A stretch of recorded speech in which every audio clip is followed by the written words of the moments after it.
Orbit 13, an anthology of new science fiction stories, edited by Damon Knight. Copyright 1974 by Damon Knight. Recorded for special distribution as authorized by Act of Congress under Public Law 89-522, with the kind permission of the copyright holder. Narrated by Pat Davis and Philip Lustri in the studios of Taping for the Blind, Houston, Texas. This book was originally created for audio cassette playback. Any announcements concerning cassettes do not apply to this recording. This version contains markers allowing direct access to major portions of the book. Contents: Kate Wilhelm, The Scream; Grania Davis, Young Love; R.A. Lafferty, and Name My Name; Edward Bryant, Going West; James Sallis, My Friend Zarathustra; Gary K. Wolfe, Therapy; W. Macfarlane, Gardening Notes from All Over; Doris Piserchia, Idio; Albert Teichner, Fantasy's Profession; Charles Arnold, Spring Came to Blue Ridge Early This Year; Steve Herbst, Creation of a Future World in the Tracer; John Barfoot, Coils; Sonya Dorman, Timebind; C.L. Grant, Everybody a Winner, the Barker Cried; Doris Piserchia, Naked and Afraid I Go; Grace Rooney, Teeth; Steve Chapman, Troika; Dennis Etchison, Black Sun; William F. R., The Mouth is for Eating; Gardner R. Dozois, Flashpoint; Arcs and Sequence. Kate Wilhelm, The Scream. The sea had turned to copper. It rose and fell gently, the motion starting so deep that no ripple broke the surface of the slow swells. The sky was darkening to a deep blue-violet, with rose streaks in the west and a high cirrocumulus formation in the east that was a dazzling white mountain crowned with brilliant reds and touches of green. No wind stirred. The irregular dark strip that was Miami Beach separated the metallic sea from the fiery sky. We were at anchor 8 miles offshore aboard the catamaran Loretta. She was a 40-foot single-masted inboard motorboat. Evanson wanted to go on in, but Trainer, whose boat it was, said no. Too dangerous. Sand, silt, wrecks, God knew what we might hit. We waited until morning. We had to go in at Biscayne Bay. The Bal Harbor inlet was clogged with the remains of the old bridge on old A1A. Trainer put in at the port of Miami. All the while, J.P. kept taking his water samples, not once glancing at the ruined city. Delia kept a running check for radiation, and Bernard took pictures. Corey and I tried to keep out of the way, and Evanson didn't. The ancient catamaran was clumsy, and Trainer was kept busy until we were tied up. Then he bowed sarcastically to Evanson and went below. Rusting ships were in the harbor, some of them on their sides half in water, half out. Some of them seemed afloat, but then we saw that without the constant dredging that had kept the port open, silt and sand had entered, and the bottom was no more than 10 to 15 feet down. The water was very clear. Some catfish lay unmoving on the bottom, and a school of big-eyed mullet circled at the surface, the first marine life we had seen. The terns were diving here, and sandpipers ran with the waves. J.P.'s eyes were shining as he watched the birds. We all had been afraid that there would be no life of any kind. Our plan was to reconnoiter the first day, try to find transportation, bicycles, which none of us had ridden before, skates, canoes, anything. Miami and the beaches covered a lot of miles, and we had a lot of work.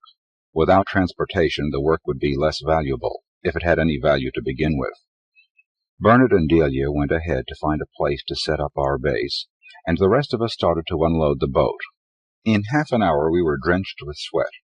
At first glance the city had seemed perfectly habitable, just empty of people. But as we carried the boxes to the hotel that Bernard had found, the ruins dominated the scene. Walls were down, streets vanished under sand and palmettos and sea grapes. The hotel was 5 stories, the first floor covered with sand and junk, shells, driftwood, and aluminum ore eaten through with corrosion. Furniture was piled against walls haphazardly, like heaps of rotting compost. The water had risen and fallen more than once, rearranging floatables. It was hellishly hot, and the hotel stank of ocean and decay and dry rot and heat. No one talked much as we all worked, all but Trainer, who had worked to get us here, and now guzzled beer with his feet up. Evanson cursed him monotonously. We carried our stuff to the hotel, then to the second floor, where we put mosquito netting at the windows of 3 connecting rooms that would be used jointly. We separated to select our private rooms and clear them and secure them against the mosquitoes that would appear by the millions as soon as the sun went down. After a quick lunch of soy wafers and beer, we went out singly to get the feel of the city and try to locate any transportation we could. I started with a map in my hand, and the first thing I did was put it back inside my pack. Except for the general areas, the map was worthless. This had been a sea-walled city, and the sea-walls had gone. A little break here, a crack somewhere else, a trickle of water during high tide, a flood during a storm, the pressure building behind the walls on the land side, and inevitably the surrender to the sea. The water had undermined the road system and eaten away at foundations of buildings, and hurricane winds had done the rest. Some streets were completely filled in with rubble, others were pitted and undercut until shells of concrete had shifted and slid, and now rested crazily tilted. The white sand had claimed some streets so thoroughly that growth had had a chance to naturalize, and there were strip forests of palm trees, straggly bushes with pink and yellow flowers, and sea grapes. I saw a mangrove copse claiming the water's edge and stopped to stare at it for a long time, with curious thoughts flitting through my brain about the land and the sea in a survival struggle, in which man was no more than an incidental observer here, then gone. The afternoon storm broke abruptly, and I took shelter in a building that seemed to have been a warehouse. The stench of mold and decay drove me out again as soon as the storm abated. Outside, the sun had baked everything, the sun and rain sterilizing, neutralizing, keeping the mold at bay. But inside the cavernous buildings, the soggy air was a culture for mold spores, and 30 years, 40, had not been long enough to deplete the rich source of nutrients. There was food available on the shelves were food, the wood construction materials, the glues and grouts, the tiles and vinyls, the papers neatly filed, the folders that held them, pencils, everything finally was food for the mold. I entered 2 more buildings, same thing, except that one of them had become a bat cave. They were the large fruit bats, not dangerous, and I knew they were not, but I left them the building without contest. At the end of the first day we had 3 bicycles and a flat-bottomed rowboat with 2 oars. I hadn't found anything of value. The boat was aluminum, and although badly corroded, it seemed intact enough. Trainer slouched in while J.P. was cooking dinner, and the rest of us were planning our excursions for the next day. "You folks want boats? Found a storehouse full of them." He joined us for dinner and drew a map showing the warehouse he had found. His freehand map was more reliable than the printed ones we had brought with us. I suspected that he was salvaging what he could for his own boat. Unless he was a fool, that was what he was doing. When Evanson asked him what else he had seen that day, he simply shrugged. "How's chances of a swim?" I asked Delia after we ate. "No radiation, but you'd better wait for Corey to run some analyses. Too much that we don't know about it to chance it yet." "No swimming, damn it," Evanson said sharply. "For God's sake, Sachs." He issued orders rapidly for the next day, in effect telling everyone to do what he had come to do. "Strut and puff, you little bastard," I thought at him. No one protested. The same ruins lay everywhere in the city. After the first hour it was simply boring. My bicycle was more awkward than going on foot, since I had to carry it over rubble as much as I got to ride it. I abandoned it finally. I found the Miami River and dutifully got a sample. It was the color of tea, very clear. I followed the river a long time, stopped for my lunch, and followed it some more. Ruins, sand, junk, palm trees, heat, silence. Especially silence.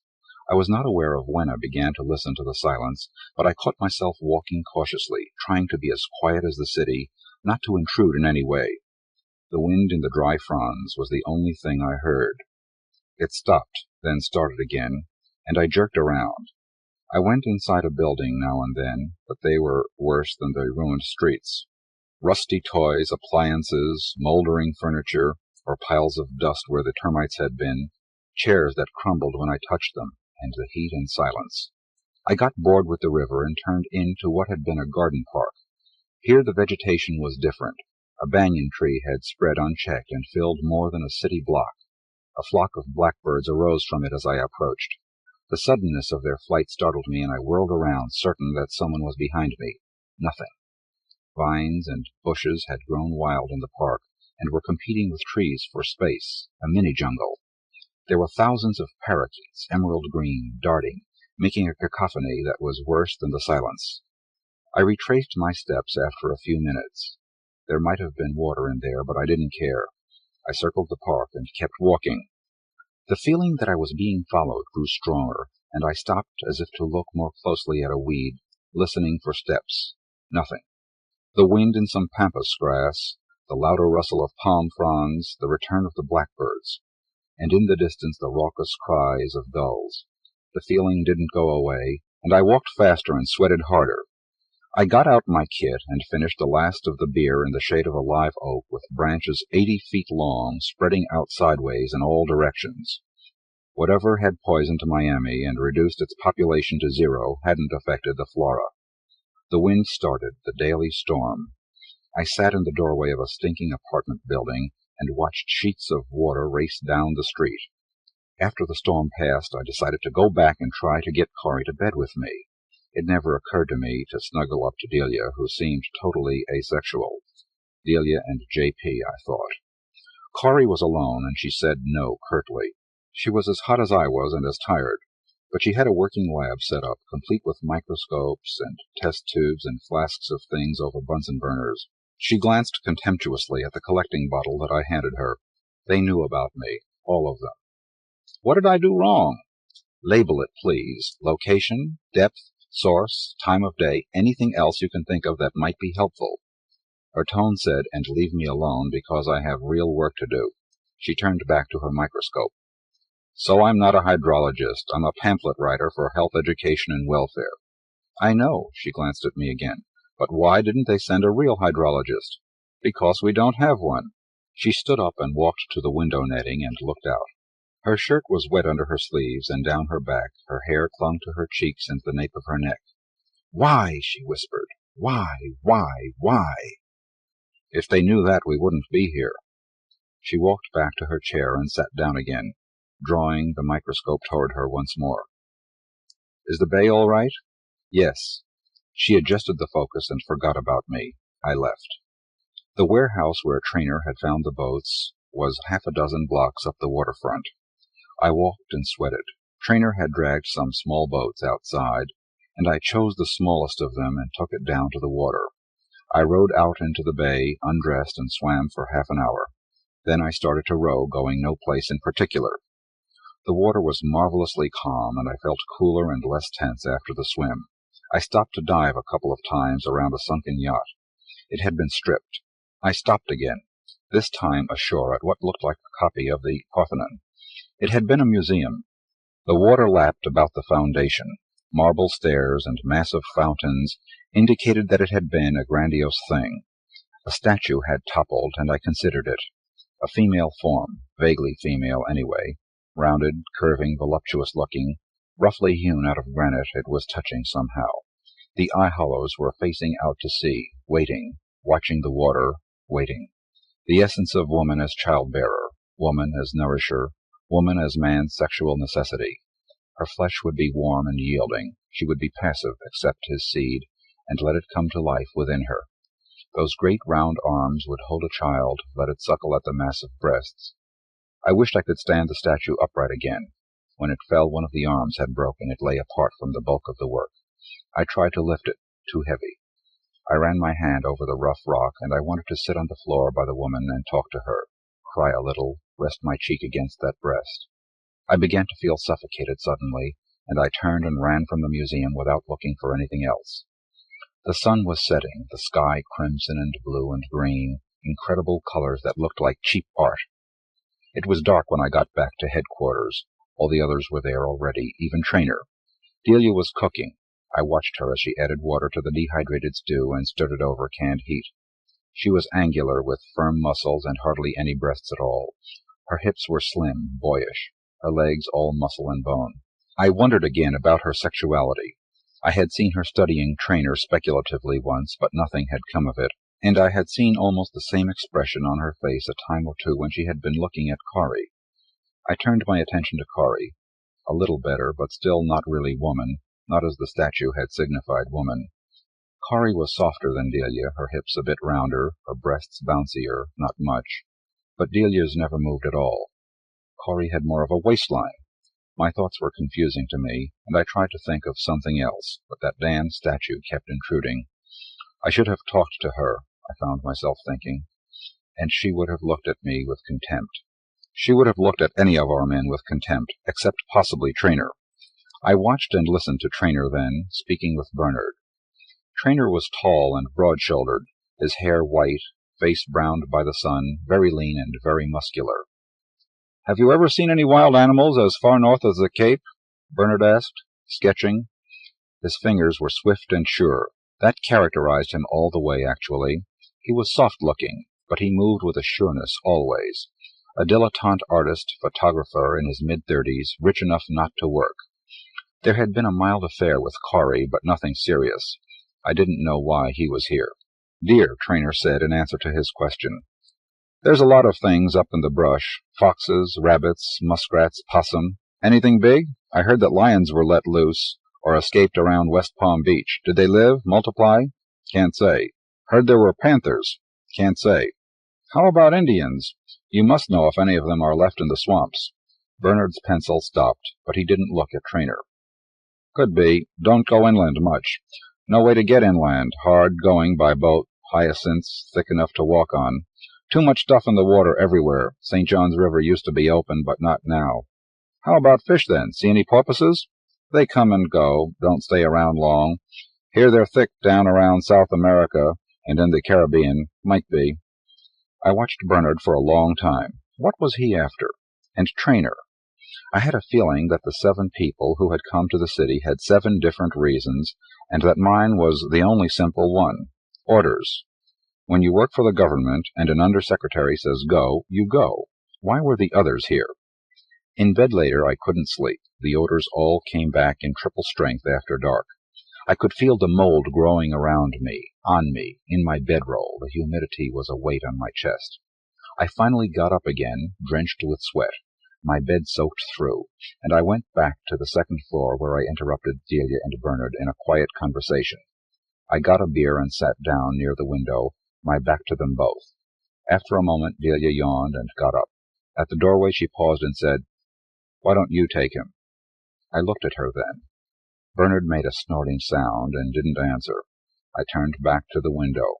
The silence was coming in along with the nighttime humidity, and I realized that I had chosen my room on the wrong side of the building. The night air blew from the land to the sea.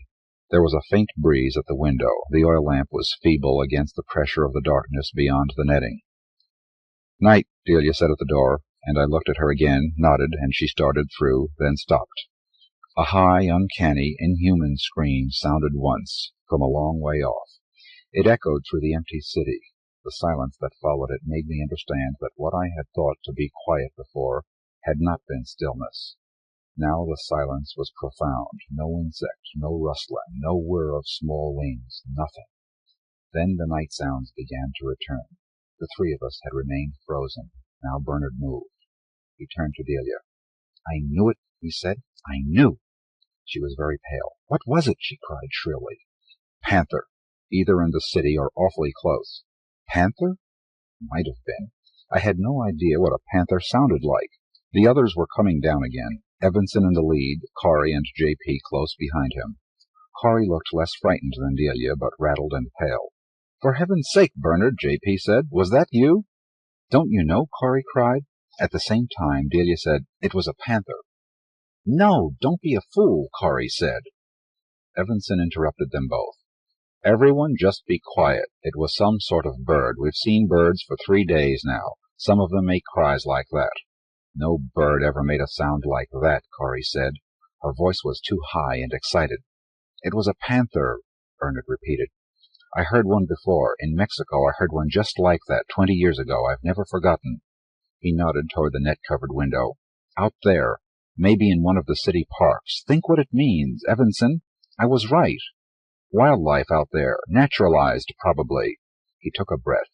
His hands were trembling, and he spoke with an intensity that was almost embarrassing. Corey shook her head stubbornly, but Bernard went on. "I'm going to find it. Tomorrow.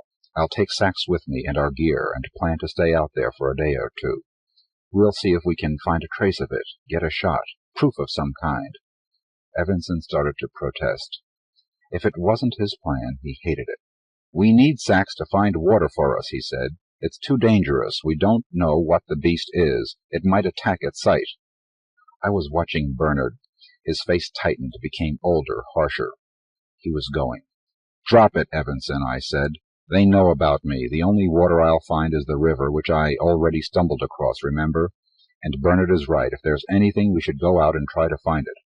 Evanson grumbled some more, but he couldn't really forbid it, since this was what the expedition was all about. Besides, he knew damn well there was no way on earth that he could enforce any silly edict. Sulkily, he left us to plan our foray. It was impossible to tell how the waterways had been laid out in many places. The water had spread, making marshes, and had changed its course, sometimes flowing down streets, again vanishing entirely, leaving dry beds as devoid of life as the Martian canals. Ruined concrete and sand lay there now, and the ruins went on and on. No frame houses remained. They had caved in, or had been blown down, or burned. A trailer court looked as if someone had taken one corner of the area and lifted it, tipping the chrome and gaudy-colored cans to one side. Creepers and shrubs were making a hill of greenery over them. We rowed and carried the boat and our stuff all day, stopped for the storms, then found shelter in a school building when it grew dark. The mosquitoes were worse the farther we went. Their whining drowned out all other noises. We were both a mass of swollen bites that itched without let-up. We saw nothing bigger than a squirrel. Bernard thought he glimpsed a manatee once, but it disappeared in the water plants and didn't show again. I didn't see it. There were many birds. We were rowing late in the afternoon of the second day when Bernard motioned me to stop. We drifted, and I looked where he pointed. On the bank was a great gray heron. Its head stretched upward in a strange but curiously graceful position.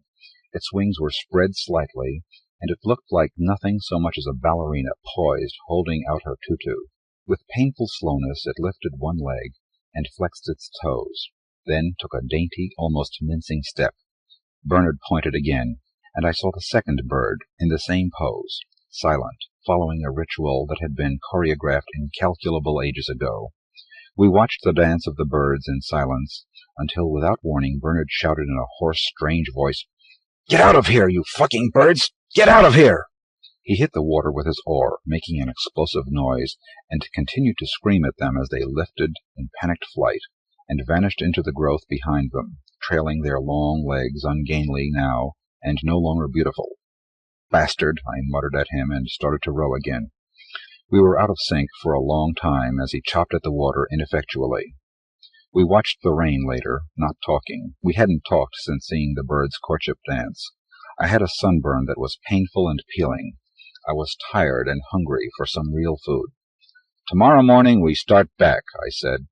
I didn't look at him. We were in a small house while the rain and wind howled and pounded and turned the world gray. Lightning flashed and thunder rocked us almost simultaneously. The house shook and I tensed, ready to run. Bernard laughed. He waited for the wind to let up before he spoke. "Sachs, we have until the end of the week and then back to Washington for you, back to New York for me. When do you think you'll ever get out of the city again? If I get back to it, what makes you think I'll ever want out again? You will. This trip will haunt you. You'll begin to think of those parakeets, the terns wheeling and diving for fish. You'll dream of swimming in clean water. You'll dream of the trees and the skies and the waves on the beach. And no matter how much you want to get it back, there won't be any way at all. There's a way if you want it bad enough." "No way," he shook his head. "I tried. For years I tried. No way. Unless you're willing to walk cross-country and take the risks. No one ever makes it to anywhere, you know." I knew he was right. In health and education, you learn about things like public transportation. There isn't any. You learn about travel. There isn't any. Not that's safe. The people who know how to salvage and make do get more and more desperate for parts to use, more and more deadly in the ways they get those parts. Also, travel permits were about as plentiful as unicorns. "You wanted to go back to Mexico?" I asked. "Yeah. For 20 years I wanted to go back. The women there are different." "You were younger. They were younger." "No, it isn't just that. They were different. Something in the air. You could feel it, sniff it, almost see it. The smells were—" He stood up suddenly. Anyway, I tried to get back, and this is as close as I could get. Maybe I'll go ahead and walk after all." He faced the west, where the sky had cleared and the low sun looked 3 times as big as it should have. "Look, Bernard, I could quote you statistics. That's my job, you know. But I won't. Just take my word for it. That's what I'm good at. What I read, I remember. The birth rate has dropped to 2 per 1,000 there, as of 6 years ago. It might be lower now. They're having a hell of a time with communications, and they had plague. I don't believe that." "What? The birth rate?" "Plague." He looked at me with a strange smile. I didn't know what he was driving at. I was the one with access to government records, while he was just a photographer. "Right," I said. "People just died of nothing." "It's a lie, Sachs. A goddamn fucking lie. No plague." He stopped as suddenly as he had started and sat down. "Forget it, Sachs. Just forget it." "If it wasn't the plague, what?" "I said to let it drop." "What was it, Bernard? You're crazy, you know that? You're talking crazy." "Yeah, I'm crazy." He was looking westward again. During the night I wakened to hear him walking back and forth. I hoped that if he decided to start that night, he'd leave me the canoe. I went back to sleep. He was still there in the morning. "Look, Sachs, you go back. I'll come along in a day or 2. "Bernard, you can't live off nothing. There won't be any food after tomorrow. We'll both go back, stock up, and come out again. I couldn't go off and leave you. How would you get back?" "When I was a boy," he said, "my father and mother were rather famous photographers. They taught me. We traveled all over the world, getting pictures of all the vanishing species for one last glorious book." I nodded. They had produced 2 of the most beautiful books I had ever seen. "Then something happened," he said, after a slight hesitation. "You know all about that, I guess. Your department. They went away and left me in Mexico. I wasn't a kid, you see, but I'd always been with them. Then I wasn't with them any more. No note, no letter, nothing. They searched for them, of course. Rich gringos weren't allowed to simply vanish. Nothing. Before that, my father had taken me into the hills for a hunt, this time with guns. We shot everything that moved. Deer, rabbits, birds, a couple of snakes. There was a troop of monkeys. I remember them most of all. 7 monkeys. He took the left side, and I took the right, and we wiped them out, just like that. They shrieked and screamed and tried to run away and tried to shield each other, and we got every last one. Then we went back to my mother, and the next day they were gone. I was 15. I stayed there for 5 years, me and the girls of Mexico. They sent me home just before the border was closed. All North Americans out. I got permission to go back to New York, and for 17 years I never left again, until now. I won't go back again, Sachs. He leaned over and picked up a rifle. He had it with his photographic equipment. "I have ammunition. I've had it for years. I'm pretty good with it. I'd demonstrate, but I don't want to waste the shell. Now you just pick up your gear and toss it in the boat and get the hell out of here." I suddenly remembered watching television as a child, when they had programs that went on around the clock. Stories, movies. A man with a rifle stalking a deer. That's all I could remember of that program. But it was very clear, and I didn't want to go away and let Bernard be that man. I stared at the rifle until it began to rise, and I was looking down the barrel of it. "I'll kill you, Sachs. I really will," he said, and I knew he would. I turned and tossed my pack into the boat, and then climbed in. "How will you get back if you decide to come back?" I felt only bitterness. I was going back, and he was going to be the man with the rifle. "I'll find a way. If I'm not there by Friday, don't wait. Tell Evanson I said that, Sachs." "Bernard?" I let it hang there as I pushed off and started to paddle. There wasn't a thing that I could say to him. I heard a shot about an hour later, then another in the afternoon. After that, nothing. I got back to headquarters during the night. No one was up, so I raided the food and beer and went to bed.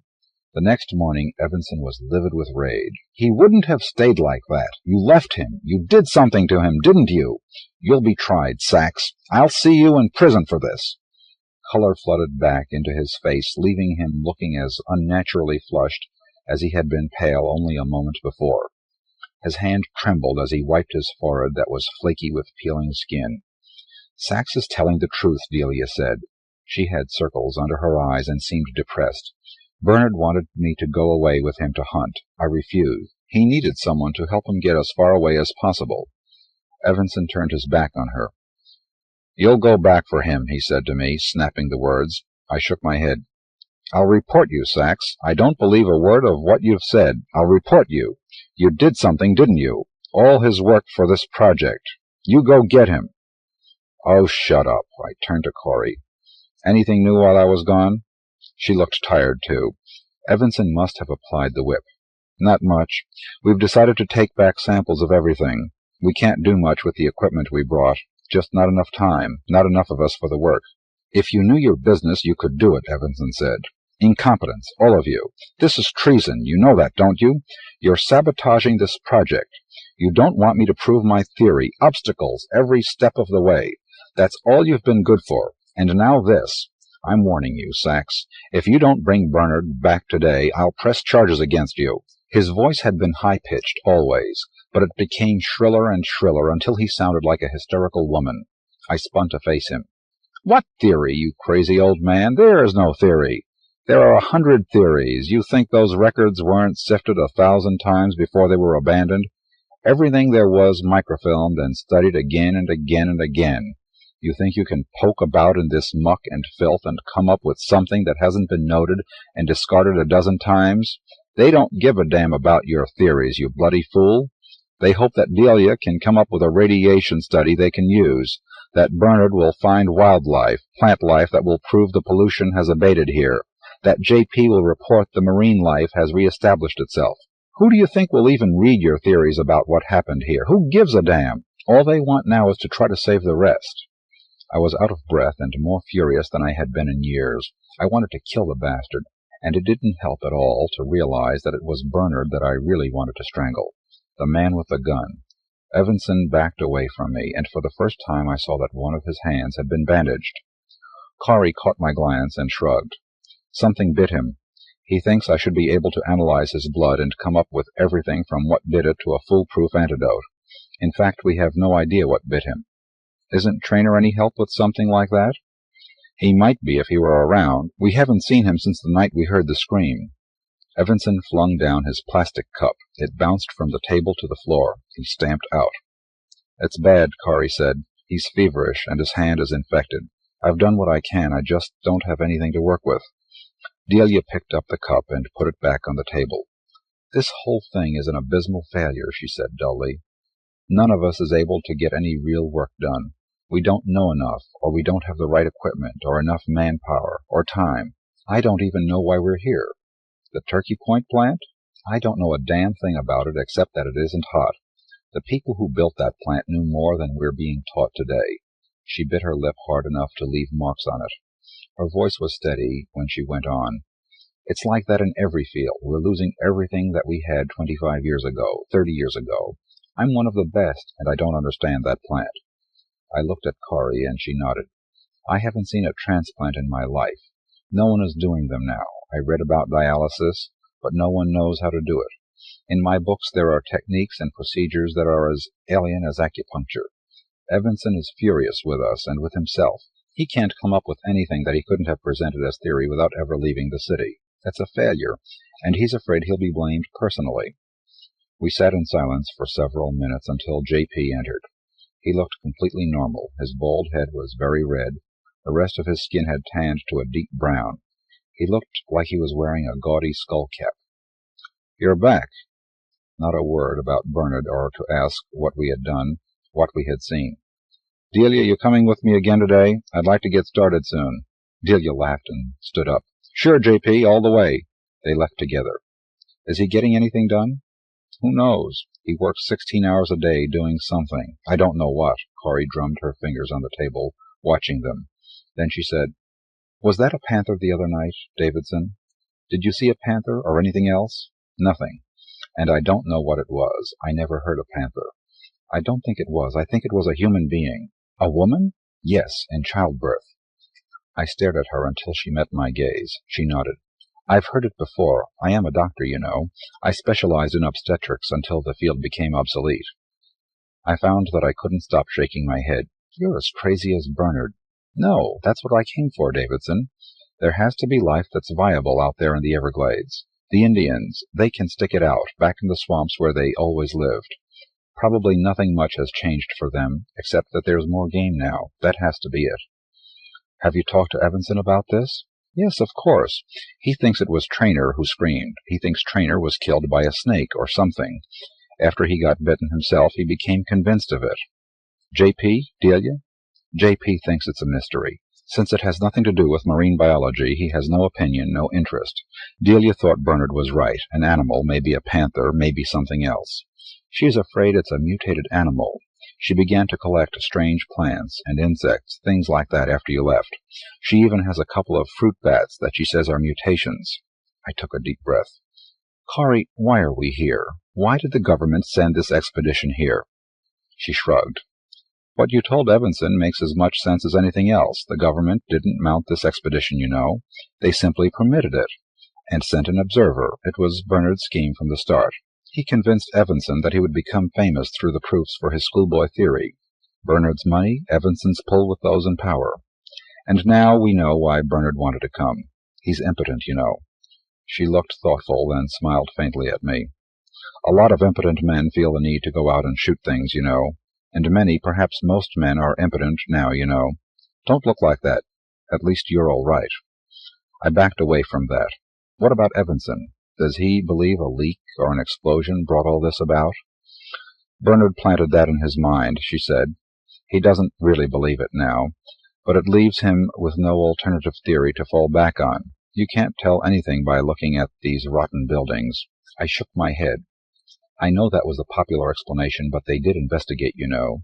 Didn't he get to any of the old reports? Why did he buy that particular theory? All those reports are absolutely meaningless. Each new administration doctors them to fit its current platforms and promises. She shrugged again. That's propaganda from another source, right? So what did happen according to the official reports? Plague, brought in by Haitian smugglers. And the water was going bad. Salt intrusion destroyed the whole system. 4 years of drought had aggravated everything. Then the biggest hurricane of the century hit, and that was just too bloody much. 30,000 deaths. They never recovered. She was shaking her head now. You have the chronology all mixed up. First the drop in population, the exodus, then the plague. It was like that everywhere. First the population began to sag, and in industrialized nations that spelled disaster. Then flu strains that no one had ever seen before, and plague. There weren't enough doctors. Plants had closed down because of a labor shortage. There was no defense. In the 10 years before the epidemics, the population had dropped by 20%. I didn't believe her, and she must have known it from my expression. She stood up. I don't know what's in the water, Sachs. It's crawling with things that I can't identify, but we pretend that they belong and that they're benign. And God help us, we're the ones teaching the new generation. Let's swim. Lying on my back under the broiling sun, I tried again to replay the scene with my boss. Nothing came of it. He hadn't told me why he was sending me to Miami. Report back. On what? Everything you see and hear. Everything they all do. For the record. Period. Miami hadn't been the first city to be evacuated. It had been the largest up to that time. Throughout the Midwest, the Far West, one town, one city after another had been left to the winds and rains and the transients. No one had thought it strange enough to investigate. The people were going to the big cities where they could find work. The young refused to work the land, or agribusiness had bought them out. No mystery. Then larger cities had been emptied, but that was because of epidemics, plague, flu, hepatitis, or because of government policies, busing or open housing, or the loss of government contracts for defense work. Always a logical explanation. Then Miami, and the revelation that population zero had been reached and passed. But that had to be because of the plagues. Nothing else made any sense at all. I looked at Corey resentfully. She was dozing after our swim. Her body was gold-brown now, with highlights of red on her shoulders, her nose, her thighs. It was too easy to reject the official reasons, especially if you weren't responsible for coming up with alternative explanations. I think they sent you because they thought you would come back, Corey said, without opening her eyes. I think that's it. She rolled on her side and looked at me. You know, with Trainer gone, maybe none of us will get back, I said. If we hug the shore, we should make it, except that we have no gas. I looked blank, I suppose. She laughed. No one told you? He took the gas when he left. Or the snake that killed him drank it. I think he found a boat that would get him to the Bahamas, and he went. I suppose that's why he came, to get enough gas to cruise the islands. That's why he insisted on getting down by sail, to save what gas Evanson had requisitioned for this trip. There's no one left on the islands, of course. I had said it lightly, that we might not get back, but with no gas it became a statement of fact. None of us could operate the sail, and the boat was too unwieldy to paddle. The first storm would capsize us, or we would run aground. Didn't Traynor say anything about coming back? He didn't even say anything about leaving. She closed her eyes and repeated, "There's no one there at all." "Maybe," I said. But I didn't believe there was, either. Suddenly, looking at Corrie, I wanted her, and I reached for her arm. She drew away, startled. They said that sunspot activity had caused a decrease in sexual activity, sporadically with some of us. I grabbed Corrie's arm hard and pulled her toward me. She didn't fight, but her face became strained, almost haggard. "Wait until tomorrow, Davidson, please. I'll ovulate tomorrow. Maybe you and I saw the desperation then, and the fear, worse, terror. I saw the void in her eyes, pupils the size of pinpricks in the brilliant light, the irises the color of the endless water beyond us. I pushed her away and stood up. "Don't bring me your fear," I wanted to say. All my life I had been avoiding the fear, and now she would thrust it upon me. I left her lying on the beach. Evanson was sick that night. He vomited repeatedly, and toward dawn he became delirious. J.P. and I took turns sitting with him because the women weren't strong enough to restrain him when he began to thrash about. He flung Corrie against the wall before we realized his strength and his dementia. "He's dying, isn't he?" J.P. said, looking at him coolly. He was making a study of death, I thought. "I don't know. He's dying. It might take a while, but this is the start of it." He looked at me fixedly for a long time. "None of us is going back, Sax. You realize that, don't you?" "I don't know about the rest of you, but I'm going back. You're all a bunch of creepies, crazy as bedbugs, all of you, but I'm going back." "Don't yell." His voice remained mild, neutral, an androgynous voice without overtones of anything human at all. I stamped from the room to get a beer, and when I got back, J.P. was writing in his notebook. He didn't look up again. Evanson got much worse, louder, more violent. Then his strength began to ebb, and he subsided, moaning fitfully now and then, murmuring unintelligibly. Corrie checked him from time to time. She changed the dressing on his hand. It was swollen to twice its normal size. The swelling extended to his shoulder. She looked at him as dispassionately as J.P. did. "A few more hours," she said. "Do you want me to stay up with you?" "What for?" I asked coldly. "I must say you're taking this well." "Don't be sarcastic. What good would it do if I put on an act and wept for him?" "You might care because he's a man who didn't deserve to die in this stinking city." She shrugged. "I'll go on to bed. Call me if there's any change." At the doorway she turned and said, "I'll weep for myself, maybe even for you, Sax, but not for him. He knew what this would be like. We all did, except possibly you." "You won't have to waste any tears for me. Go on to bed." She left, and I said to J.P., "You all hate him, don't you? Why?" J.P. picked up his pen again, but he hesitated. "I hadn't thought of it as hating him," he said thoughtfully. "I just never wanted to be near him. He's been trying to climb onto the glory train for years, special advisor to presidents about urban affairs, that sort of thing. Absolutely no good at it, but very good at politics. He made them all think there was still hope. He lied and knew he lied. They used to say those that can do, those that can't teach. Now the saying goes, those that can't become sociologists." He put his pen down again and began to worry at a hangnail.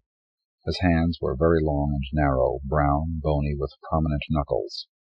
A real scientist despises the pseudoscientist who passes. Something unclean about him, the fact that he could get permission for this when his part of it was certain to be negligible from the start. "And yours was important from the start, I suppose?" "For 15 years I've wanted to get back into field research. Every year the funds dwindled more. People like me were put into classrooms or let go. It really isn't fair to the students, you understand. I'm a rotten teacher. I hate them all without exception. I crammed and worked around the clock to get as good a background as I could, and when I was ready I forced myself on Albert Lanier." He looked at me expectantly, and I shook my head. Only later did I recall the name. Lanier had written many of the books on marine biology that were in the libraries. J.P. looked at me with contempt. He was a great man and a greater scientist. During his last years, when he was crippled with rheumatoid arthritis, I was his eyes, his legs, his hands. When he died, all field research died with him, until now. So you're qualified for this work? Yes, I'm qualified, more than that fool. He glanced at Evanson, who was breathing very shallowly. More than anyone here. If only my work is made known, this farce will be worth 10 of him, of all of you. If? Would any one of my own students know what I'm doing? My own students! He bit the hangnail, and a spot of blood appeared on his thumb. He started to scribble again. At daybreak, Evanson's fever started to climb, and it rose steadily until noon. We kept him in wet sheets. We fanned him. Corey gave him cool enemas. Nothing helped. He died at 1:30. I was alone with him. Corey and Delia were both asleep. J.P. knew when he looked at my face. He nodded. I saw his pack then. Where the hell are you going? Down the coast? Maybe down the Keys, as far as I can get. I'd like to see if the coral is coming back again. We leave here Saturday morning at dawn. I don't give a damn who's here and who isn't. At dawn. He smiled mockingly and shook his head. He didn't say goodbye to anyone, just heaved his pack onto his back and walked away. I rummaged on the Loretta and found a long-handled, small-bladed shovel, and I buried Evanson high on the beach, above the high-water mark. When I got back, Corey was up, eating a yellow fruit with a thick rind. I knocked it out of her hand reflexively. Are you out of your mind? You know the local fruits might kill us. She had juice on her chin. I don't know anything any more. That's a mango, and it's delicious. I've been eating the fruits for 3 days. A touch of diarrhea the first day, that's all. She spoke lightly and didn't look at me. She began to cut another one. Evanson died. I buried him. J.P. left. She didn't comment. The aromatic odor from the fruit seemed to fill the room. She handed me a slice, and I threw it back at her. Delia came down then, looking better than she had in days. Her cheeks were pink and her eyes livelier than I had seen them. She looked at Corey, and while she didn't smile or do anything at all, I knew. Bitch, I said to Corey bitterly. Wait until tomorrow. Right. Bitch. Take a walk, Sachs, Delia said sharply. Let's not fight, Corey said. He's dead, and J.P.'s gone. Delia shrugged and sat down at the table. Corey handed her a piece of the mango. Sachs, you knew about me, about us. Whether or not you wanted to know, you did. Sometimes I tried to pretend that maybe I could conceive, but I won't, so forget it. What are you going to do? Get the hell out of here. Go home. For what? Delia asked. She tasted the slice of mango curiously, then bit into it. She frowned critically. I like the oranges better. These grow on you, Corey said. I've developed an absolute craving for them in the past 3 days. You'll see. I don't know about you, I said furiously, but I'm leaving Saturday. I have things to do that I like doing. I like to read, to see a show now and then. I have friends. Are you married? Do you live with a woman? Or a man? Delia asked. I looked at Corey. We're in trouble. It'll take the 3 of us to manage the boat to get back. We have to make plans. We aren't going back, Corey said softly. We're going to the Seminoles. Corey, listen to me. I've been out farther than either of you. There's nothing. Ruins, rot, decay, no roads, nothing. Even if they existed, you'd never find them. There's the remains of the road, enough for us to follow west. Why didn't you try a little bribery with me? I yelled at her. Maybe I would have changed my mind and gone with you. I didn't want you, Sachs. I didn't think the Seminoles would want to take in a white man. I left them alone for the rest of the day. I checked the Loretta again, swam, fished, gloomed. That night I pretended that nothing had been said about Seminoles. We ate silently. Outside was the blackness and the silence, and somewhere in the silence a scream waited.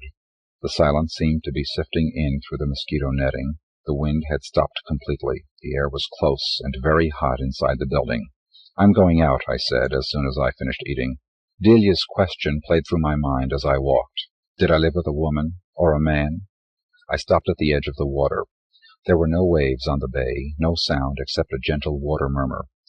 Of all the people I knew, I could think of only 3 that I would like to see again. 2 of them because I had lived with them in the past, and our relationships had been exciting, or at least not abrasive, while they had lasted. And when they were finished, the ending hadn't been shattering. 2 women, both gone from my life completely. 1 man, a co-worker in my department. We did things together, bowled, swapped books, saw shows together. Not recently, I reminded myself. He had dropped out of sight. A gust of wind shook me, and I started back.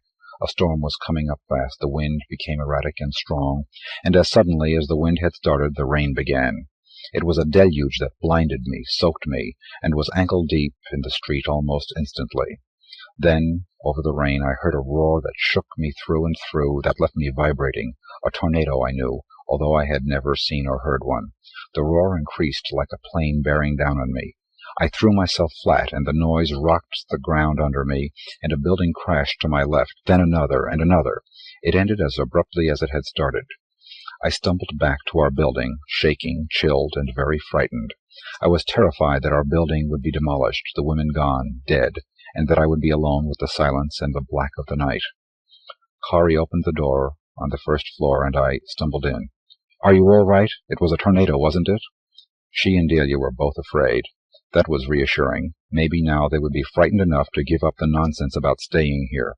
The storm abated, and the silence returned. It didn't seem quite so ominous now.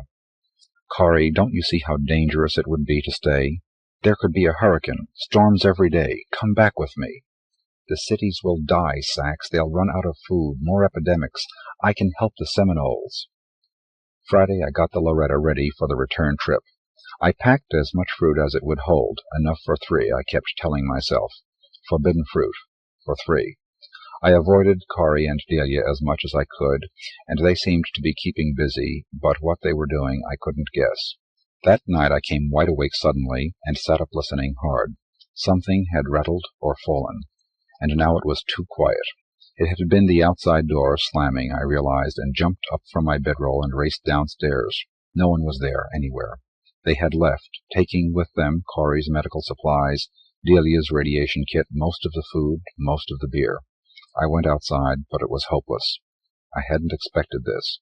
I had thought they would try to talk me into going into the swamps with them, not that they would try it alone. I cursed and threw things around, then another thought hit me. The Loretta!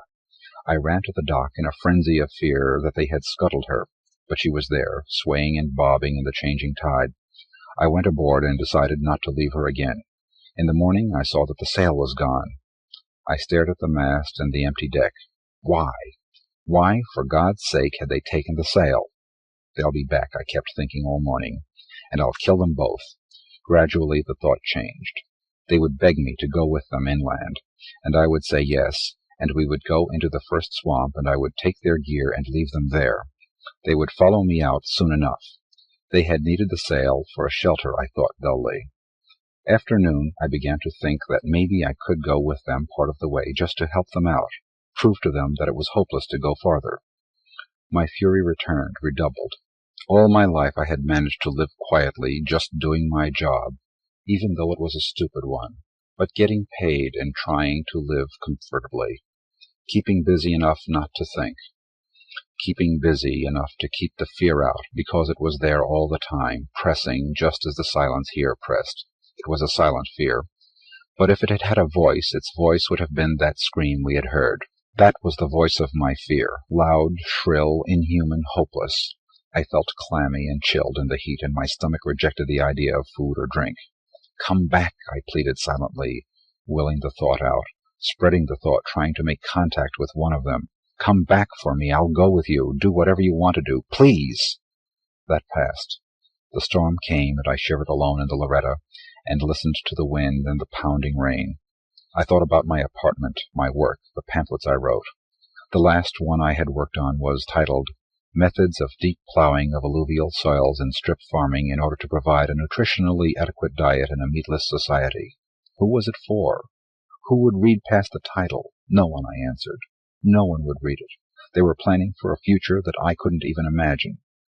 The silence was more profound than ever that evening. I sat on deck until I could bear the mosquitoes no longer. Below it was sweltering, and the silence had followed me in. I would start back at first light, I decided. I would have to take a smaller boat, a flat-bottom boat. I could row it up the waterway, stay out of the ocean. I could hull it where the water was too shallow or full of debris. The silence pressed against me equally on all sides, a force that I could feel now. I would need something for protection from the sun, and boiled water. The beer was nearly gone. They hadn't left me much food either. I could do without food, but not water and maps. Maybe I could make a small sale from discarded clothing. I planned and tried not to feel the silence. I lectured myself on synesthesia. I had done a pamphlet on the subject once. But the silence won. I began to run up the dock, screaming at Corey and Delia, cursing them, screaming for them to come back. I stopped, exhausted finally, and the echo finished and the silence was back. I knew I wouldn't sleep. I built a fire and started to boil water. I poured the water into the empty beer bottles and stacked them back in their original boxes. More water started to boil, and I dozed. In my near sleep, I heard the scream again. I jumped up, shaking. It had been inhumanly high, piercing with such agony and hopelessness that tears stood in my eyes. I had dreamed it, I told myself, and I couldn't be certain if I had or not. Until dawn came, I thought about the scream, and it seemed to me a thing uttered by no living throat. It had been my own scream, I thought, and I laughed out loud. I loaded an aluminum rowboat the next day and rigged up a sail that might or might not fall apart when the wind blew. I made myself a poncho and a sun hat, and then, ready to go, I sat in the boat and watched some turns diving. They never had asked me what I had wanted to do, I thought bitterly. Not one of them had asked me what I would have liked to do. J.P. had complained about being forced into teaching, while I would have traded everything I had for the chance to write, to teach. But worthless things like literature, art appreciation, composition. A pelican began to dive with the turns, and several gulls appeared. They followed the pelican down, and one sat on his head and tried to snatch the fish from his mouth. I thought again of all the pamphlets I had written, all the thousands of pages I had read in order to condense them, all wasted because in reducing them to so little, too much had been left out. I started to row finally. When I left the mouth of the bay, I turned the small boat southward. The sea was very blue, the swells long and peaceful. Cuba, I thought.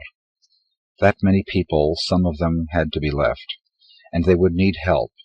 So much had been lost already, and I had it, all those thousands of pages, hundreds of books, all up there in my head. I saw again the Undersecretary's white, dry, dead face, the hurt there, the fear. He hadn't expected me to come back at all, I realized. I wished I could tell Corey. The wind freshened. If not Cuba, then Central America, or even South America. I put up my little sail, and the wind caught it and puffed it, and I felt only a great contentment. Grania Davis. Young Love. Head high. I is so sugar-sweet happy. Me and Johnsy is forever in love. For months I couldn't think of nothing but Johnsy and his lovey face. My Queenie pals was a-giggling and a-pooching me all the time, but I didn't care. I knowed they was just jealous of my jolly fine joy. It were maybe 10 months ago, a super special day. Me and my Queenie pals, Mimi, Judy, and Sally, gotted tickets to the beach, and we taked the rapid down super early in the morning. It were a nice, bright, warmsy day, and it feeled jolly fine to get away from the stuffy old commune for a bitsy. Me and my Queenie pals hain't haved enough points for an outing for nearly 2 months before that, when we getted tickets for Golden Gate Park. But that were a real cold, blowy day. So there we was, feeling super spindly and wowsy, a-playing in the sand, and a feeling of the sunny, and a-running in the shivery waves. And we was laughing and chittering, and smoking a little grassy. And Mimi all times so funny when she feeling upper, she start mocking the commune mommy. Come on now, Queenies, line up for brunchin'. Do not push or shove. Do not take more fooda than you can finish. Wasters will get demerits. After brunchin' we will have bingo and checkers in the odd. Points for the winners. Demerits for dragglers. When Mimi talk like the commune mommy, it's so hister. We was all tearful with giggling and getting sand in our mouths. Soonly it were brunchin' time, and we was starvy. We dipped out the tokens what comed with our tickets, so we could get fooda at the beachateria. We drawed straws to see who haved to stand in liney to get it, and I losed. I groaned, and Christ, but little dood I know it were my super lucky day. I glumped along the beach with every's tokens, till I getted to the beacheteria, and there was a real long liney. I standed behind a old mommy and groaned and chrised some more. The sing-along were playing Riding on the Rapid and Old Man Moses. So I singed along for a while the liney creeped up. Then I looked around behind me and feeled like I just won 100 points in the odd, 'cause behind me were the most lovey-faced Tommy I never seed. He gleamed at me and I gleamed back, and soonly we forgetted all about the sing-along and the liney and just standed there gleaming and gleaming. Finally he said, "Hi, Queenie, what's you name?" My heart quicked up and I said, "Sylvie, what's yours?" And he said, "Johnsy." And then we gleamed some more while the sing-along played Old Man Moses. And then he said, "Where does you live?" And I said, "At the Powell Street Queenie Commune. Where does you live?" And he said, "Oh, not so farsy, at the Eddy Street Tommy Commune." And then we gleamed some more. And then he said, "Maybe I could come to your odd sometime on fun night, and we could have some fun." And I said, "That would be head high. Ours fun night are on Friday, that tomorrow. You could come then." But then the glumpy old mommy up ahead sharped, "Hey, you youngs, you is interrupting the sing-along." So we quit chittering and singed Old Man Moses, but we still gleamed and gleamed. Finally, the old mommy getted her fooda, and then it were my turn. I put it in my tokens and taked out 4 platies, and seed it were turkeya, which are one of my super yum-yum favorites. I waited for Johnsy to get his, and we walked out together in the warmsy sun. They was some propers outside, like usual, reading news bills to any what would listen. Some was from the Mother Mary Commune on Gary, and they was trying to get people to they Sunday lovelies. Other propers was from the anti-grass group, and they was telling how grassy make the lungs all rotted, and how it should be against the law, like in the oldie days. And there was some more propers from the Real Food League, saying stuff about how food'a wreck brain cells and reflexes, so folks can't blink they eyes no more. But me and Johnsy was too deep in with each other to tune in on them. We jingled along until we was nearly to my Queenie pals, and he said, "It were head high chittering with you. Maybe we'll see's tomorrow." And I said, "Jolly fine." And then he goed on to his Tommy pals. But I were thinking about him the whole day, and on the rapid riding home, the sing-along played Old Man Moses, which maked my brain click right into before, and I singed so loud that my Queenie pals pooched me and giggled. They clicked in that some such were weirdy with me, and wanted me to tell, but I just sitted at supper time, chewing my stewa and gleaming. But by sleepy time I couldn't seal it no more, so I telled, and Mimi mocked how the commune mommy talked whenever any had a Tommy guest, and that maked us all hister in our room till lights out. We 4 was all so upped about it the next day, we could hardly keep from histering all through smart time, which we do as in the morning. That day we haved a cable prog on how the Eskimos lived in the oldie days. Then the smarts mommy readed us a newsy bill what said how the white folks' army were almost to Shanghai, which maked us clap and gleam. Then she turned on the sing-along, which played Hot Sunshine and Riding on the Rapid and Old Man Moses, and we all singed, though my brain were kind of buzzery. At brunchin' we haved bacon eggsa, which is very glumpy and rubbery and not yum-yum at all. We all groaned and chrised, and Mimi mocked the Real Food League propers. "This stuff is poison. It is all made of chemicals. It is not meaned for human beings. It will rot your brains and reflexes. Become real folks. Demand real food." But the Brunchin mommy heard her and said how we was lucky to be in a nice queeny commune with lots to eat, instead of being a freaky what couldn't find no room in a commune and gots to sleep in the streets and are always hungry and eating garbage. Then the Brunchin mommy give us each a demerit, what maked us hister unhappily.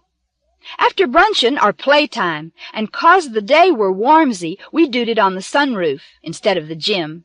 Me and my queenie pals played bang mitten against 4 queenies from another room, but we was so buzzery they winned easy, and the play mommy gived them each 2 points. Then comed supper time, and it were roast beefa, what are yum-yum. But this eve, my heart were quicking so fast I couldn't hardly eat. Would he really come? Dood he really like me, or were he just pooching? Finally it were time. Fun time, the best time of the week. I doed my hair in fine curlies, and Judy letted me use some blue paw paint, and Sally letted me wear her bestest tunic of red shiny cloth, what she getted last year from all her points. I have to for sure promise to be super careful and not spill no puncha on it. And I put it on some julies and some leggies, and my queenie pals said I were the most head-high queenie they never seen. It were real hister down in the odd.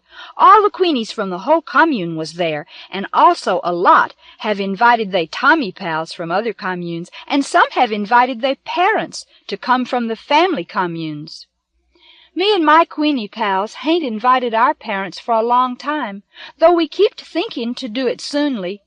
But no juice for that now. I goed over to the door of the odd where folks was waiting to get in.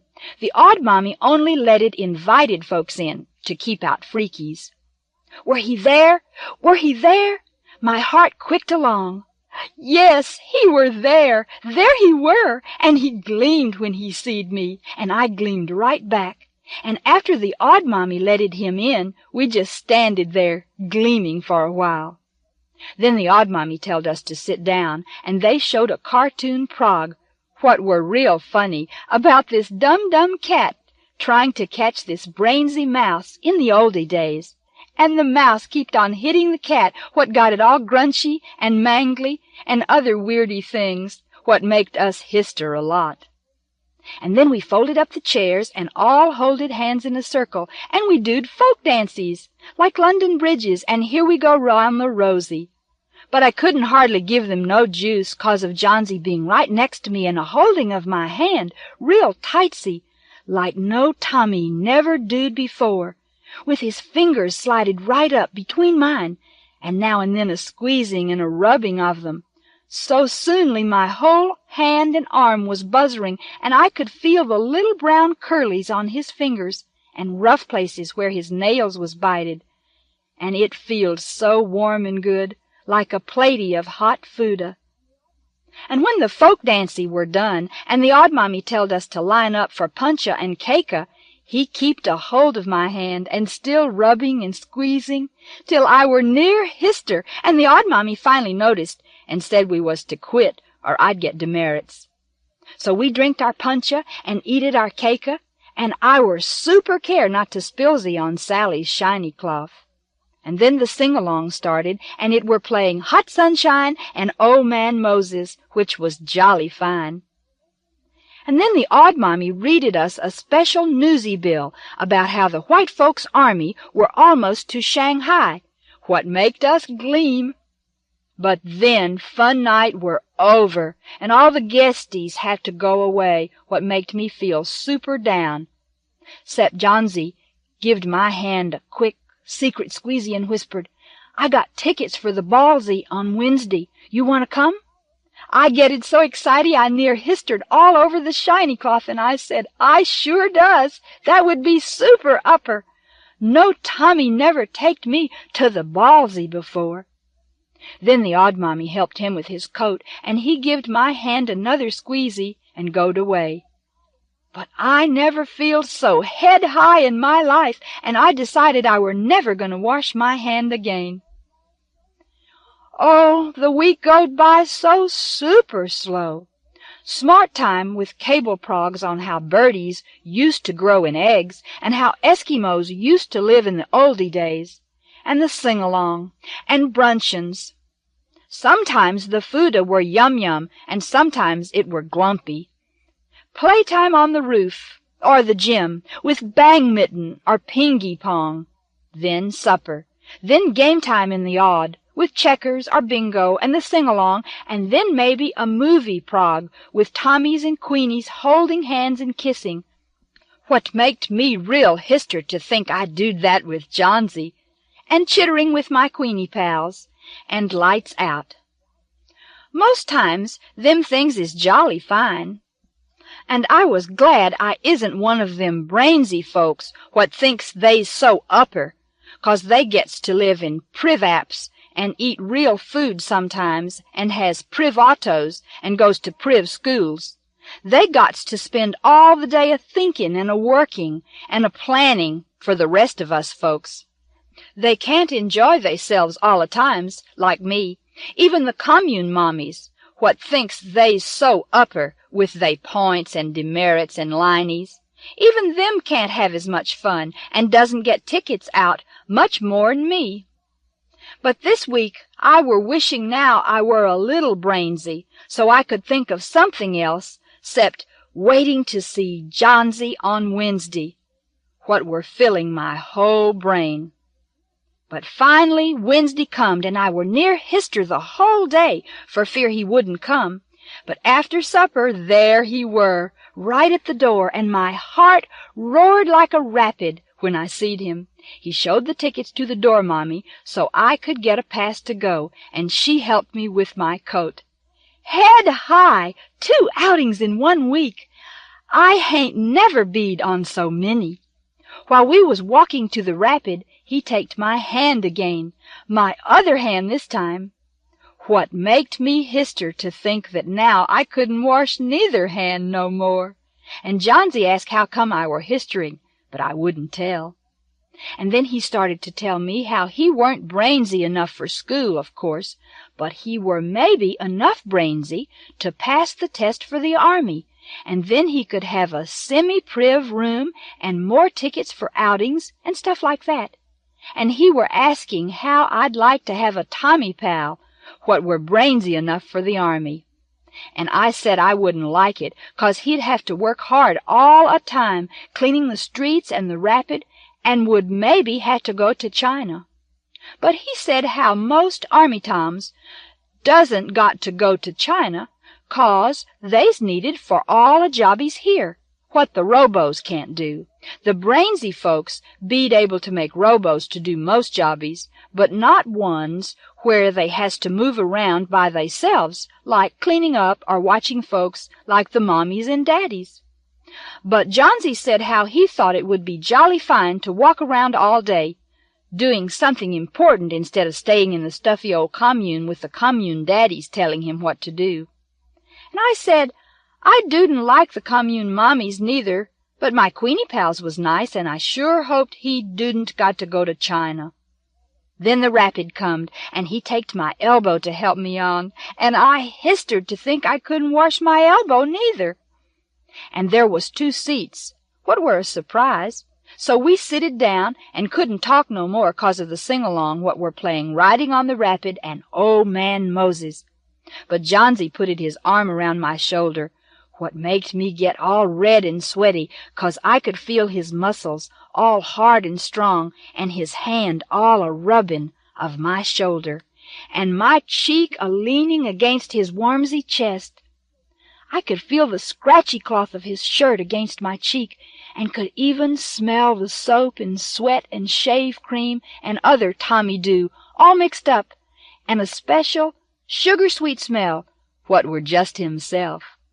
And I were feeling like a movie prog star until the rapid daddy noticed us and telled us to quit it or he'd take our numbers for demerits. So we sitted up and gleamed through the sing-along, and I figured I'd have to wash my cheek and shoulder, else I'd get all pimply like. At the Ballsy Park was more folks that I never seed before.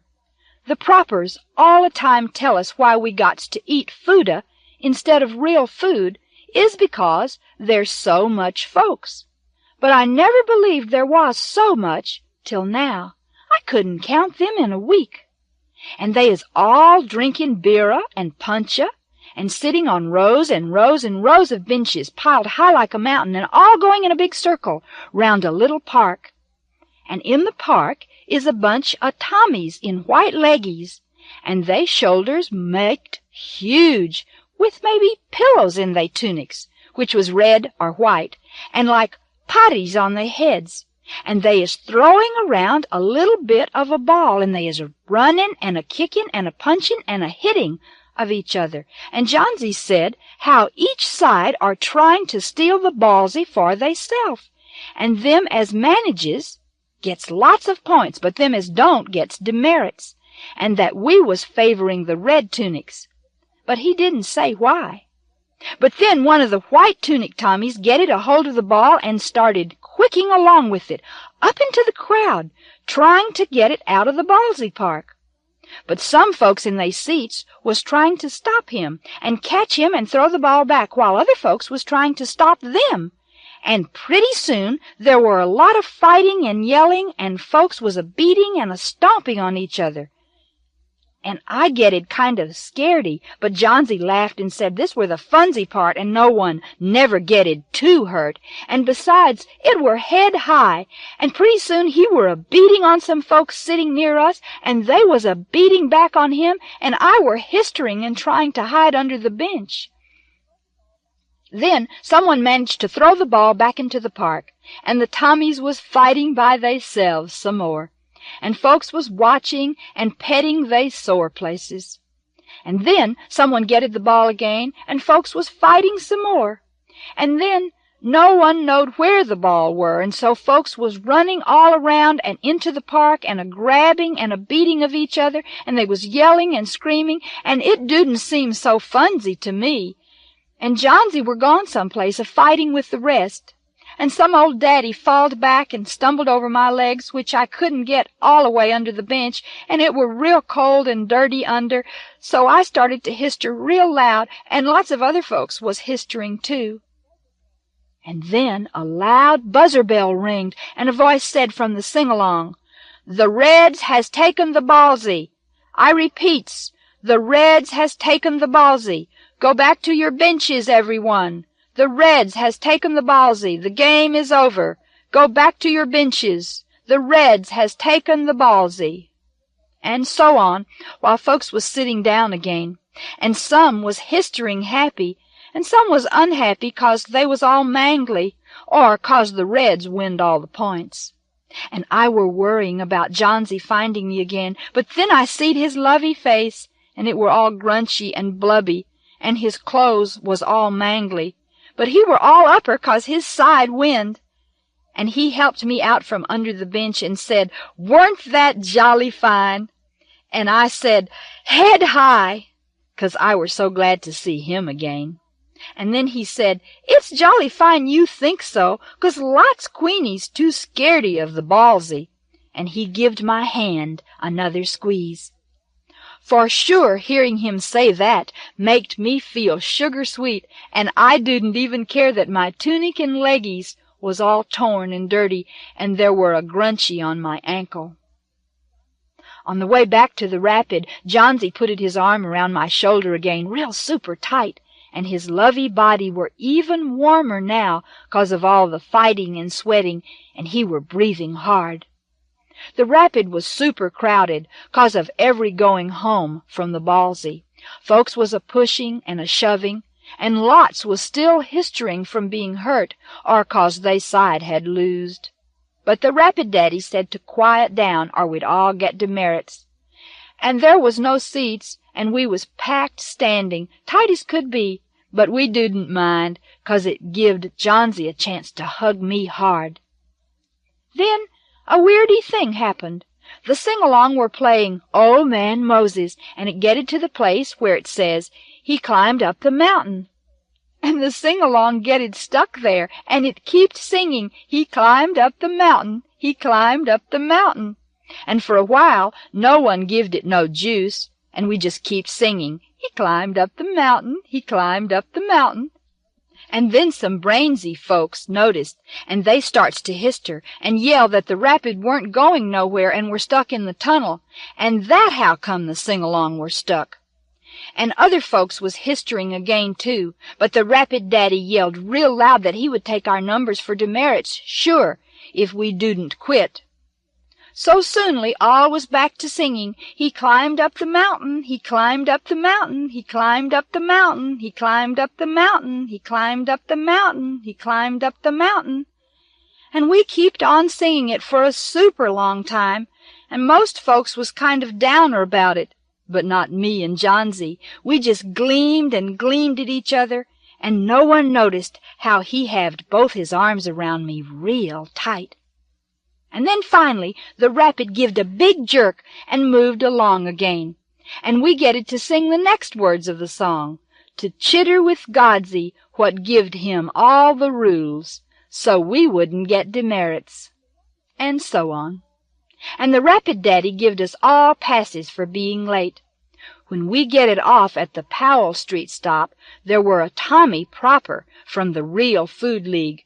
He were reading a newsy bill about how eating Fuda makes folks dum-dum and ruins they reflexes so they eyes won't blink right and they can't make babies and sometimes they forgets how to breathe. This were making me feel real downer, but then Johnsy started to chitter with him. "How come you knows this?" he asked the proper. "'Cause I is a brainsy and gets to hear about it in school, and I doesn't like to see folks' brains getting rotted." "Well, what can we eat if we doesn't eat Fuda?" "We can eat real food like in the oldie days." "Where would we get the real food?" "We gots to grow it in the parks." "But how would we get to the parks without tickets, and how would folks know how to do the growing?" "We gotta learn how again." "But how we gonna do that? And what is we gonna eat in the meantime?" "I guess we'd eat Fuda." "Well, that's what I's doing right now, so how come I should do all this bothering? I doesn't think you is very brainsy at all." And then the proper getted real mad, and tell Johnsy he were dum-dum, and his brain were already rotted. And then Johnsy gived him a big grunchy in the face and said his brain were rotted too. And then we runned away real fast before someone seed us and got at us demerits for fighting. And I tell Johnsy he were the most brainsy Tommy I never meeted. And he said, "Yeah, that's how come I want to get in the army, 'cause I is too brainsy to sit around the commune all the time." And I said how I were sure he could pass the test. We seed some more propers from the Mother Mary commune, but we was too dozy to chitter with them. And we seed lots of freakies laying around in the street sleeping. I never beat out so late to see it before, even though the commune mommy all the time tell us how we so lucky our parents getted enough points to have us in a commune when we growed up, and how there aren't room for lots of folks what gots to sleep in the streets and gots to stand in long linies for tiny bits of Fuda with no flavor at all. Some of them freakies waked up and tried to grab us, asking if we had any Fuda to give them or any grass. But we tell them no, and they goed away, 'cause they knowed it were true. But a couple of Tommy freaks tried to pooch me in a nasty way, and I were glad Johnsy were there, 'cause he give them a kick, and they goed away. It were after lights out when we getted back to the commune, and we haved to bang super loud at the door. While we was waiting to get letted in, Johnsy putted his both arms round me and pulled me super close to him and kissed my curlies and said, "You is a sugar-sweet queenie." I thinked my head would buzz to bits with happy. When the commune mommy come to the door, she started to sharp, but I didn't give her no juice. I just showed her the late pass from the rapid daddy and goed up to bed. But even though I were super tired from the head-high day, I kept clicking back to Johnsy, and I couldn't drowsy the whole night through. The next day I were drowsing at smart time and missed most of the cable prog on how Eskimos lived in the oldie days. The smarts mommy said if I didn't quit, she'd send me to the nurse mommy for a shot. That maked me hister unhappily. Folks mostly doesn't get sick now like they doed in the oldie days, 'cause of all the vitas and tranks and antibods what's in the fooda. But sometimes the nurse mommy gots to take care of folks' grunchies and also to give them a shot if they won't behave. So I tried harder to stay wakesy. Anyhow, the next few weeks was mostly usual. Smart time, brunchin', playtime, supper, game time, and pooching and chittering with my Queenie pals. The only thing that weren't usual were me, 'cause of all the time clicking into Johnsy. And fun night, the best night of the week, and the only time I could see his lovey face. But it were hard now to give juice to the sing-along, or the folksy, or the movie prog, or the caka and puncha, and all the other fun night do. Mostly we was busy trying to sit in a sneaky way, to hold hands without the odd mommy seeing, or pretending to bump into each other so he could give me a hug, or even a little kissy on the curlies, or to chitter together for a couple of minutes.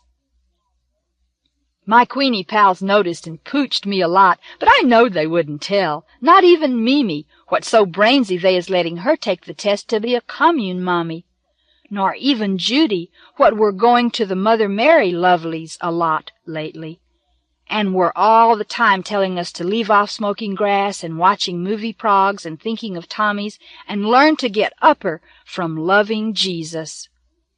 Judy were even thinking to put her name on the waity list to live at the Mother Mary commune, what would be weirdy for us 'cause we'd have someone new in our room.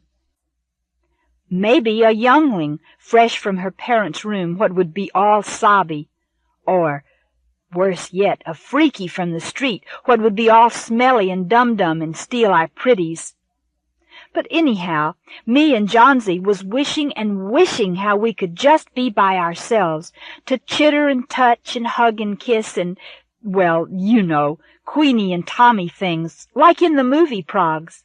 And I were wondering if Johnsy were wishing the same thing, and I were meaning and Christing a lot about how we never gets to do what we wants, and my Queenie pals was saying how freakies gets to do whatever they wants, with no mommies watching them, and I should be proper grateful. But I knowed they was just jealous.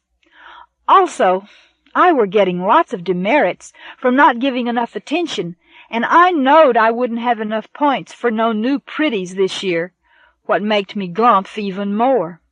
Then, one Friday night, the most sugar-sweet thing in the whole world happened. Johnsy come for fun night like regular, but I could tell right away he were head high about something. First, I thinked he maybe haved too much grass, or tickets for an outing. But he were even upper than that. Minute he could, he whispered in my ear, "I passed the test for the army." "Oh, Johnsy," I histered. The odd mommy sharped me with her eyes. "You'll be able to get more tickets for outings," I said. "Yeah, but they're more'n that," he said. "Soonly I'll go to the army school and learn how to clean the streets real good. Then I'll be ducted. And then I can get me on the waity list for a semi-priv room at the Army Commune, or, Sylvie, I can get me on the waity list for a room at the Army Family Commune. We could get married and jingle together every night and chitter and hug and all kinds of jolly fine things, just like the movie progs. We could have a wedding in the odd, and maybe even a honey trip, and stay head high all the time. Oh, Johnsy, I said, and I histered so hard I couldn't stop, even when the sing-along played Old Man Moses, so I getted 5 demerits, but who cared, 'cause I were the upperest Queenie in the odd.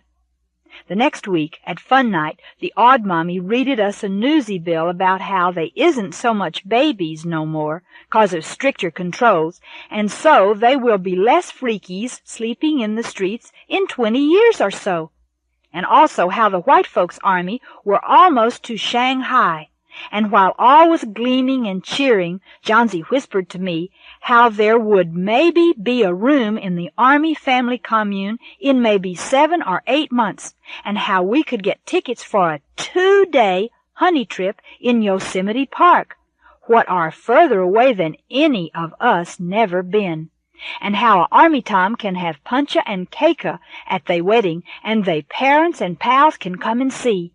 And lucky all was cheering so loud from the newsy bill, they didn't hear me hister. 7 or 8 months, it feels like 7 or 8 years. I think I were dying from waiting for that sugar-sweet day when me and Johnsy would be married folks and could do whatever we wanted.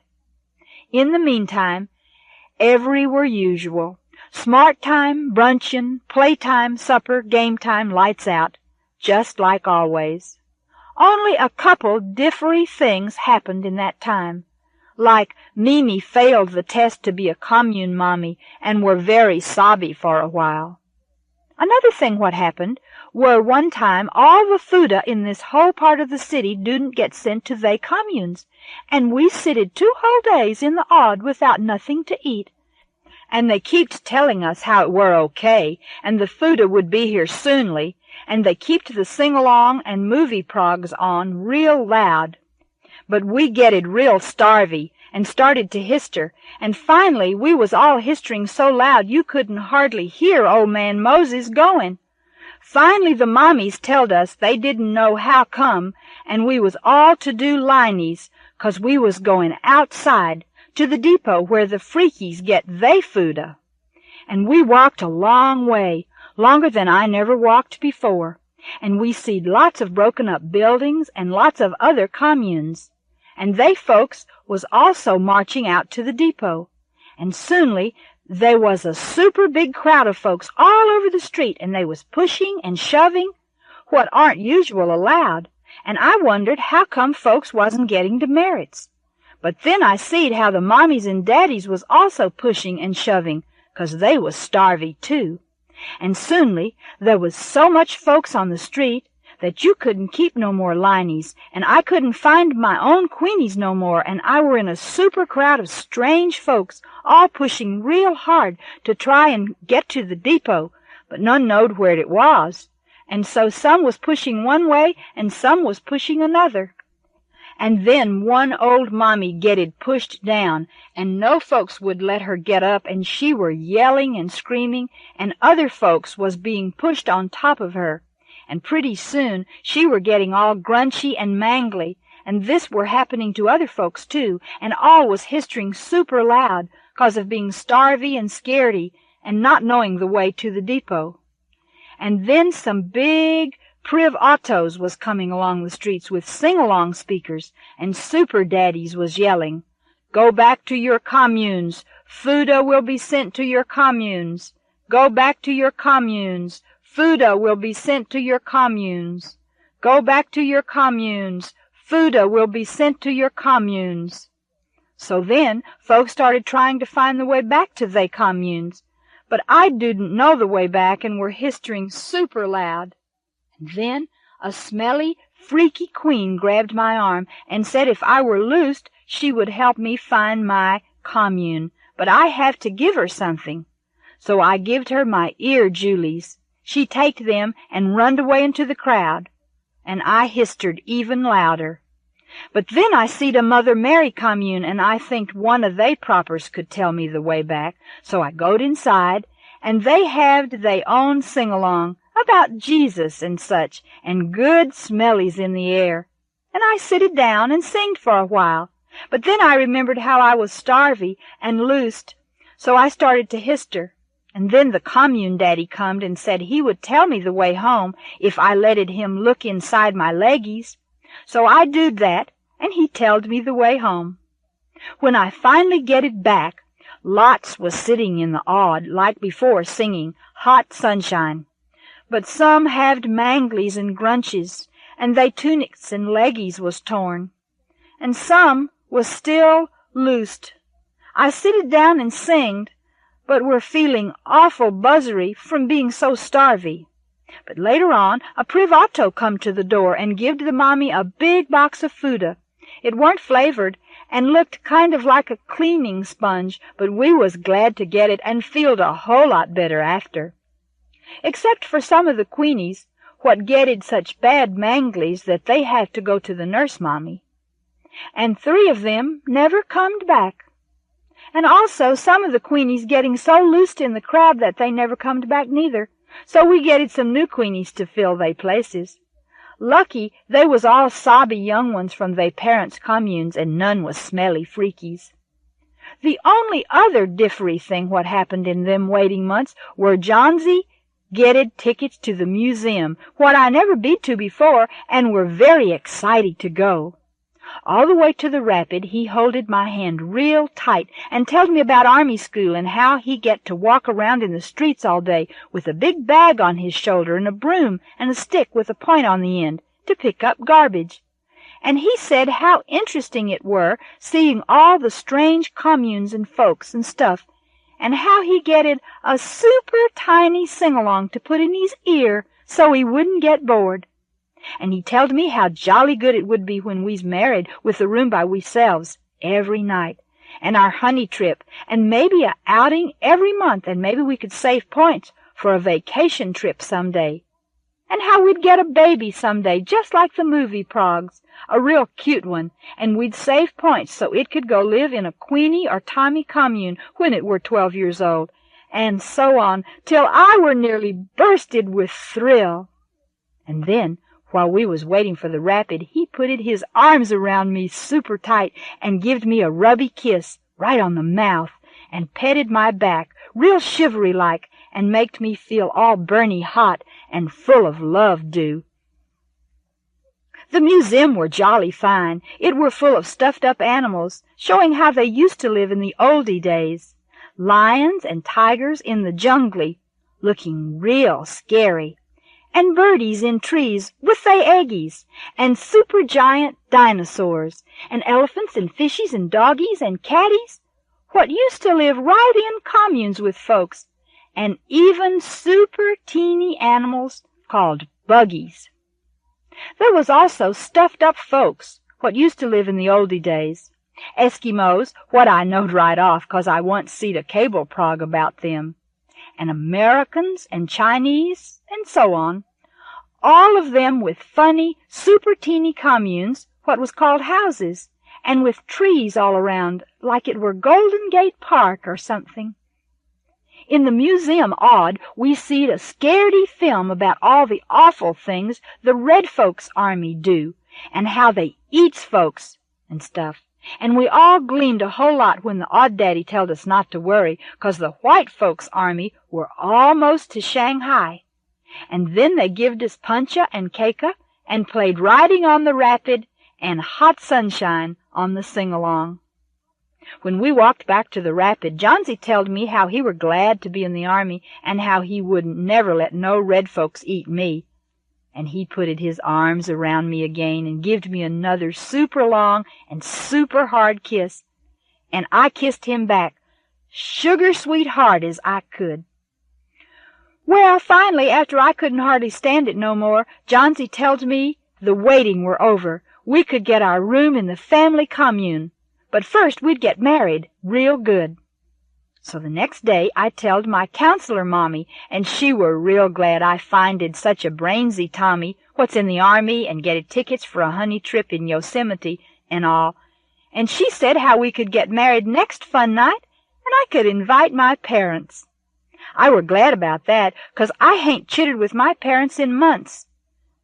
But when I phoned the Gary Street family commune where they lived, the daddy said how Mr. and Mrs. Andrews was still loosed from the day when all folks tried to get to the Fuda depot, but if they getted finded again, he would tell them about my wedding. I histered a little, but my counselor mommy said they probably finded someplace else to live or something, and I getted to choose chocolate or vanilla cake for my wedding, so I choosed chocolate, what are yum-yum. On that night I weared my best tunic and julies and leggies and even some head paint and doed my curlies up real fine. Johnsy comed with his 3 pals, and were wearing his new army tunic and leggies of bright green, what looked head high, and his face and head, and even his eyebrowios was shaved. He looked so strong and handsome, I were stuffed up with love-dew from the sight. The fun night were just like usual, and I could hardly sit still, but then, just before the movie prog, the odd mommy getted up and said, "I got a special surprise for you. Our Queenie pal Sylvie is gonna marry her Tommy Johnsy, and we got chocolate cakea and cherry puncha for a treat. Let's all sing the special wedding song." So they all singed, "Happy wedding to you, happy wedding to you, happy wedding, dear Sylvie and Johnsy, happy wedding to you." And then the odd mommy said, "You is now man and wife." And then we blowed out the candle on the cakea, and Johnsy gived me a sugar-sweet kiss, what maked me hister to think every was looking. And then they showed a exciting movie prog about this Tom in the oldie days, with a mask, called the Long Ranger, what killed baddie freaks, and Johnsy putted his arm around me for the whole thing. When it were time for him to go home, he gived me another big kiss and said, "I'll come and get you early tomorrow for the honey trip to Yosemite." And he kissed me again, and the odd mommy didn't even tell him to quit, 'cause we was married folks now and could do whatever we wanted. I were so buzzery that night I couldn't drowse at all. The next morning, right after brunchin', I put it all my privy things in a bag, and he come to get me. I said lots of history goodbyes to my Queenie pals, and even to the mommies, what I wouldn't never see no more. Johnsy helped me carry my bag. He said most all his privy things was already in our room at the family commune. Our own room! I wouldn't see it till the next day, though, after our honey trip. We was going to take the rapid all the way to Yosemite, what takes nearly 3 hours. Yosemite are a super big park. It got a mountain and a waterfall and lots of trees. And they is stuffed-up birdies living in the trees, just like the oldie days. And the stuffed-up birdies got little sing-alongs inside them, 'cause oldie-day birdies used to sing. But the stuffed-up birdies is better, 'cause they sing songs with words, what is more fun for folks to join in. Inside Yosemite are a big family commune where folks from all Northy Cal comes for they honey trip, or if they saves enough points for they vacations. The rapid ride were super long. We was lucky to get some seats after an hour. We was underground, of course, and couldn't see no scenery, but Johnsy said he thinked it were pretty much the same all the way to Yosemite.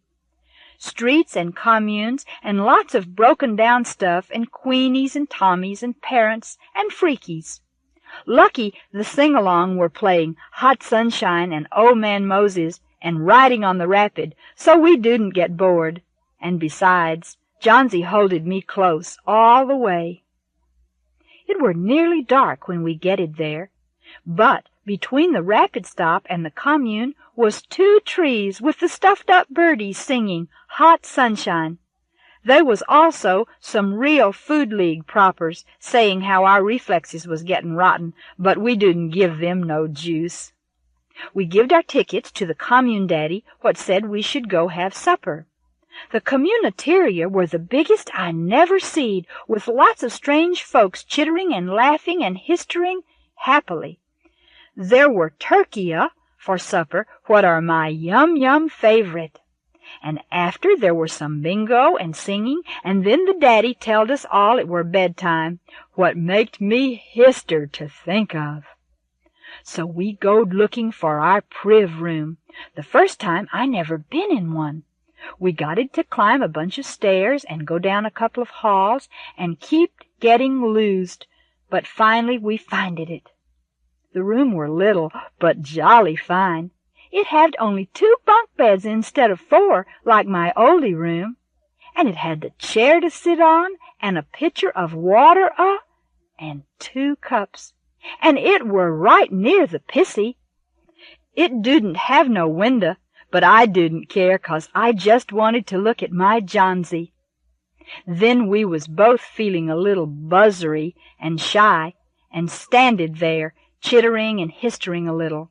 And finally, Johnsy said we should turn our backs and put our night tunics on. So we did that, but it maked us hister a whole lot, 'cause I never seed no Tommy in his night tunic, and he never seed no Queenie in one neither.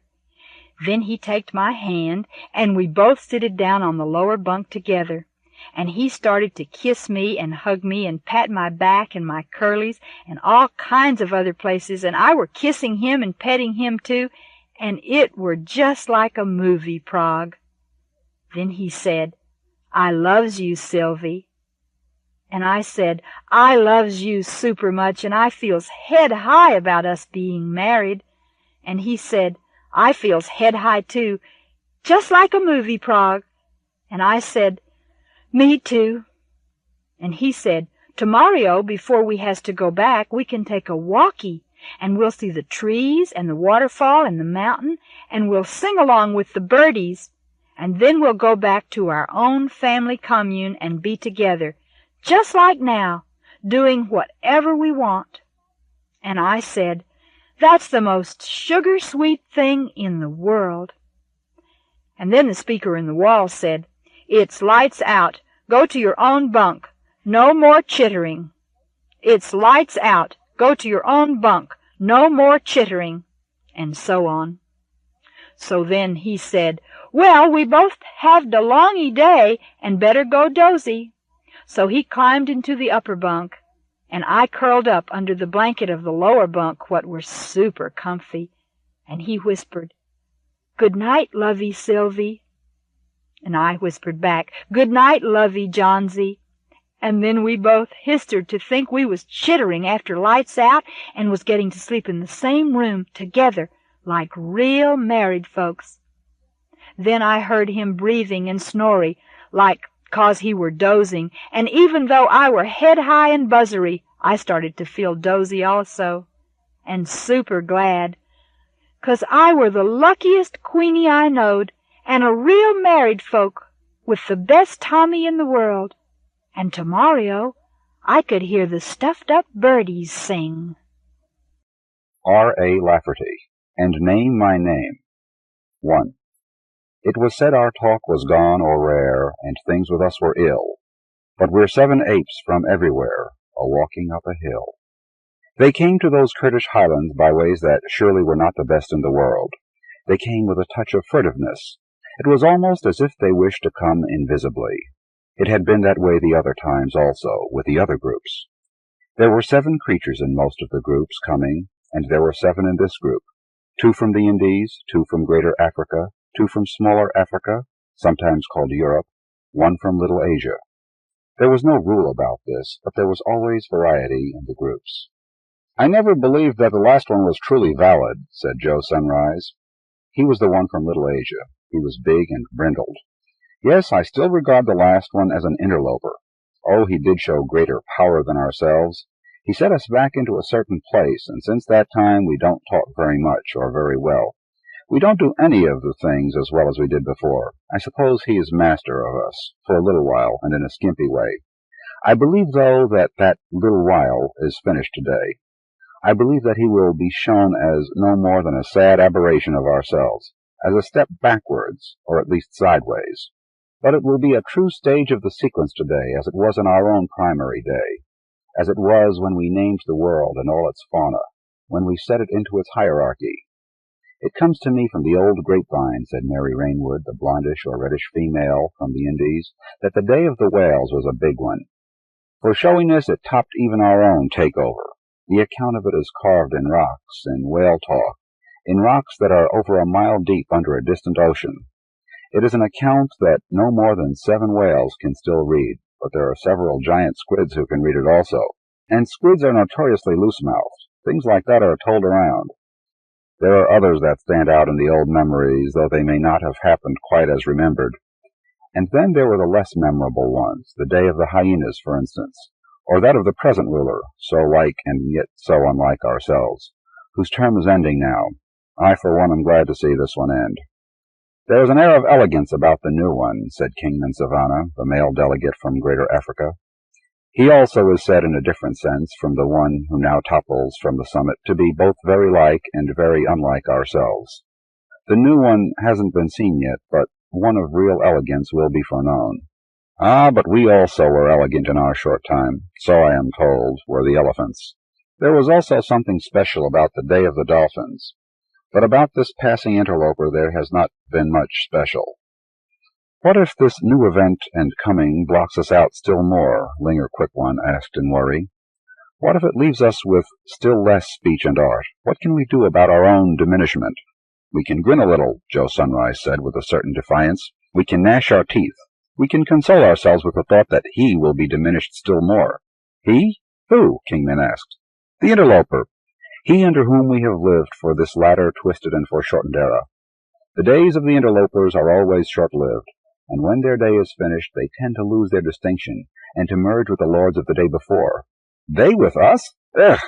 Mary Rainwood voiced it.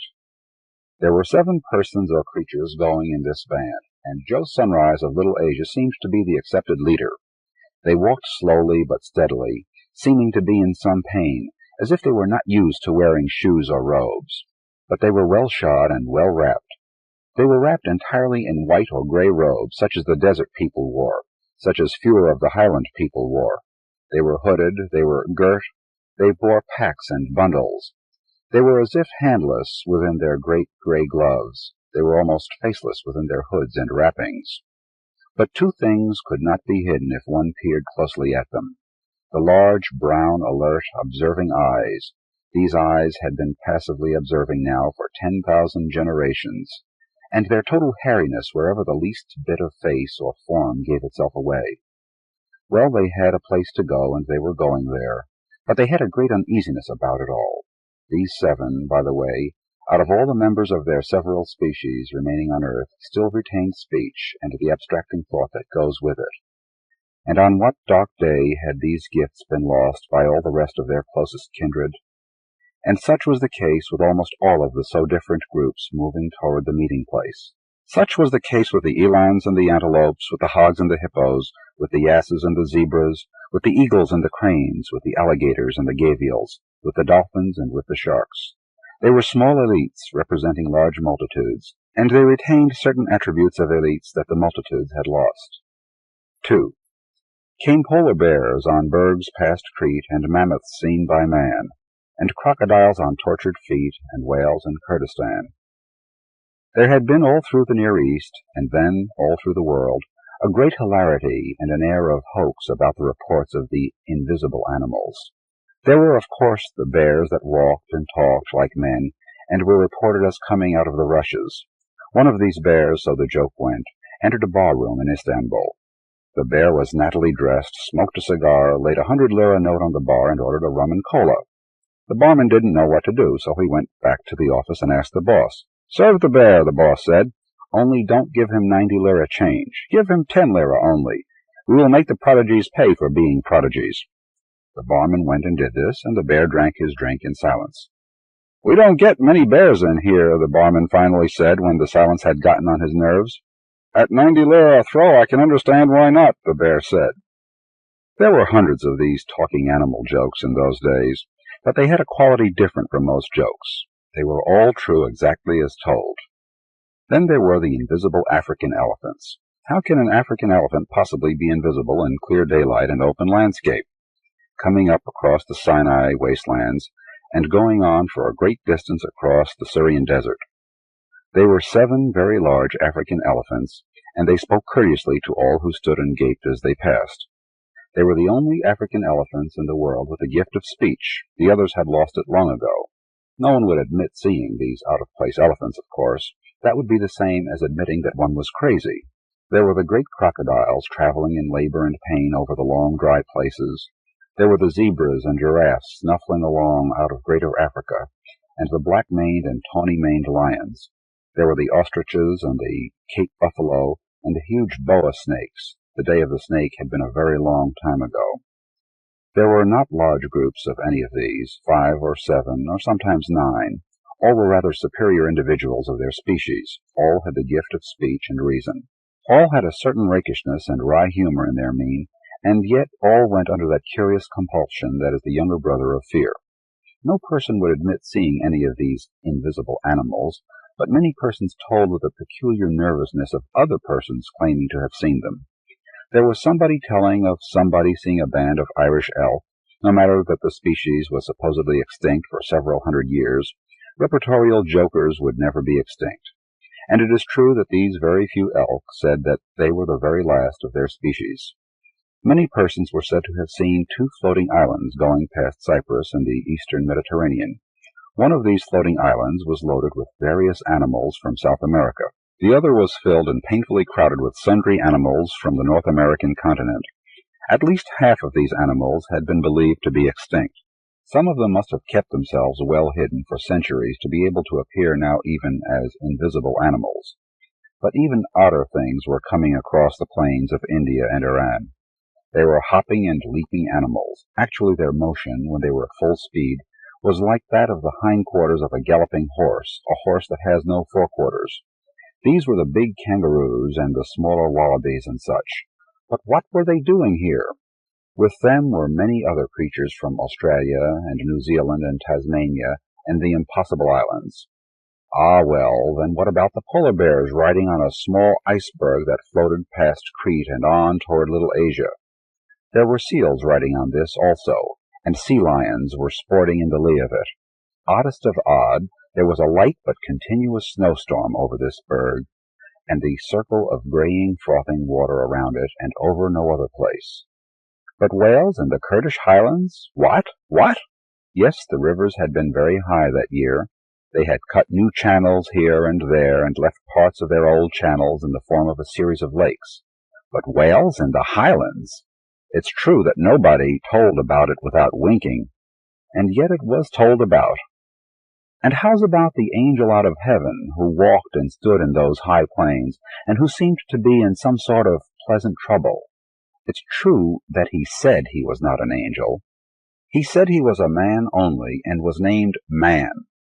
It is true that he looked like a man and not an angel, nobody knowing what an angel looked like.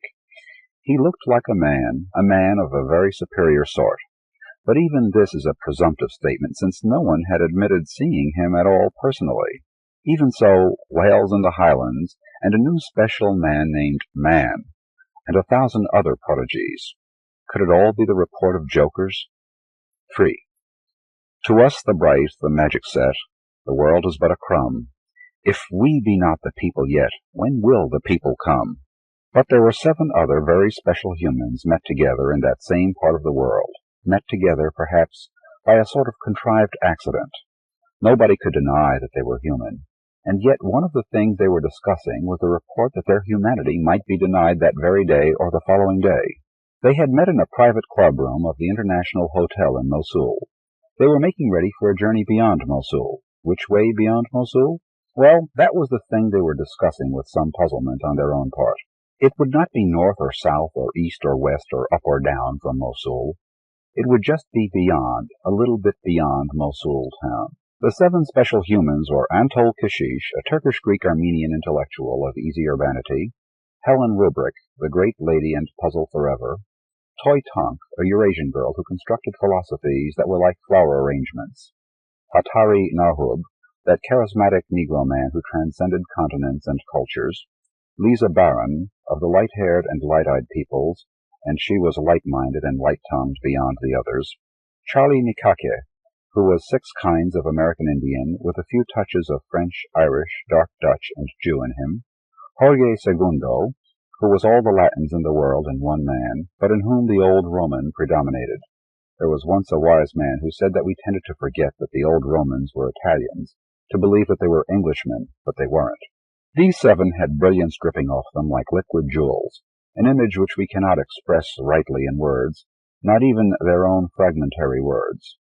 How these 7 had been selected for a mission that they understood hardly at all was a puzzle, but they had gathered here from all over the world without a word of instruction or suggestion from anyone. It was only a sort of psycho-biological urge that had told them to come exactly here, exactly now. "We are met here, and we hardly know why," said Jorge Segundo.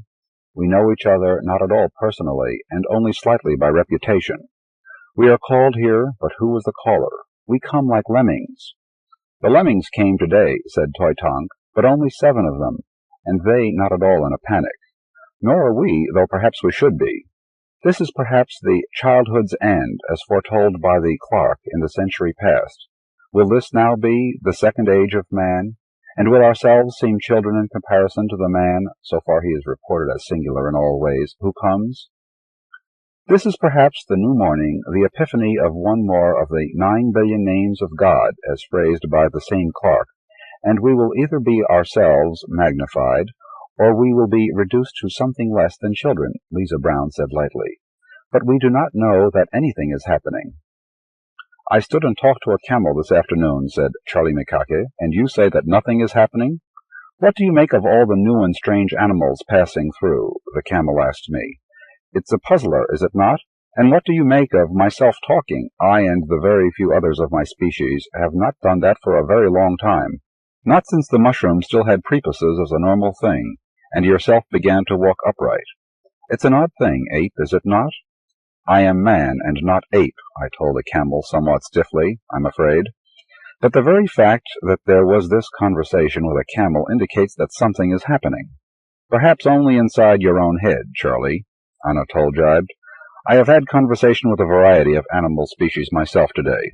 All say that it is unusual with them, not at all common for their species to be able to talk. Yet I find it less strange than that we 7, previously unknown to each other, should be gathered here and talking together." "Oh, we are the 7 magic people," Hatari said rationally, though he now had a not quite rational look in his eyes. "Every age of the world, and I believe that our own has been the penultimate age, has its 7 magic people who come together by psychic magnet at a hinge time. We are the spokesman for the rest. But if we are the spokesman, what will we say, and to whom? If we be the people, indeed, and we never doubted it till this day, then we will speak it to our own variant, this mysterious shining man, and it will be given to us in that moment what we should say," Helen Rubrick was murmuring with her eyes half closed. "But I am very edgy about all this, and I believe that we are really coming to the edge. There is something wrong with the setting and the set." "What do you say, Helen?" Jorge asked. "What is wrong with the set?" "The set is off. It has gone wrong. Both the picture and the sound seem doubled, Jorge." "Cannot it be fixed?" "But what am I talking about?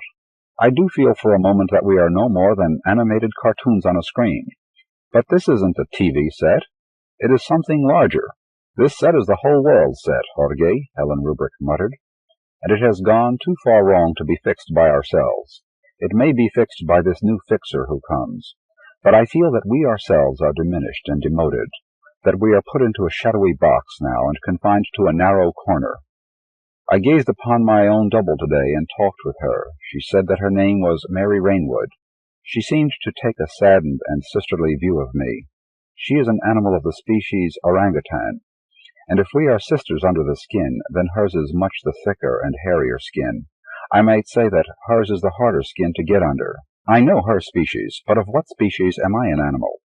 It was odd that she was able to speak. "She says that it only happens in the last 7 days of an age. It seems equally odd that I am able to speak, and I really wonder whether I have been doing it for more than 7 days. I believe that our own era has been a very short one, and a deponent one." It was something like a ski lodge there in that private club room of the International Hotel of Mosul. Very cozy there by the open fire at night after a strenuous day on the snow slopes. What open fire? What snow slopes? That was all illusion. It was more like a cave that they were in. Open fire or not, there was a flickering and a shadowing on the cave walls, and the talk among them became more and more shadowy on that last night of the age. It was morning then. It hadn't been such a long evening and night, only a few hours. It hadn't been such a long age, no more than 30 or 40,000 years. They went out on that morning to a place a little bit beyond Mosul, 7 magic persons, on either the last or the first morning of their magic. 4. Yours, nervous sort of apish lives, derivative the while, and somehow feral concrete hives have not a lot of style. The shining man hadn't arrived from anywhere. All ways of coming had been watched by some or other of the creatures. And yet he was there now on the crown of the animated hill. He was very much as all the creatures had supposed he would be before they had seen him at all. Not really shining, not of imposing stature, with an inexperienced and almost foolish look on his face, not complex, not at all magic, competent though, and filled with an uneasy sort of grace. He was not nervous. Nervousness, of course, was not possible for such an excellent one as he was, but he was in some pain, for he was already in light travail. The animated hill was merely a wide, low hill, higher, though, than the high hills around it, covered with creatures. They were in tiers, and files, and arrays. They were in congregations and assemblies and constellations, creatures almost beyond counting, enough seemingly to cover the earth, and they did very nearly cover the wide hill. The man appointed and named them, speaking to them with an easy dominance, and then sending them away again, species after species, speechless again for another era, yet having their assigned places and tasks for a new age of the world. Earthworms, beetles, damselflies, honeybees, locusts, cicadas came and went. They had slightly new assignments now in a world which would be at least slightly different. Shrikes and eagles and doves and storks came through the crowded air. They spoke, sometimes they argued. They were convinced or they accepted their assignments without being convinced. But they winged away again, speechless now once more, but far from soundless. Time became diffused and multiplex, for the man imposed and directed thousands of species while the sun hardly moved. Space also was extra-dimensional, for the wide low hill could not have served as staging space for so many species in the normal order of things. "We will be the last ones," Lisa Baron said to her magical companions. "As we are the highest species, the lords of the world, so we will have the final instruction and appreciation. Ourselves, the first age of mankind, will receive confirmation and approval from this aberrant creature, who, however unlikely he seems, ushers in the second age of mankind. I beg you all, confer with him straight-faced and in all seriousness. Consider that his office is more important than himself. We are the giants and he is the dwarf, but he is higher than ourselves, for he is appointed to stand on our shoulders." "We will not be the last ones," said Jorge Segundo. "Can you not see that all these confrontations and instructions are simultaneous? And yet we wait. It is as if he notices all the others and not ourselves. He is probably jealous of our basic stature. But do you not see that even the trees and grasses come and go, speaking with him in their moment, and then going away speechless again to their own places? It is the unnaturing of the ecology that happens now, the preternaturalizing of the ecological balance. The natural world was always out of balance. There could not be a balanced ecology before or without man. Well, but why did we not bring the balance in our own time? Are we not men?" The whales went away, greatly pleased and greatly relieved about something. And yet all that the man had done was bless them and say, "Your name is Whale." There were long conversations with some of the species, and the man was forced to become eloquent with these. But the long confrontations did not use up great quantities of time. All these things were telescoped and simultaneous. "Your name is Lion, your name is Buffalo, your name is Donkey," the man was saying. The man was tired now, and in more than light travail, but he continued to name and assign the creatures. There was much discussion and instruction in each case, but they did not consume much time. "Your name is Swine," for instance, was a total statement that contained all that discussion and instruction. The palaver was like a scaffold that is disassembled and taken down when the building is completed. "Your name is Carpfish" was such a completed structure, with very much of stress and synthesis having gone into it. "Your name is Ape," the man said, smiling in his pain. "No, no, no, we are men," shouted Joe Sunrise, that big and brindled ape from Little Asia. "We are not ape. It is the miserable half-creature there who called us ape. Can he be right about anything?" "Not of himself, and surely not about himself," the man said. "But he hadn't this knowledge of himself. He is only an air and a noise. Remember that you yourself had the day when you named the names. You named Lion and Buffalo and Mammoth and others. This half-thing also had his shorter day. It may have sounded as though he said, and perhaps he did say, 'Your name is Ape.' I do say it. Your name is Ape. Now go and fill your niche." There was much more to it, as there was to every confrontation, yet it consumed little time. There was lamentation from Mary Rainwood and Kingman Savannah and Linger Quickone and others of their group.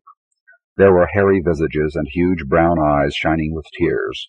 But the apes were convinced and almost at peace when they finally accepted it, and went away, speechless again, but not noiseless, shedding their robes and wrappings and going hairy. They were confirmed as apes now, and they would be more fulfilled apes than they had been before. It seemed that there was only one group left. Really, it had seemed to every group that it was the last one left. And yet every group had heard the naming of every other group, for it was all simultaneous.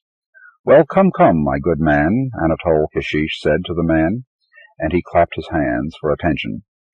"Now that you have disposed of the animals, and you did do it neatly, even though you were a little too wordy about it sometimes, it is time that we had our talk. We will clue you in on the world situation. Then we will be willing to listen to your special mission and message. I believe that we have been waiting for the message a long while, though frankly we expected it to be brought by a more imposing messenger." "You haven't any name," the man said almost with bluntness. "Your particular species vanishes now as a separate thing. It has never been a real species. It hasn't either body or spirit, only air and noise. Several of the creatures were correct in calling you the interlopers, the half-creatures. Be submerged now. Be nothing." No, we are men," Jorge Segundo cried out, very much as the brindled ape Joe Sunrise had cried out the same words. "We are the lords of creation. Ours is the world civilization. We are the first age of mankind." "You are the second age of apedom," the man said, "and an abridged and defective age it has been. I intuit that there have been other such unsatisfactory half-ages or no ages. And I am responsible for getting rid of the clutter you have left." The magic had suddenly gone out of the 7 persons or erstwhile persons. Pieces of it that had fallen off them seemed to shine like jellyfish on the ground. "We have fission, we have space travel," Hatari Nahub protested. "We have great cities and structures of every sort." "I intuit all this," the man said. "You are a hiving species, but your hives and structures do not have the style of those of the bowerbirds or the honeybees or the African termites. I have wondered a little, though, how you build up these ferro-concrete hives that you call cities. Do you accrete them by deposits of your regurgitations or your excrement after you have eaten limestone and iron ore? It's a grotesque way, but the blind and instinctive actions of such hive creatures as yourselves always seem grotesque to thinking creatures such as myself. Such mindlessness, such waste in all that you do. The ferro-concrete and wood and stone and chrome hive colonies that you construct for the billions of inmates, they are more strange, more mindless, of less use than would be so many great ant-hills. Go now, you mindless hiving folk. You tire me. But we have civilization. We have the electromagnetic complex and the nuclear complex, Charlie Mikake challenged. And the firefly has a light in his tail, the man said. Go. Your short day is done. But we have all the arts, Toitonk claimed, and she was very near the art of tears. Can you sing like the mockingbird, or posture like the peacock? The man asked. What arts do you have? Go now. This was not really a long argument. The crows had argued much longer, and just for the jabbering fun of it. Besides, this was happening at the same time that all the other decisions were being given. We will not go. You have not named us yet, Helen Rubrick spoke. It will be better if I do not speak your name, the man said. You will shrivel enough without. Go back to your hive cities and decay in their decay. Your speech now becomes gibberish, and you begin your swift decline. Why, I know who you are now, Lisa Barron exclaimed. You are the Genesis myth. In fact, you are the Parthenogenesis myth. Is it not strange that no language has a masculine form of Parthen, and yet it appears to be the oldest? Now I know why the myth is in pain. From your side, will it be? I am a doctor, among other things. May I assist? No, the man said, you may not. And know you something else, female of the unnamed species. Every myth comes true when enough time has run. There was a great myth about the earthworm once. There was even a sort of myth about yourselves, and you, creature, have a little more than the rest of your kindred. It seems a shame that you have already come and gone before the scene itself begins. We have not gone. We will not go, Anatole Keshish insisted. Everyone is of some use. What can we offer? Then his tongue lost its cunning forever. You can offer only your submission and retrogression, the man said. Ah, but tell us finally, what is our real name? Hatari Nahub asked. Those were the last true words he ever spoke. "Your name is Ape," the man said. "Really, your name is Secondary Ape." There were fair and dark visages, and blue and gray and brown eyes shining with tears.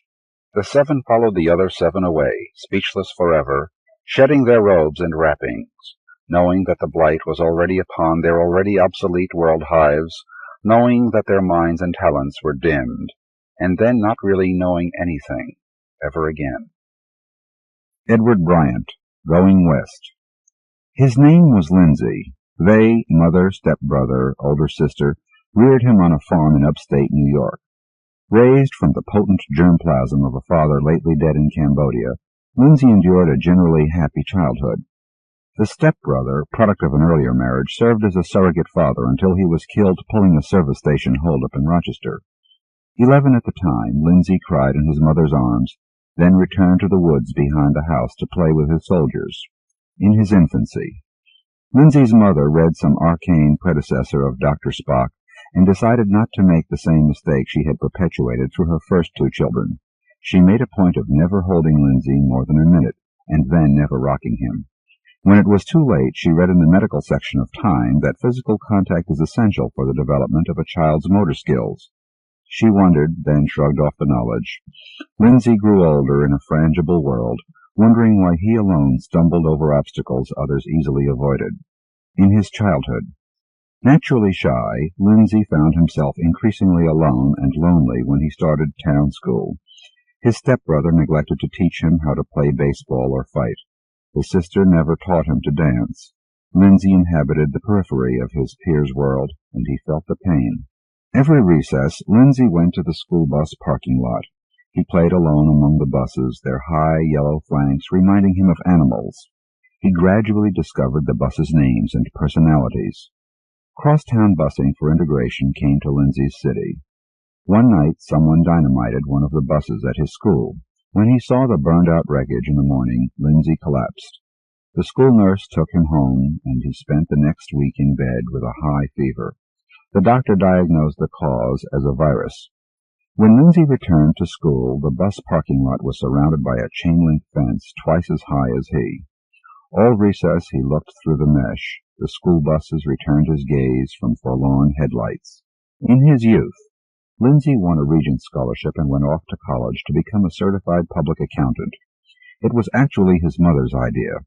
Lindsay lived with 3 roommates in a sterile new apartment building across the street from campus.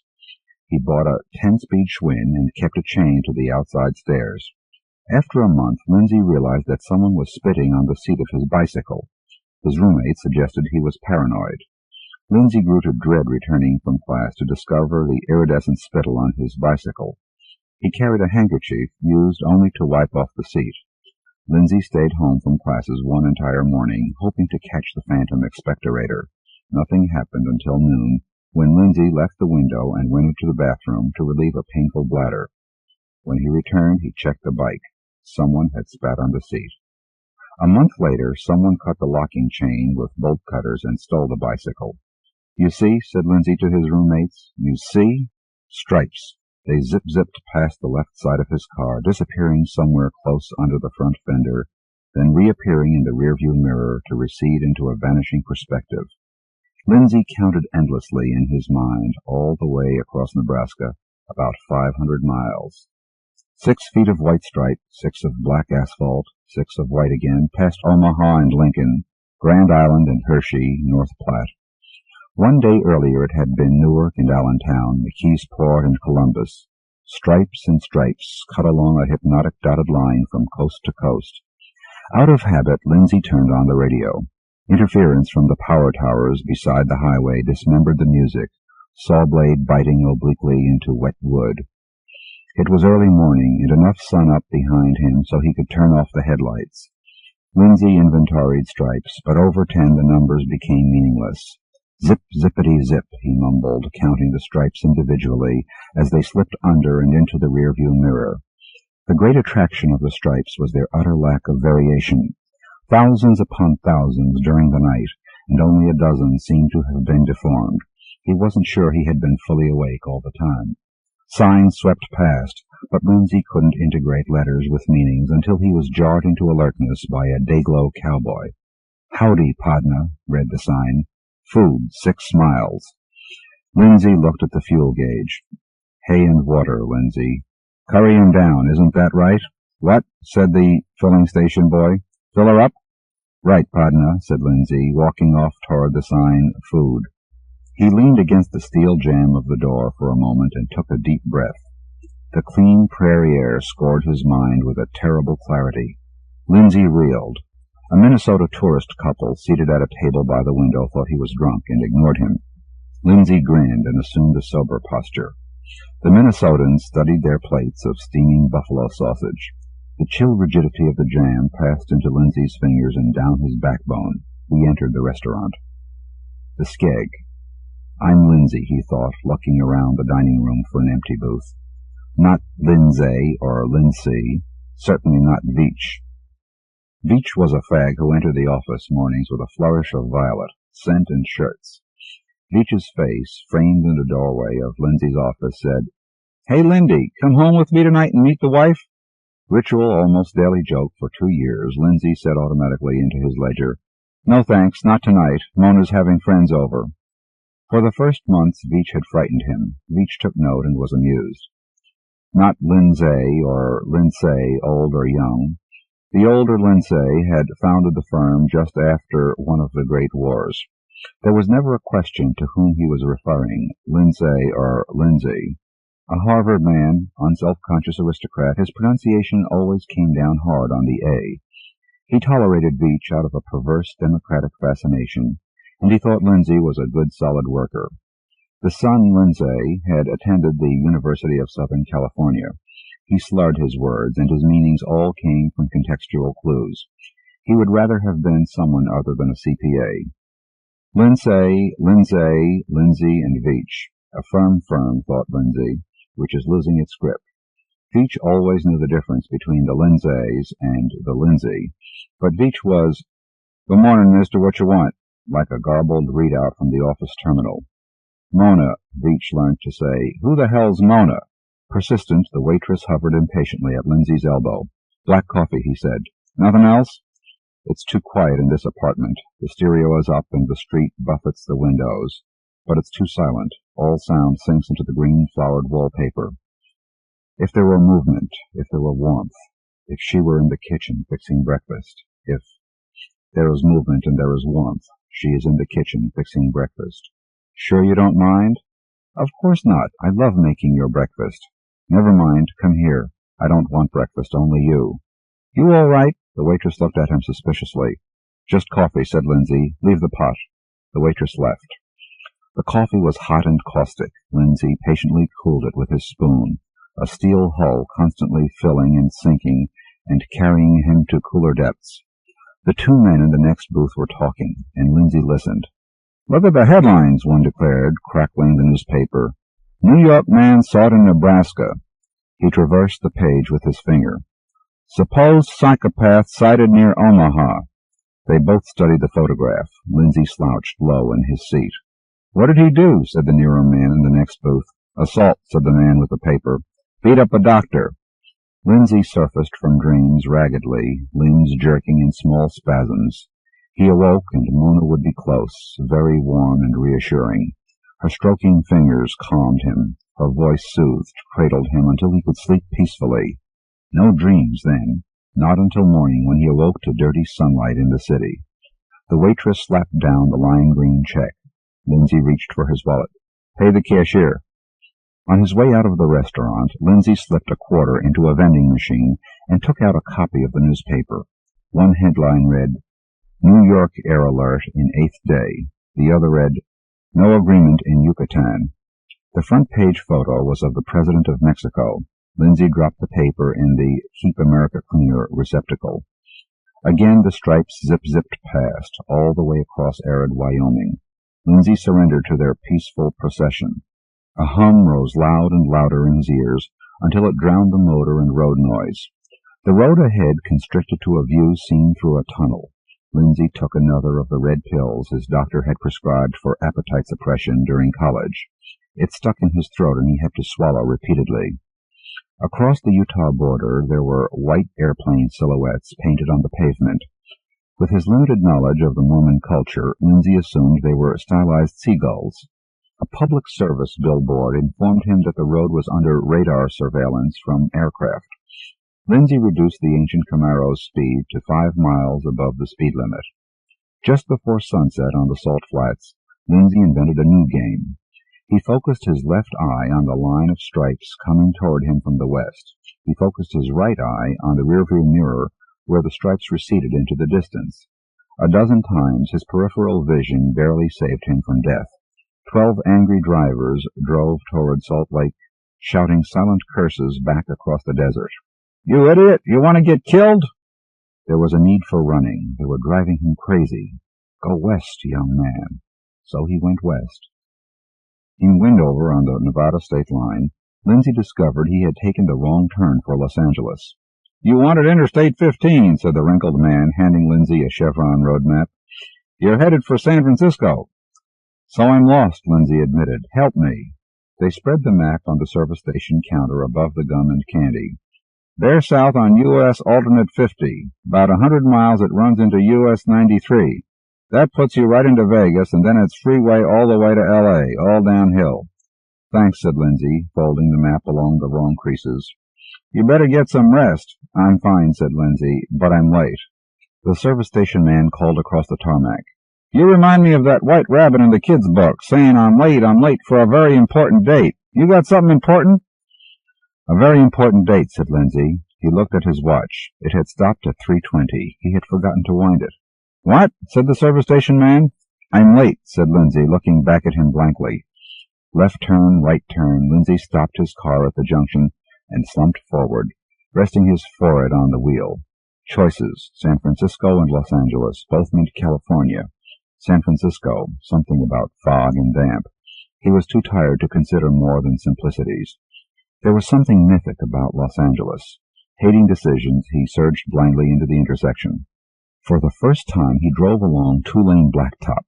The constant white dashes were now supplemented on curves and hills by continuous yellow stripes. Lindsay marked the addition. He encountered little traffic on the Nevada highway, yet the road was strewn with dead animals, rabbits, porcupines, even an occasional badger. Once he had to swerve to avoid something so massive it could only have been a dead cow. He opened his window to the cold night air, and after many miles realized that the scent coming into the car was the odor of corruption. 70 miles south of Wendover, he pulled off the road. He urinated in the barrow pit beneath the cold sky and stars. The desert tried to retain him. Lindsay thought of the highway department crew finding his frozen body in the morning, standing spraddle-legged and stiff, jutting a yellow rainbow into the east. When he got back into the car, it was like slamming a refrigerator door. Lindsay turned the heater controls all the way up, and the car began to smell of dust. At a truck stop south of Ely, he stopped briefly for gasoline. As Lindsay pulled out of the service area, he passed a hitchhiker. The man waited on the shoulder of the highway beneath a mercury lamp and extended a tentative thumb. Lindsay's foot hesitated on the accelerator. He looked through the window at the hitchhiker. The man looked back from shadowed, invisible eyes. The hitchhiker was tall and thin, with a dark, tapered beard. He was wrapped in heavy, shabby clothing, and carried a canvas rucksack slung over one shoulder. There was something naggingly familiar about the hitchhiker. Was he— Sorry, thought Lindsay, and drove away so fast that gravel scattered from the Camaro's rear tires. Pebbles leaped and ticked around the hitchhiker's feet. Beach appeared unexpectedly on the passenger's side of the seat. He looked across at Lindsay with a Cheshire grin. "Hey, Lindy, come home with me tonight and meet the wife?" What wife, thought Lindsay. Some nice boy you picked up on 42nd? He instantly regretted the thought and felt ashamed. Beach had more taste. "No thanks, not tonight. Mona's having friends over." "Mona," said Beach. "Who the hell's Mona? Lindy, baby, you ought to see a shrink." "I love her," thought Lindsay. "It won't kill you," Beach said, taking a cigarette from a gold case and tapping it against the dashboard. "What?" Lindsay said vaguely. Beach was disgusted. "You're not listening." "I am. Why should I see a psychiatrist?" "Are you unhappy?" Lindsay admitted he was. "Shrinks help. Trust me." "Psychiatrists fool around with things that aren't their business." "That's their business," said Beach. Later. The elder Lindsay, implacable. "You're a good, solid man, Lindsay. An asset to the firm." "Thank you, sir. but I think perhaps you are upset. Lately your work has been uneven. I'm sorry, sir. I want you to take some time off. Maybe seek some professional help. I'm fine, sir. I'd rather not. I'd rather you did, boy. Sir, Mr. Veitch can recommend an extremely competent man. Sometime during the night, the sky above the hills to the southwest began to lighten. In an hour it became a white glow. Another hour, Las Vegas. Lindsay had never been to Las Vegas. He had never before been west of Pittsburgh, yet he had heard. The coins in his right trousers pocket pressed against his thigh. Lindsay unconsciously touched the wallet in his jacket. He realized it was too easy a dream and instantly denied it, laughing. Lindsay took the freeway bypass to the west. On his left the carnival glared and blared, merging his night with others from long before. Neon incandescents flashing. Caesar's Palace, Tilt-A-Whirl, The Nugget, Freak Show, Dunes Hotel, Cotton Candy. Dizzy, Lindsay hunched forward over the wheel and concentrated on the stripes. He heard a chorus of In the Good Old Summertime, as though played by a distant calliope, the sound teasingly distorted by wind. He twisted the knob of the radio, but the radio was already off. The sound, he realized, was distorted by time. A sign of soft, reassuring green swept by on the right. Los Angeles, 280 miles. It was an anchor of tangibility, a promise he could grasp. "Where's the ashtray in this thing?" said Veitch. "Under the radio." "How was the session with the shrink?" "That's, none of my business, right?" The psychiatrist was quite pleasant. "Crap," said Veitch. "You hated it, right?" "I didn't hate it, no." Veitch exhaled a cloud of smoke. "Don't obscure your hostilities, Chickie. Did you tell him about Mona?" He didn't ask. "Stop and let me out," said Veitch. "I can get further with a desert cactus." As the road began to climb into the Sierras, Lindsay checked the fuel gauge. The needle rested well below E, so he exited at a station where the floodlit signs assured him all-night lowest prices, live Gila monsters, and cactus candy. The attendant told him the live Gila monsters were asleep in their pens, not to be disturbed until morning. On the access road to the highway, Lindsay passed a hitchhiker again, the hitchhiker. Lindsay stared as the hitchhiker put out his thumb. Unaccountably terrified, Lindsay swung wide into the left lane to avoid him and pressed the accelerator to the floor. He looked back in the mirror. There was only darkness. Lindsay joined the westbound freeway and felt his panic subside. There was nothing frightening about a recurring hitchhiker. It was an anomaly, but nothing sinister. Lindsay concentrated on keeping his lane as the highway wound farther up the Sierra slope. At times traffic from the opposite direction swept down around the curves toward him, headlights strobing between posts of the divider fence. He wondered about the time. The luminous dial of his watch read 3:20. A uniformed man at the agricultural check station across the California border gave Lindsay the correct time. "I have time and money enough to see a psychiatrist," said Lindsay, "but not the inclination." "What for? I know how things are." "Do you have any citrus fruits, vegetables, or other plants?" "Yes, I have no bananas," Lindsay indicated. He had heard his mother say that. "Don't give me a hard time, buddy." "Time, that's all I want." "You'll love him," said Veitch. "His name is Dr. Vandermark. He's a pussycat." Coasting down the long grade into Barstow, Lindsay looked into the mirror and once again saw a glow. This time it was morning. A reddish sun edged above the mountains, and the Mojave instantly turned incinerator. Having no air conditioner, Lindsay rolled his window down and suffered. Dr. Vandermark, Veitch explained, spent a number of years interned by the Japanese in New Guinea.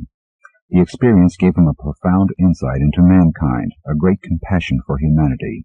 Only a child then, at war's end, he determined to become a psychiatrist. Lindsay wondered aloud why his experience in the Japanese internment camp hadn't caused Vandermark to become a misanthrope. "Maybe he's crazy," Veitch suggested. "So why should I waste my money on a crazy person?" "Because he's a pussycat." "I will want to see you again in 1 week," said Dr. Vandermark. His voice was precise. He smiled only slightly, allowing his lips little freedom to disturb the meticulously tended Van Dyke. Lindsay silently collected his hat and coat. "Next week I should like an introduction to Mona." "Did Veitch?" "That would be unprofessional," said Vandermark. "Then how—" Vandermark carefully touched his Van Dyke with one finger. "You talk, I listen." The air temperature rose all the way from Barstow into San Bernardino, where Los Angeles actually seemed to begin. Purdue. Lindsay disinterred the word from a youthful memory of a motorcycle film.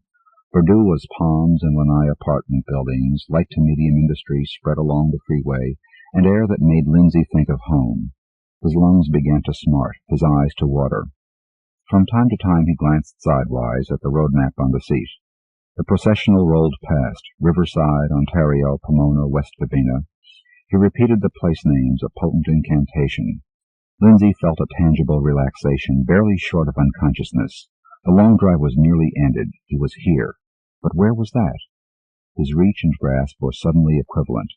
Oh, my God, said Lindsay. He wanted to pull over on the side of the highway and be sick or fall asleep or both. He craned his neck, stared out the windows and into the mirrors. There was no way. Lindsay's Camaro was in the fourth lane from the right of 6 lanes westbound. Traffic chains of multicolored links bound him on both sides. Lindsay flashed his turn signals first one way, then the other. He pressed on the horn. Some of the other drivers ignored Lindsay. Some cursed him, some laughed. Veach reached for the lighter. "Well, Lindy, you're here." He paused to light his cigarette. "Are you just going to drive indefinitely west in this lane?" Lindsay looked helplessly across the hood of his car. Traffic in the lane immediately to his left was moving slightly faster than he. Cars in the right lane were traveling slower. "It may take an hour or two," said Veach, "but you'll run out of gas. Here you'll be, helpless and surrounded." "I'll make it," said Lindsay. "I'm here. Just give me time." "No time, Bunny." Signs abounded on either side of the freeway and overhead. Guidance for the lame and halt, or for strangers. San Gabriel River Freeway, next right. Pomona Freeway, next right. San Bernardino Freeway, left lanes. To Santa Ana Freeway, keep left. Yorty Skyway, center lane. Los Angeles, left lanes. "I can help," said Dr. Vandermark. "But for me to help you, you must help me." "What?" said Lindsay. "You must help me." Dr. Vandermark slumped in the tan leather chair. He was tall and stoop-shouldered, with the unconscious slouch of the tall man who doesn't wish to intimidate men of shorter stature. "I wonder if you could tell me your goals." The Rorschach ink blots had been easier. Finally Lindsay said, "I don't know. I'm not sure. I want to be warm and safe." "And loved? There's a difference?" From interchange to interchange the traffic fragmented and reformed, shifting Lindsay from lane to lane. "This is scary," said Lindsay aloud. "I didn't expect this." The sun was nearly overhead, and he looked at his watch. The hand stood at 3:20. Lindsay turned on the radio. "E20 in the afternoon. This is KLA in Pasadena with a Wild Wax weekend in store." He could see Mona, blurred. Hard to focus, Lindsay thought. Eyes deep in shadow, Dr. Vandermark regarded him. "It's not uncommon for a child to invent an imaginary playmate." "You fool! I am 26 years old," said Lindsay. "Please, I meant no—" "Listen," said Lindsay, almost pleading. "Please don't fuck around with reality." "Mr. Lindsay, will you listen?" "You stupid, irresponsible—" "To reason?" "Bastard, nothing gives you the right—" "I can only help you with your full cooperation. Nothing." The radio. "Sul News. Today, Los Angeles inaugurates its new multi-million-dollar traffic control plan. Echo—" At the apex of a 4-level traffic stack, Lindsay saw an opening on the right and cut in. The new signs read, Hollywood Freeway. "According to L.A. Traffic Czar Chase, the new system will cut freeway congestion 10% in the first month of operation. Further—" "Quickly, quickly!" Lindsay cut to the left, the Ventura Freeway. He glanced at the map. Red freeways tangled in an unstrung skein. "You don't need that map," said Veach. "I don't know where I'm going," Lindsay said. Veach nodded. "You feel it. The map won't help." The radio. "Dozen random exit ramps and sites selected for maximum disposal—" The freeway rose to the penultimate level of a 5-layered interchange, and Lindsay looked down at California from a dizzying height. "It's got to be here somewhere," he said. "It's got to be." The route divided, and Lindsay drove the San Diego Freeway south. To the right the sun glittered on water. "The Pacific," Lindsay said. "I've never seen it." He strained his eyes, but saw nothing but hard glitter. The freeways forked and spread like lovers' legs, and Lindsay followed them. The map was nearly useless, but in time he came to believe he was driving widdershins around the golden city of the Golden State. The ocean to the west gleamed closer. The radio. "A day's QLI report. QLI Authority reports smog concentration moderate, eye irritation severe, potential respiratory damage moderate. High temperatures today will range to the 100-degree mark. Traffic levels are maximum. The retail price index is up 0.4%. All factors considered, the quality of life index has receded to an all-time low of 6. Enough. Can't you describe her? Dr. Vandermark asked. Of course, said Lindsay, as easily as my own face. He heard the long-drawn thunder of waves rake the beach. Blaring horns shocked him up one level of consciousness. The Camaro swerved back into its own lane. Lindsay gripped the steering wheel so tightly his knuckles began to ache. Just watch the stripes, said Veach. They'll guide you. Watch the stripes. The radio. Ilya's my own The quality of life is strange, said Lindsay, immensely satisfied with his own cleverness. He said it again. We're here, said Veach, stubbing out his cigarette in the ashtray. The sign blocked out the sun. 10th alternate exit. Santa Monica Freeway, far right lane. Lindsay found himself in the far right lane. The main body of traffic broke and flowed away to the left. The Camaro climbed an exit ramp describing a wide asymptotic curve into the west.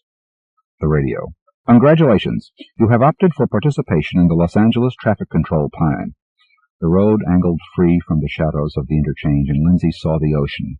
The ramp arched high out over the beach. Just follow the stripes, Veach said.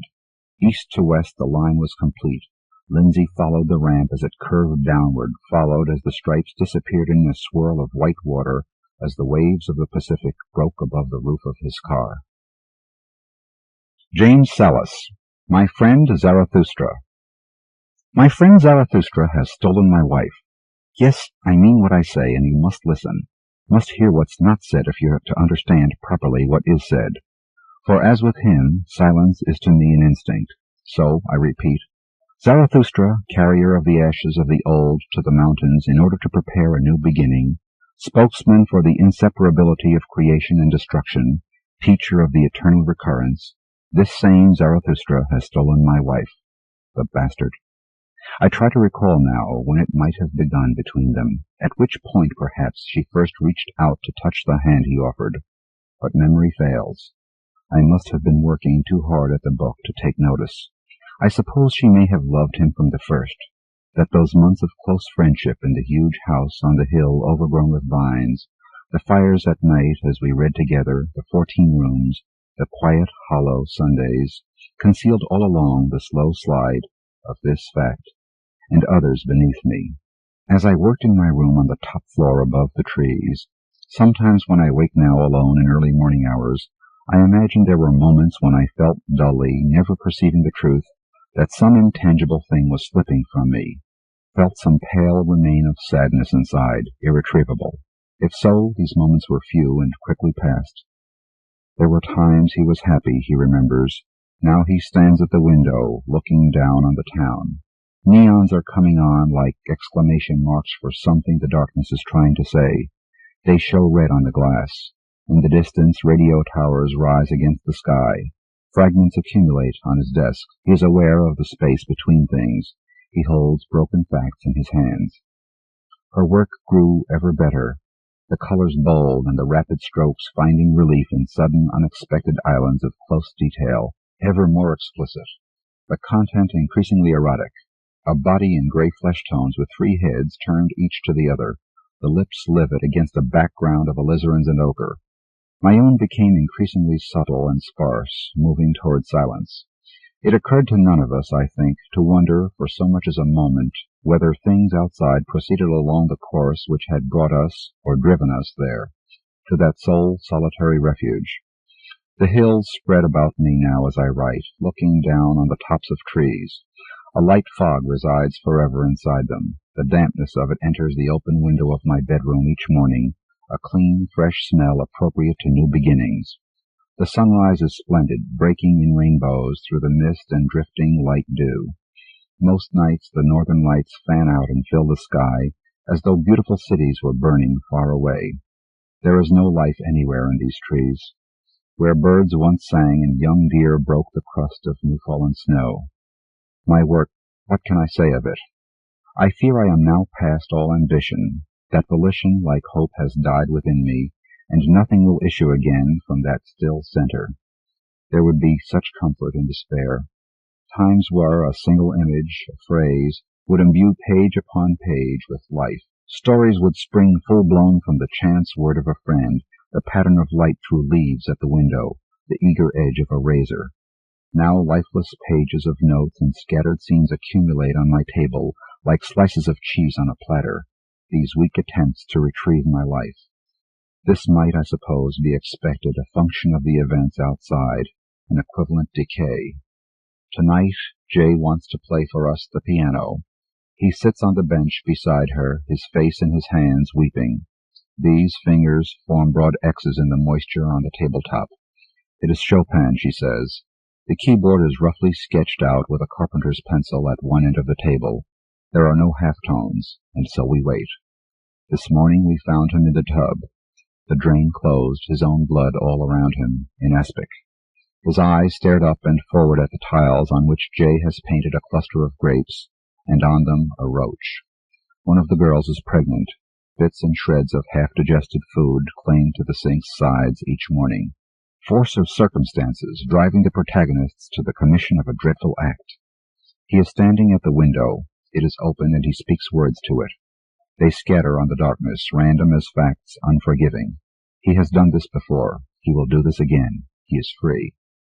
I remember the last night. We had just made love, and she stood at the window, her stomach bulging slightly now, and her breasts full, the old stretch marks lost. The motel sign was red on the glass. Darkness entered through the window, and she said, "Jim.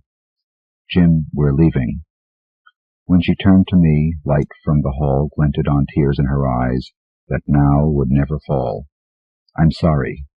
After a moment I stood and nodded, then came up here and began to write down everything I remembered about her. At dawn I found I could write no more, and I realized she was gone. He is tall, large, with deep blue eyes and heavy ridges above them, like shelves for dark things that might fall out of the sky. He listens to his own voice ringing in the corridors of night. He smiles. It is almost over now. It is 3 a.m. now, a cool night wrapped in clouds, and again unable to sleep, I take down a book. It is a foreign edition, and with a small silver knife I must cut the pages free as I read. We are to recognize how all that comes into being must be ready for a sorrowful end. We are forced to look into the terrors of the individual existence. Yet we are not to become rigid with fear. A metaphysical comfort tears us momentarily from the bustle of the changing figures. We are really for a brief moment. But wait. There are sounds outside now, voices milling about, feet, voices, together. I go to the window. There are fires. The villagers have come at last. Gary K. Wolfe. Therapy. For this I came all the way downtown? Hell, Emma, it's a machine. You didn't tell me it would be a machine. At these prices I refuse to talk to a machine. I demand something better. You refuse. You demand. That's right. Just keep it up, Harold. The machine is listening. Hear that, machine? Are you listening? Mr. Big Shot refuses. Mr. Executive demands. Wait. Next he'll start bossing you around, the same way he does me. Must you distort everything, Emma? See here, machine. I think you can appreciate my position. I'm a sensitive man, forced to come up the hard way, groveling and clawing and shoving for everything I've got. When I get home at night, all I ask from her is a little understanding. Do I get it? No. What do I get instead? Nagging, complaining. The servants did this. The children did that. I can't take much more of it, machine. Already I've developed a very nervous stomach. Good morning. From the machine's tuba-shaped loudspeaker mouth. Please be seated. A pleasant voice, persuasively calming. They sat down. According to my schedule, you two should be Mr. and Mrs. Harold Hokie. Is that correct? Harold answered. Substantially, yes, but lately we've taken to pronouncing it Hokay, though. The rhymester at my ad agency suggested it, to go along with their creative strategy. See, I advertise a lot. I'm Mr. Big in aphrodisiacs, you know. You've probably heard my ad 1,000,000 times. To poop to play? Make it Hokay. On TV every night? Sorry, no. I have you down as a compatibility problem. What seems to be the trouble? Emma quickly fielded that one. The trouble is that Harold High-Hat there thinks he's God Almighty, Lord of the Manor. Don't you let him fool you with that I'm so sensitive crap. Ask him why all that sensitivity didn't bother him the time he automated elk antler production and laid off those sweet old shepherds. How that man did gloat. All I heard about for weeks. Go ahead, ask him. You'll see. He's the one who needs help, not me. Now, 1 minute, Emma. Harold stood up. The books advised it in situations like this. Put you at a better advantage. Gave you the psychological edge. People were all conditioned. Height equals authority. I think we're taking a few things out of context here, aren't we? Please sit down, Mr. Ho-K, from the machine. No, I will not, Harold scowled down at the machine. Not until I get her to admit she's sick, and she is. It takes a genuinely sick mind to keep hammering away at me this way, ruining my health by distorting the facts with sniveling half-truths. Harold turned, ready, thinking on his feet. Humiliate, degrade, discredit. Get that bitch. Mr. Ho-K, stereophonic sound, at least 200 watts, 15-inch woofers, 30 or 40 mid-ranges. God only knows how many tweeters, full blast, from at least 30 feet off the floor. Please sit down. He sat down. The machine's voice took on a cheery lilt. Let's probe around at random for a while. See if we can define the parameters of your problem. For instance, what are your hobbies, Harold? Harold brightened considerably. I collect ad art, not that crummy stuff you buy in those cheapy galleries down on 42nd Street, stuff that's already been thumbed over by a million people. No, I collect good stuff, first drafts, signed by copywriter and art director. In fact, hanging in our living room, I have the original storyboard for the bubbly seltzer Grandma's Coming to Dinner commercial. You know the one. Opens with a long shot of everybody rushing around, straightening up the house, cooking. Fantastic thing of 3 or 4 years ago. On the tube 5, maybe 6 times a day. Anyway, I have it. Authentic as hell. Some of the most prominent experts in the country certified it before I bought. Had to pay a fancy price for it, too. Art like that doesn't come along often, and I have more, print stuff. The very first 2-page spread for Whoops-a-Daisy. That one didn't come cheap either. I don't imagine so. Now you, Emma, what's your hobby? The machine asked with soothing, pear-shaped tones. Emma forsook candor for retaliation. My hobby? Whining, according to Harold. He thinks I've got it so easy, staying home alone, raising the children by myself, while he's off somewhere gallivanting around the world looking for more ways to make people hot. Emma, Harold whirled in his chair to face her.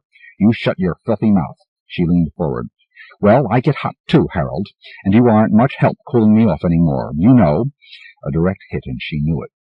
Stop it, do you hear me? Harold screamed. My sex life is of no concern to a damn machine. Quite to the contrary, Mr. Ho-K, the machine responded with low wattage, jacked up bass, muted treble. All facets of your life together are my concern. Emma, no treble, high filter, less than 1 dB. Please tell me more. Emma had taken a bright green handkerchief from her transparent lucite handbag. She blew her nose with a resonant honk and returned the handkerchief to her bag, carefully, to avoid smearing up the inside and ruining the bag's transparency. She didn't succeed. She stared with disgust, first at her purse, then at Harold. Harold isn't home much, you see. I get lonely for a man's company.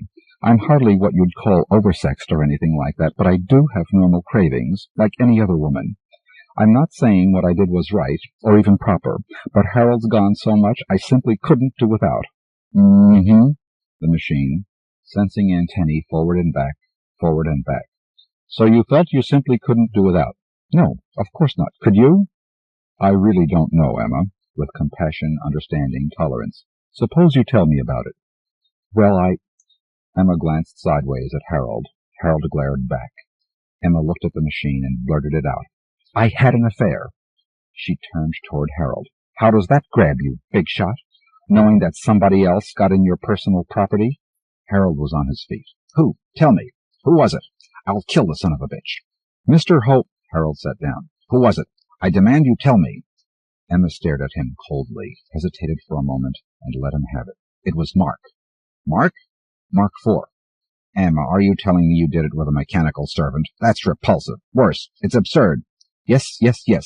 I did it with a mechanical servant, and it was better than it ever was with you, even though his dusting attachment kept poking me in the ribs, even though he had to tape a pillow over his accessory tray, even though he had to use his pneumatic rinsing tube, even though 100 other things, it was still far, far better than it ever was with you. You degenerate biddy. Harold leaped out of his chair and moved toward Emma with clenched fists. Emma was ready, though. On her feet, crouched low, position 2, right arm out, 3 fingers stiff, left arm in close, fingers together, ready to rip out Harold's balls, like she learned at night school. Always try to sublimate open hostility, the machine advised. Harold came in on Emma, low and underneath, using the old red dog technique he'd put to good service in many a football game, Merrywell High, '06. Violence is usually the manifestation of a threatened ego, explained the machine in an authoritative basso profundo. Emma lunged forward with all the expertise she'd acquired in 1.5 classes. She never could stand sweat, and missed Harold by a good 2 feet. The machine tweaked its amplifiers to capacity. Its voice shot up at least an octave. I can assign meaning to these aggressive feelings. His forward motion impaired by the lateral shift of his truss, Harold gave up on his block. Instead, he crawled up to Emma on hands and knees, grabbed her about the legs, and shook her back and forth. I have complete and total understanding of all the delicate interrelationships comprising the human psyche, you know. Emma felt up under Harold's coat, grabbed his suspenders, pulled them back as far as she could, and let them go with a snapping thwack. I was programmed in Vienna. Harold clutched the hem of Emma's dress that came from the young matron's shop at Saks. With a downward swipe, he ripped it off her. In my professional opinion, you degenerate animal, screeched Emma, clothed only in her luster-pink acetate slip. She scooped up a handful of Harold's double-knit Brooks Brothers sport coat and twisted it into a ball, stretching it all out of shape. The solution to your problem, Harold's upper plate fell out. He gnawed at Emma's ankle with his gums. Lies in the realignment of your subconscious drives and motivations. The machine cleared its throat sequentially through its 6 channels. Let's see how we might use such a realignment to correct your faults, Mr. Hokay. Harold dropped his hold on Emma and shook his head dumbly. My faults? He slipped his plate back in. Correct my faults? Hell, don't worry about me. Straighten her out. She's the one that needs it. Her and her perverted sex life. There's nothing wrong with me. The machine assumed a scholarly air. We all have our little human foibles, Mr. Hokay. You, for instance. If you were to be a trifle less pompous and a bit more considerate of fragile sensibilities and cravings. After what she did to me? Fat chance. Harold banged his hand down on the machine to emphasize his point. 2 little green lights winked and a knob fell off. And you, Mrs. Hokay, the machine's voice wobbled a little, have to overcome the fact that you're sexually fixated on an electric broom. Don't you talk about him like that. Emma clutched her dress to her with one hand and swung her purse at the machine with the other. Her swat shook loose 3 chrome panels and 6 feet of plastic tubing. The machine shimmied once, stopped, and said with a lisp, 2 p.m., Mr. and Mrs. Hokay. I'm afraid that's all for today. See you next week? Don't bet on it, Harold groused. Carefully, to avoid touching each other, he and Emma tramped out of the office and into the elevator. Harold punched the ground floor button. Wise-ass machine, muttered Harold under his breath. Worthless piece of junk, complained Emma. He's really a nice, considerate boy, only so cerebral, said the elevator. What? Said Emma. What the hell? Said Harold. It's not like I don't tell him, the elevator went on. Over and over I tell him. Nobody likes a know-it-all. Keep up like that, you'll never get ahead. Believe me, of these lover spats I know plenty. Better he should forget the hoity-toity. Try instead a little time, a little tete-a-tete. Look, I show you. The elevator slowed to a halt between floors. I don't let you out till you kiss and make up. Emma and Harold gaped at each other. Open these doors, Harold bellowed. Elevators can't go around telling people what to do, observed Emma. Kiss and make up, repeated the elevator firmly. What did I tell you? It asked 12 hours and 32 minutes later. Just fine, cooed Harold with eyes only for Emma. Just fine, Emma echoed lovingly. The doors popped open. Arm in arm, Emma and Harold walked out into the early morning sunshine. Remember, the elevator called after them, all your friends send to him with their problems. For myself, I want only to give him a push in the business. The doors shut. With a bustling, motherly whir, the elevator headed upstairs to make sure the machine had started off the day with a good hot breakfast. W. Macfarlane. Gardening Notes from All Over. The hero has always been us. The villain has always been us, the right-thinking people. The wrong thinkers are never wrong, right? What churns my guts is that straight decisions, honorably pursued, turn into a 5-tier cloverleaf interchange. How could I do honestly what I've done, and end so mixed up with problems personal, cultural, and, for God's sake, interplanetary? I had been a gardener for 3 years when we found the beetles by the swimming pool. Before that, I was employed by the Bureau of Entomology and Plant Quarantine at the Agricultural Research Center at Beltsville, Maryland. Unless you have subjected yourself to it, you cannot imagine the East Coast. My wife, Marion, was agreeable, though she is the daughter of a clergyman in Princeton, New Jersey. I bought a 3/4-ton truck to carry her books and our personal gear, and we drove to California to live with my mother in her Point Loma home while I went job hunting. It was refreshing to return to a multi-ordered society, and the vegetables are a week to 10 days fresher. People say that California is the world of the future, but when I feel low, I'm sure that Maryland is. The natives there are like French fries without ketchup to someone who has grown up with Filipinos, blacks, Portuguese, Germans, Italians, Japanese, Yugoslavs, and all the others. While Marion and I are neither vegetarians nor frugivorous, the produce in our supermarkets does not make me want to weep. Oh well, the shellfish on the East Coast is outstanding. At Point Loma, I renewed a high school friendship with Lance Yanabu when he came to mow my mother's lawn. Lance was 3rd or 4th generation Japanese. I said, "Hello, Yellow Peril," and he said, "Harry Watson, banzai, charge," and we shook hands. He would not enter the house. "Are you out of your stupid gourd?" I asked. "I got spooky lady clients up and down the street," he said, and he mowed the lawn and trimmed the hedges and pinched chrysanthemums for half an hour. Then I made him drive over to a bar with me, and I plied him with beer. "Have you got an acute attack of race prejudice?" I asked. "It's the mystique, you plick, and fly'd lice up your gunny budger." "It's this way," said Lance. "I am an inscrutable Oriental, and I want to keep it that way. I knocked back $18,000 by not fraternizing with you bleached Americans. Harry, old buddy, I went to UC Davis and got a bachelor's degree in agronomy. I saved all my pennies and went farming. I lost my ass.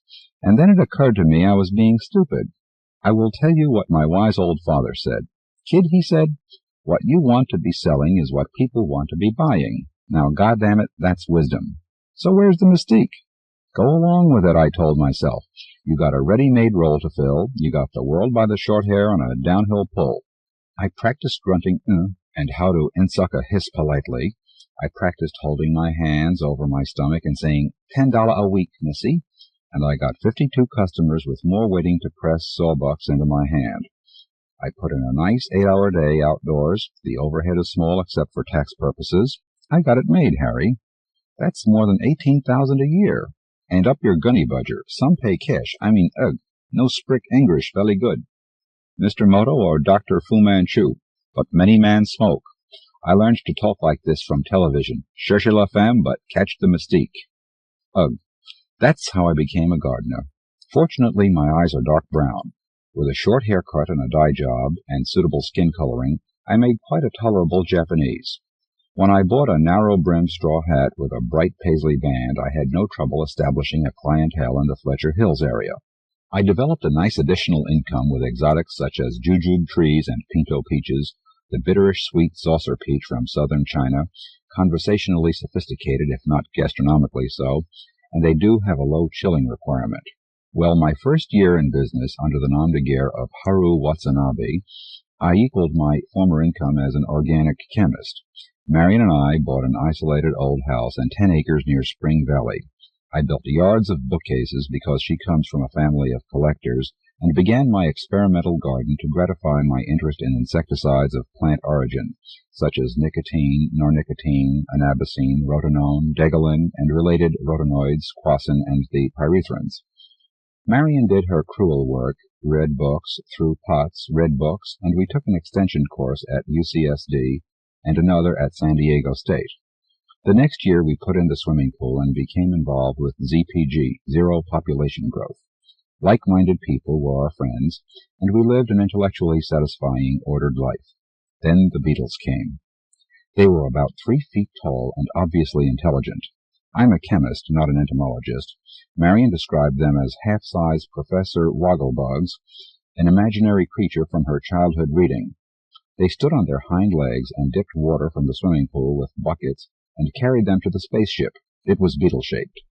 There was a pull-out spout, and they poured water into this until I showed them how the hose worked.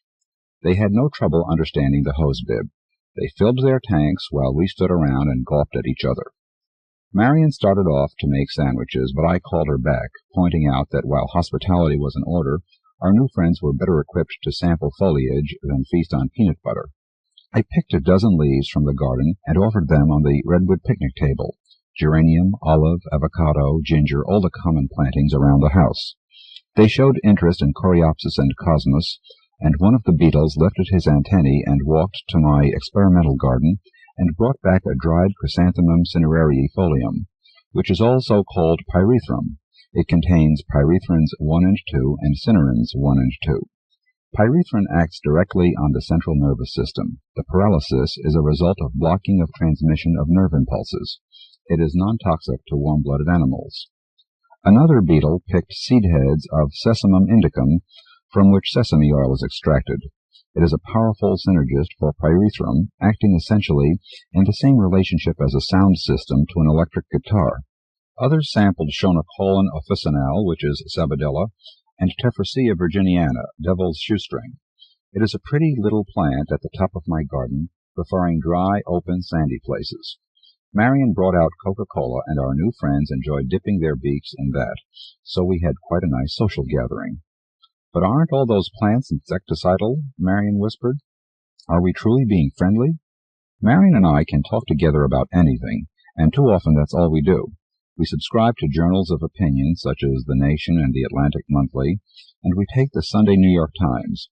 If there is one thing on which we and these publications agree, it is good interracial relationships. With the beetles gathered about us at the picnic table, it is not polite to stare at others eating, I pointed out that freedom and liberty imply an assumption that the other person, or beetle, knows what he is doing. "I am happy to share the fruits of my garden," I said calmly. The analogy occurs to me of the famous temperance lecture. You fill a glass with water and another with whiskey, and drop a worm into each. After the demise of the worm in the booze, the lecturer asks, "What does this prove?" And the voice from the rear says, "If you don't want worms, drink whiskey." My dear, a question of size is involved. If a 30-foot anaconda drank the whiskey, how could you say whiskey is bad for worms? Perhaps I was more excited by our visitors than I knew at the time. But I grew alarmed when they lay on their backs with all 6 legs in the air. Their aristae, the feathery projections of the antennae, curled and uncurled briskly. For mankind to poison his intellectual peers upon meeting would be rather a blot on history. Then they began to rock back and forth, turned affectionate, and toward morning began mating like mad. This made Marion blush, and she excused herself and went into the house. Our guests recovered from their frenzy before dawn. They were obviously pooped as they clambered into their ship. One of them returned to the door and handed me a packet of seeds. Then the ship lifted, caught sunlight 1,000 feet up, diminished to a twinkle, and was gone in the sky. It was not exactly a packet of seeds. It was more like a bulb of transparent plastic the size of a golf ball. The seeds were ordinary in appearance, round and dark brown with a matte finish, somewhat larger than ordinary brassicas, such as cabbage or kale or broccoli. While I believe in friendship and reciprocity, I wouldn't want my sister to marry a beetle if I had a sister. Nor would I want beetles for neighbors, not because of property values, but neighbors should have some common standards, and Marion and I do not approve of orgies beside our swimming pool. Under a microscope, the seeds were seeds and not beetle eggs. The thought had crossed my mind, and Marion mentioned a frivolous story by H.G. Wells about a carnivorous orchid, so I took reasonable care. Plant diseases, virus, bacteria, and fungi, the pathogens in short, were not at all my business at Beltsville. I worked with organic insecticides, but I knew a little about precautions. I divided the seeds into 3 parts, wrapped 1/3 in plastic, and put them into a screw-top can, sealed it, and had Marion lock it in our safety deposit box. I treated another third the same way and put the tin into a mason jar at the back of the refrigerator. The last third I soaked in 120-degree water for an hour, dried, fumigated, and coated with a mercurial dust. I sterilized my potting mixture in the oven. It is a somewhat different mix of vermiculite, sand, and peat than is recommended by the University of California. I planted the seeds 2 diameters deep and waited. I did not attempt to control the humidity in my little greenhouse, but shaded the seeds, assured good air circulation, and kept the soil moist. Germination took 23 interminable days, with the soil temperature at about 68 degrees. Tomato seedlings emerge in 8 days and lettuce in 3, cabbage in 6 days. I became irritable and morose, and unlike my usual self. I told a woman at a potluck dinner of our ZPG chapter that this preoccupation with sex was a vicarious voyeurism like reading vulgar novels. Marian's purchase of Portnoy's complaint made me wish she had her money back, and the writer had the book stuffed. "What is a gunny budger?" she asked, and I said it was all sublimation, and complained that the success of ZPG would limit births of the very people who should reproduce. 23 days is a long, long time. When the seedlings did show, I thought of telling my customers I was going to Honolulu, but with 88% germination and growth proceeding normally, there was no real need to give my plants hour-by-hour attention. The U.S. standards of germination for the brassicas run 75 to 80%, and the seed had survived my action against the pathogens, though that may have accounted for the long germinal period. Growth was rapid. Wherever the seeds came from, our location was an approximate region of adaptation. 4 weeks after sprouting, I transplanted to the garden. I used ethylene dibromide as a treatment against nematodes and certain soil fungi. I varied the distance between plants from 6 to 36 inches, and the rows were 5 feet apart. I used furrow irrigation.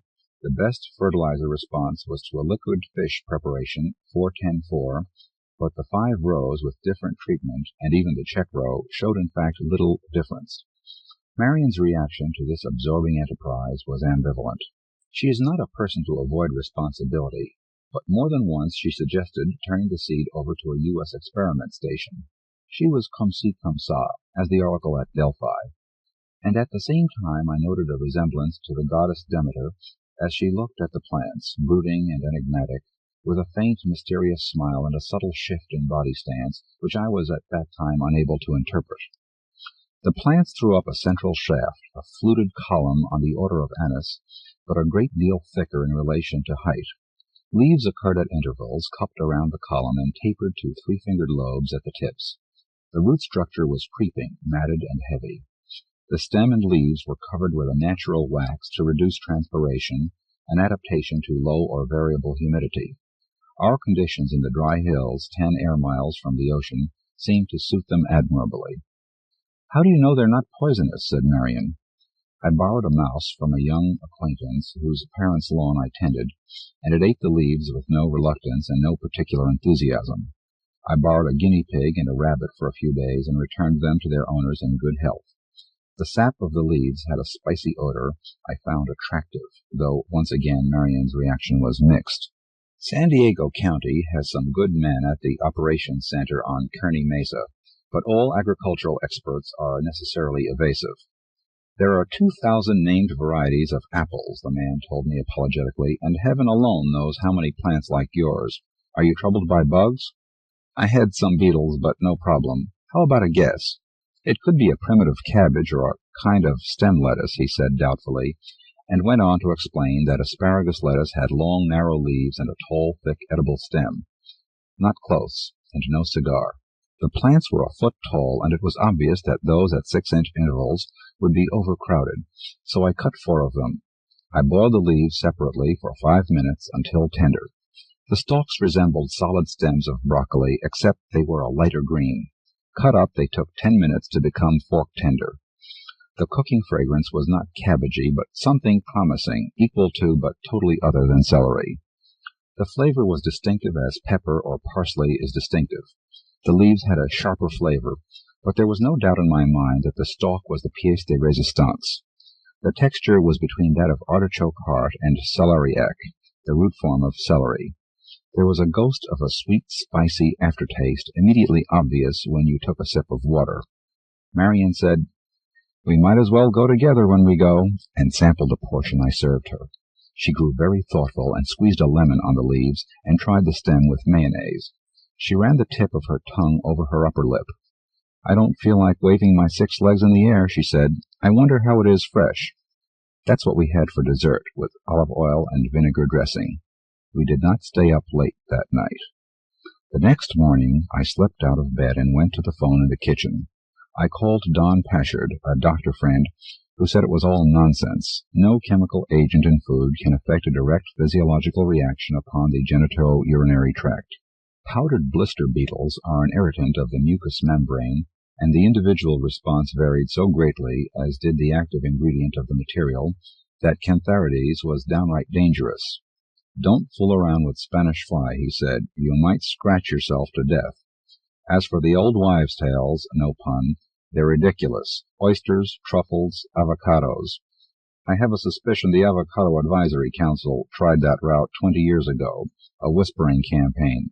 But the allegation has no base in fact. Harry, there is no such thing as an aphrodisiac, except, maybe, a stacked and willing blonde. Thanks, Marion took the phone from my hand and cradled it. Her straw-gold hair was tousled, her lips were full, her eyes heavy-lidded. "Come on back, baby," she said. An inhibitory factor in our marital relationship has been Marion's reluctance to consider herself in other than a coldly physiological light, though she abhors the diagrams and step-by-step procedures so popular today. She contends they are revolting. This attitude has been distressing to me, especially when she sniggers at the wrong moments. This peculiarity no longer pertained. Fortunately, it was Saturday. We had a potluck scheduled the next evening at our house. We developed a system of purchasing entire fillets in Tijuana from our general fund, while the hostess provided the other items of the meal. Our ZPG group is heavily larded with gourmets, though in fact they tend to watch their weight, and Marion's salad and casserole excited their admiration. I had thinned more of the 6-inch plantings. "Out of this world," said Hazelrig. He teaches at UCSD. "What is the special scrumptiousness?" Connie Wexler is secretary to a corporation with secretaries under her. "Or is it a family secret? Perfectly delicious. A rare Oriental spice?" "How could it be a family secret when we don't have a family?" I said. Marion's eyes were inscrutable. "It's not Johanbein, it's Zilphian," just as if she knew. Our guests were restless, and the meeting broke up early that night. I was eager to see them go. Johanbein is a crystalline alkaloid substance with a chemical analysis of C21, H26, N2O3. It derives from the bark of the yohimbe tree, Coronanth yohimbe, found in Central Africa, where it has been used for centuries by the natives to increase sexual powers. A plant explorer sent it to Peltzville when I was there, but it had no appreciable insecticidal properties. Those of us who, in the interests of science, personally checked out its reputed attributes, found it to be without merit. Well, when I got Marion alone, we were distracted somehow, and it was not until much later that I remembered to ask her about Zilphian. "The silver didrachma coins of Cyrene," she said drowsily. "What are you talking about?" "Snuggle pup. Cyrene was a Greek city in Libya and made its fortune exporting Zilphian, which grew wild in the hills. The plant was in such demand that a syrup made from the stem and root cost a pound of silver for a pound of syrup. This commerce went on during the golden age of Greece. The plant was never brought under cultivation. By 300 A.D., Zilphian had been exterminated at Cyrene, and what little grew in Syria was also gone. It was extinct, and Pliny the Elder mumbles about the cure of hemorrhoids and scrofulous sores. Absurd! Marion, doll baby, how do you know about this? My family collects things. Father is a philatelist, and my mother is a numismatist. Yeah, coins. And 2 of the didrachmas show Zilphian. I looked it up again in the library. Sprouts are going to come up from each leaf base and grow a round flower. The central stalk will have a larger blossom on top. I imagine there'll be something like onion flowers, or maybe agapanthus. You wait and see. But while we're waiting, Snuggles. So that's the way it is at our house. You'll see my pickup parked around Fletcher Hills during the day. I cut grass and prune shrubs and sell exotics and suck in my breath politely. Behind my inscrutable Oriental face, brother, I got problems. You buy a man a drink and he buys one back. We inadvertently gave the beetles a wee, and they gave us Zilphian seeds. Now, damn it, are they friends or foes? Was the flowering of Greece due to Zilphian, or the decay? Demographers, the guys who study population, guess that Greece grew like mad during that time. But no one has a monopoly on plants. What about the Egyptians and the Minoan Cretans? Or was the Greek way of making olive oil different? Olive oil is a synergist for Zilphian. So is alcohol. That's what Haru Watanabe thinks about while he trims hedges and empties cuttings into plastic sacks for the compost pile. When he's feeling cheerful, that is. But look at our ZPG chapter. It has splintered off into SPG. That means Select Population Growth. "Why let the stupids outbreed us?" said Hazelrig. "We can do anything they can do better," said Connie Wexler. While I don't think Zilphian is habit-forming, the predisposition induced gives me withdrawal symptoms when I go to work. Will the beetles be back, or do they drop in every 2,500 years? Marion was quite right about the flowering of the plant. The central stalk grew fibrous, but the shoots were delicious.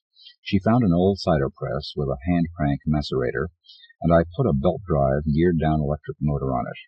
We collected 2 pounds of mature seed, and then I pulled the plants, washed the roots, ran stalk and all through the macerator, and we squeezed 22 quarts of sweet, spicy syrup.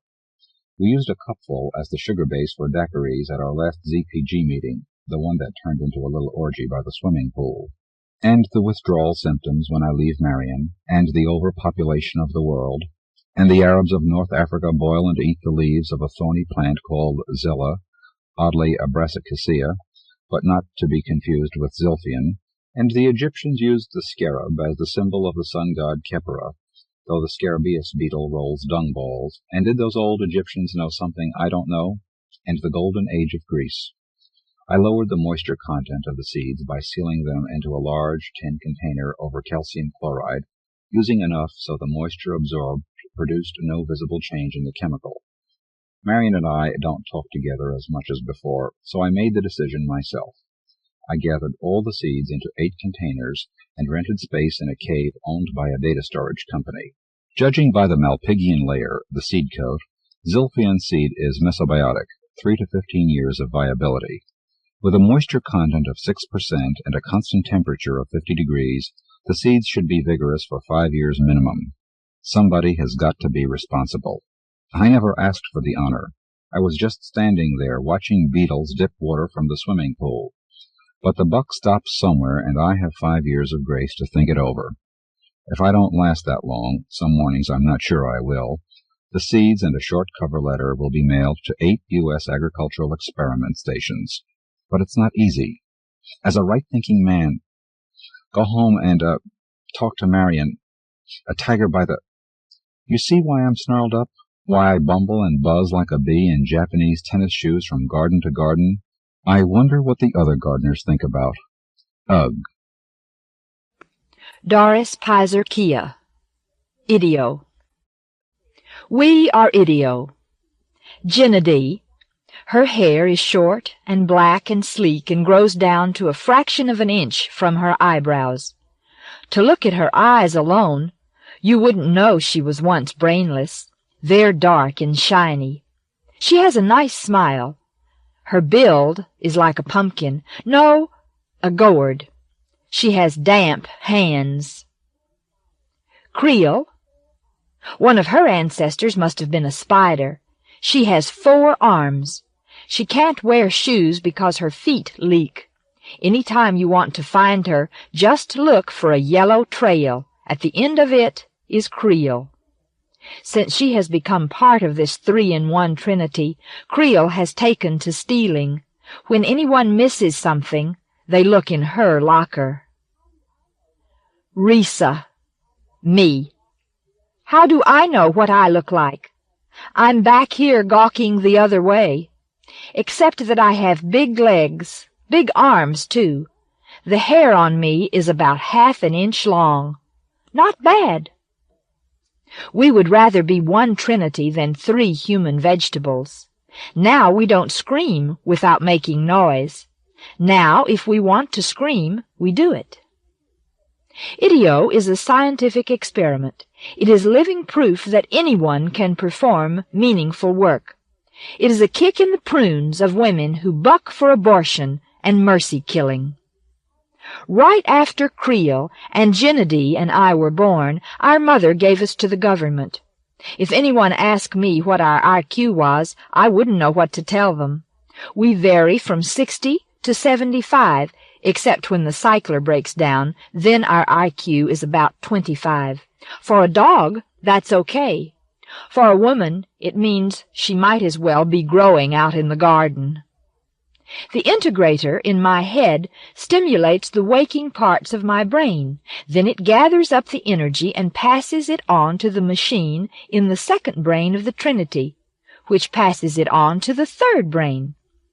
The cycler takes all this current and sends it back through me.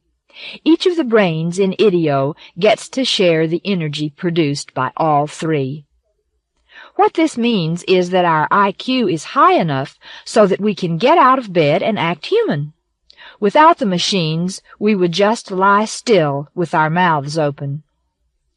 Idio is in the desert. We are working on a scientific project. This place is a weather station. Near one edge of the project is a radar unit. Idio goes into the unit 4 times a day and pushes 5 buttons. Don't knock it. Nobody can push those 5 buttons but us, on account of a disease called boredom. We had 2 caretakers. One of them we called Brown. He had brown hair, brown eyes, brown skin. Green wore a green hat all the time. They said they were geniuses compared to us. Their regular job had been kicking boots in the Navy, and they were always saying how they wanted to get back to it and leave the desert and the dum-dums to hell, where they belonged. We couldn't have cared less, even when they called us names. They were supposed to look after us and cook for us and make sure we stayed in good shape, and if they didn't, they would catch hell from their bosses out there. They didn't bother us about how we kept house. If we didn't want to clean the shack, it was our business. Our stink was their business. Brown and Green told us we had to take baths every night, or they would switch off the cycler. "All right, idiots, drag your slimy butts out of bed, or I'll switch you back into a cabbage, turnip, and radish." I opened my eyes and looked up and saw God only knew what. The integrators in our brains lost power when we went to sleep. Idio became 3 dum-dums. These woke up in darkness, inside and out.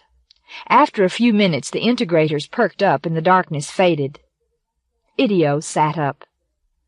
"Hi there, Brown, you look good enough to lap," I said. He didn't know what I was saying. We could understand him and Green when they talked, but they said we were mushmouths who would never learn to speak. I was always trying to figure that out. Creel and Gennady and I had no trouble understanding one another. "One of these days I aim to strip the pants off him," said Gennady. She giggled, and her widow's peak touched her eyebrows. "Got a feeling he's interesting." "Hey, you know what? Somebody wet my bed." Creel leaned forward and reached for Brown, who hot-footed it away. One of his hands hovered near a machine on a table. That was the cycler. "God damn it, Creel, leave him alone," I said. "He might turn it off." We sat on our beds and started discussing what it would be like if the cycler were turned off permanently. Brown listened to us for a minute, then he said, "Jesus," and went out. "Why do you call Brown a him?" said Gennady. "Get your mind off stupid subjects," I said. She stood up and scratched herself all over. Then she got dressed with everything going on wrong side out. She forgot underwear. I sat on the edge of my bed and looked at the hair on my legs. Sometimes I thought about shaving it off. Only I did that once and it grew back in stiff, and since it's all the way up my belly, I was damn uncomfortable. "I recollect I had 6 cans of beer," I said. "Don't look at me." Gennady made a big to-do about putting on lipstick. Her shoes were on the wrong feet. She had on a pair of jeans and a red sweater. Since the pants were on backwards, she couldn't get the zipper all the way up without grinding some meat. Sometimes she did that. "You're a dirty liar, and don't remind me that you took a bath last night." "Kiss off," she said, and hauled her rosary from a drawer and began praying. I think that was the first thing they taught her after she graduated from being a vegetable. I felt crabby as hell, stomped into the bathroom and tore open the first door, and there sat Creel with a can of beer in one hand and one of Brown's pictures in the other. Should have known better, but I reached out and grabbed the beer. She let out a howl and came up off the pot and rammed me in the belly with her head. Then she took back the beer and sat down again. I went out and spent a few minutes kicking a hole in the wall. Pretty soon she came in, and when I told her the beer was mine, she handed it over. She was an amiable critter, except when she was on the can. My clock wasn't on my bureau. It was in Creel's locker along with just about everything else I owned. I took it all back to my own locker and gave that thief a kick in the rear. Idio walked out onto the desert. We wore sunglasses because our pupils didn't respond to light fast enough. We didn't mind the heat. In fact, we liked it.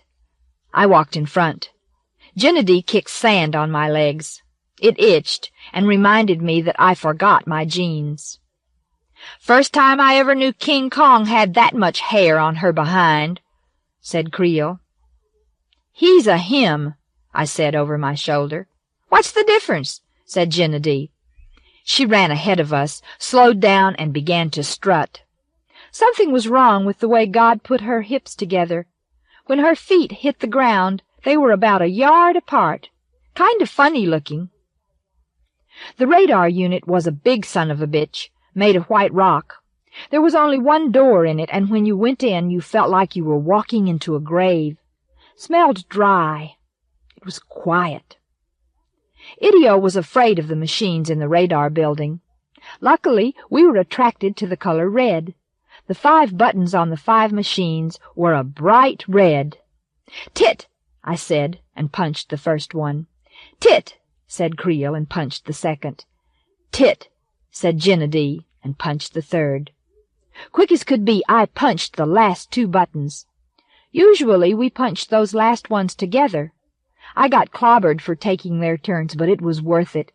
They slugged me and busted me in the mouth, and then I finally got sore, picked them both up by their sweater fronts and tossed them out the door and let them eat dirt. "You look sick," I said to Green at lunchtime. "He looks sick?" said Creel. "Why is he a he?" said Gennady. "I'll ask Sister," I told her. Again I said to Green, "You look sick." It didn't do any good. Green never talked to us. He never looked at us either, unless he had to.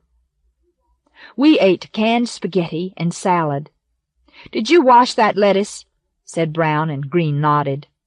Gennady dropped her spoon and looked as if she might scream. "He isn't calling you a cabbage," I said to her. "Lettuce and cabbage ain't the same." We liked the cafeteria. It had wooden walls and tables and chairs and red curtains and a pot-belly stove. Brown called the stove a rotten bastard, and why can't we have decent equipment in this place God forgot? Creel put some spaghetti in her pocket. "All right, get up and stand in the corner," said Brown. "All 3 of you, stay there until you fall over. You're nothing but slobs." I stood with my nose in the crack and wondered at the ignorance of pretty Brown boy. It wasn't much of a punishment to stand us in the corner. Creel couldn't stay straight and still for more than 5 minutes before her head started spinning. She had something wrong with the tube of water in her ear. Every time she stood still for a while, she always fell unconscious, and when one part of Idio conked out, that was the end of the Trinity and the rebirth of the dum-dums. I heard Green go outside. From the corner of my eye I hunted for Brown. Couldn't see him. Turned and looked. He wasn't there. "They're gone," I said. "So what?" said Gennady. "They say we stand here. We stand." "Why?" "Well, why not? Sister says independence is not listening to orders." "Does that include an idio?" "You know what an idio is," I said. "It's people born with something wrong with them. 3 people.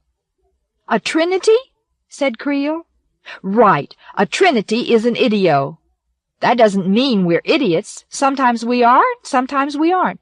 Depends on the chemistry of the moment." "Then let's get the hell out of here," said Gennady. We went back to our shack and listened to records. It was a nice change to do that, instead of standing in the corner until Creel fainted and we all fell on our heads.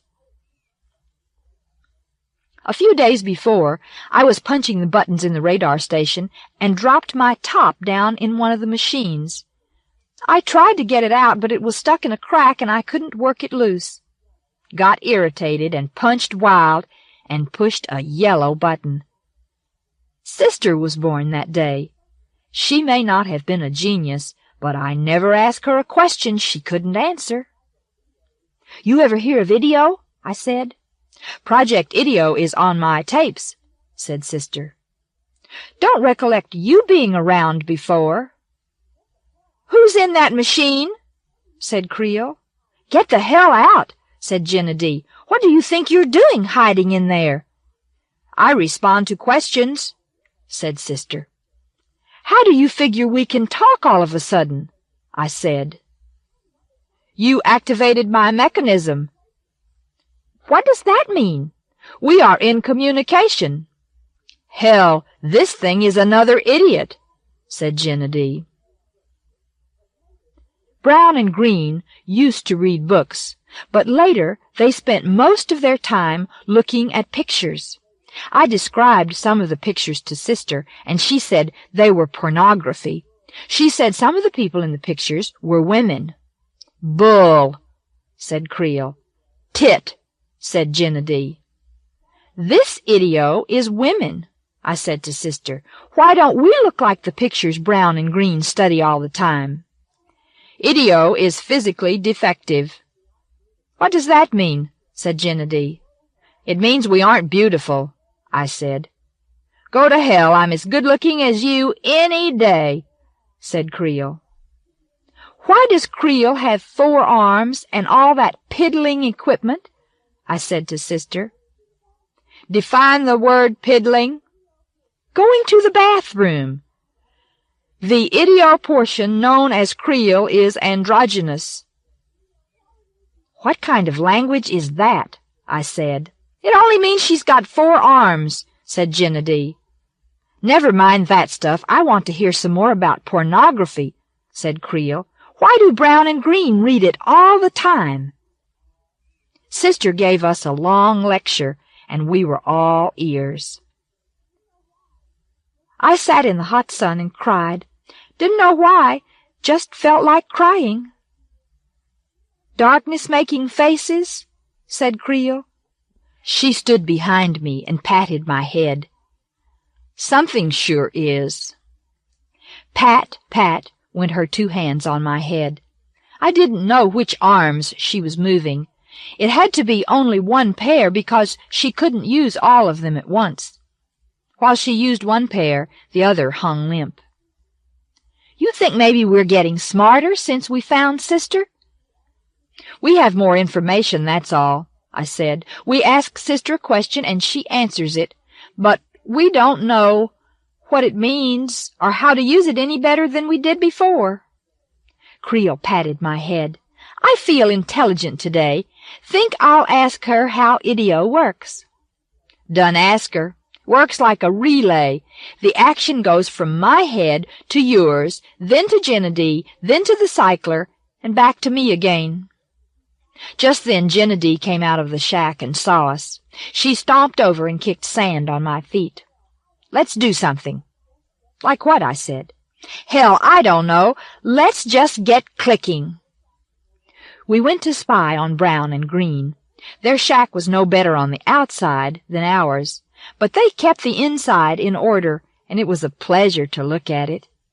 Keeping things neat was something Idio found impossible. We peeked in one of the windows and saw them lying on their bunks, looking at pictures.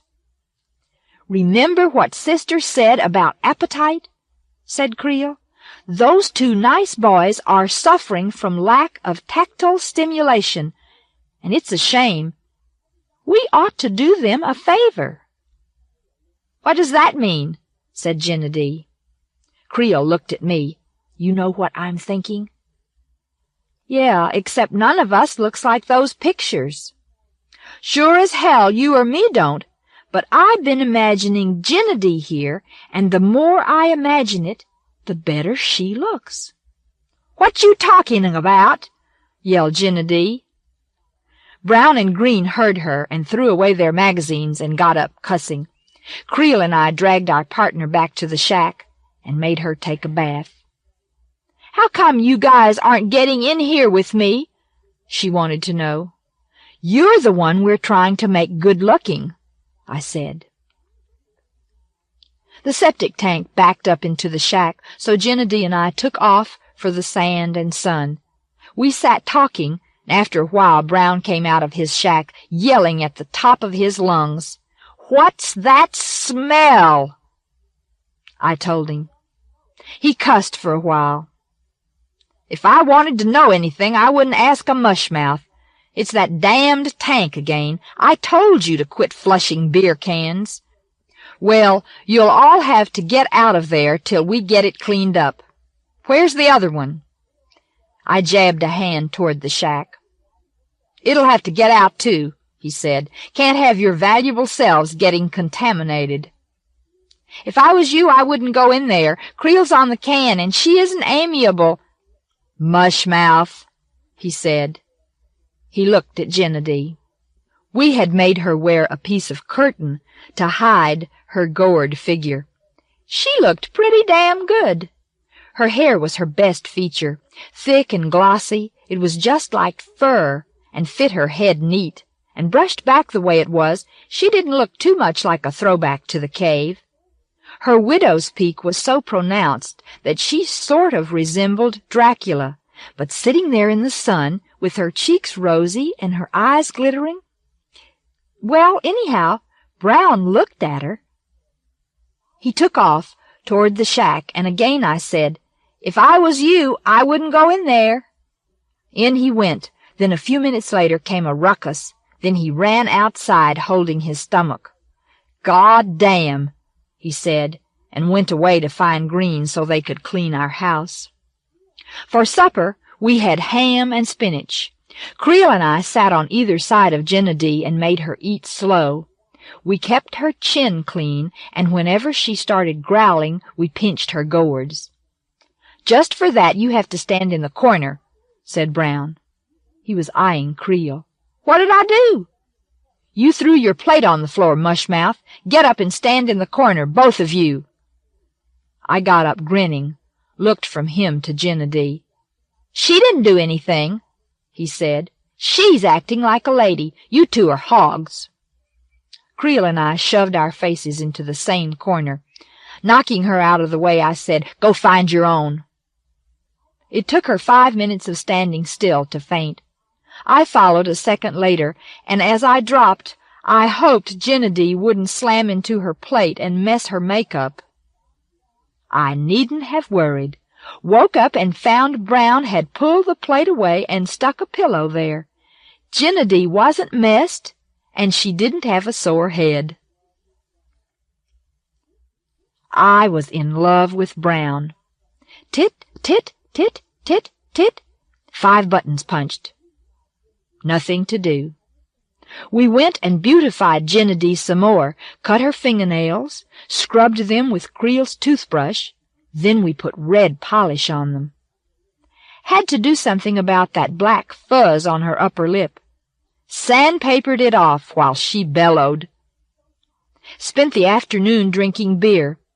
So hot I finally took a bath. The septic tank backed up again, so my feet stunk worse than ever, but they smelled better than Creel's. Tit, tit, tit, tit, tit. 5 buttons pushed. Nothing to do. We laid around on the sand most of the evening. "Let's do something," said Creel. "Like what?" said Gennady. "Like shut up," I said. "What's those lights up there?" "You know damn well they're stars," said Creel. "Oh, yeah, I forgot."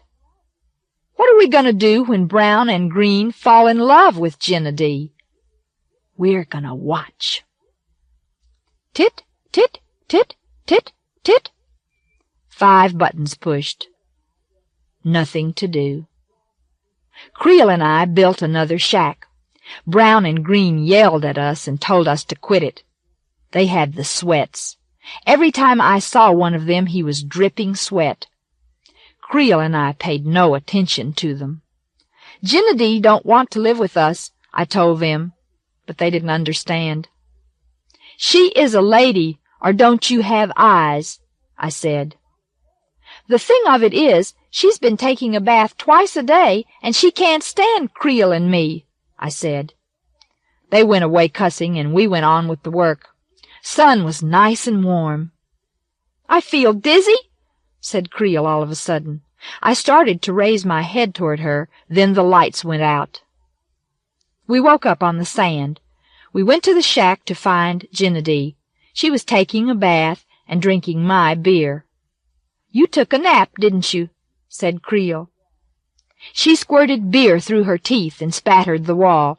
So what?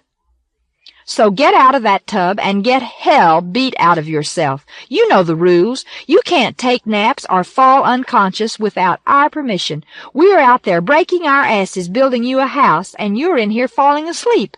Suppose one of us had been on the roof when you conked out. This time the beer was squirted on us.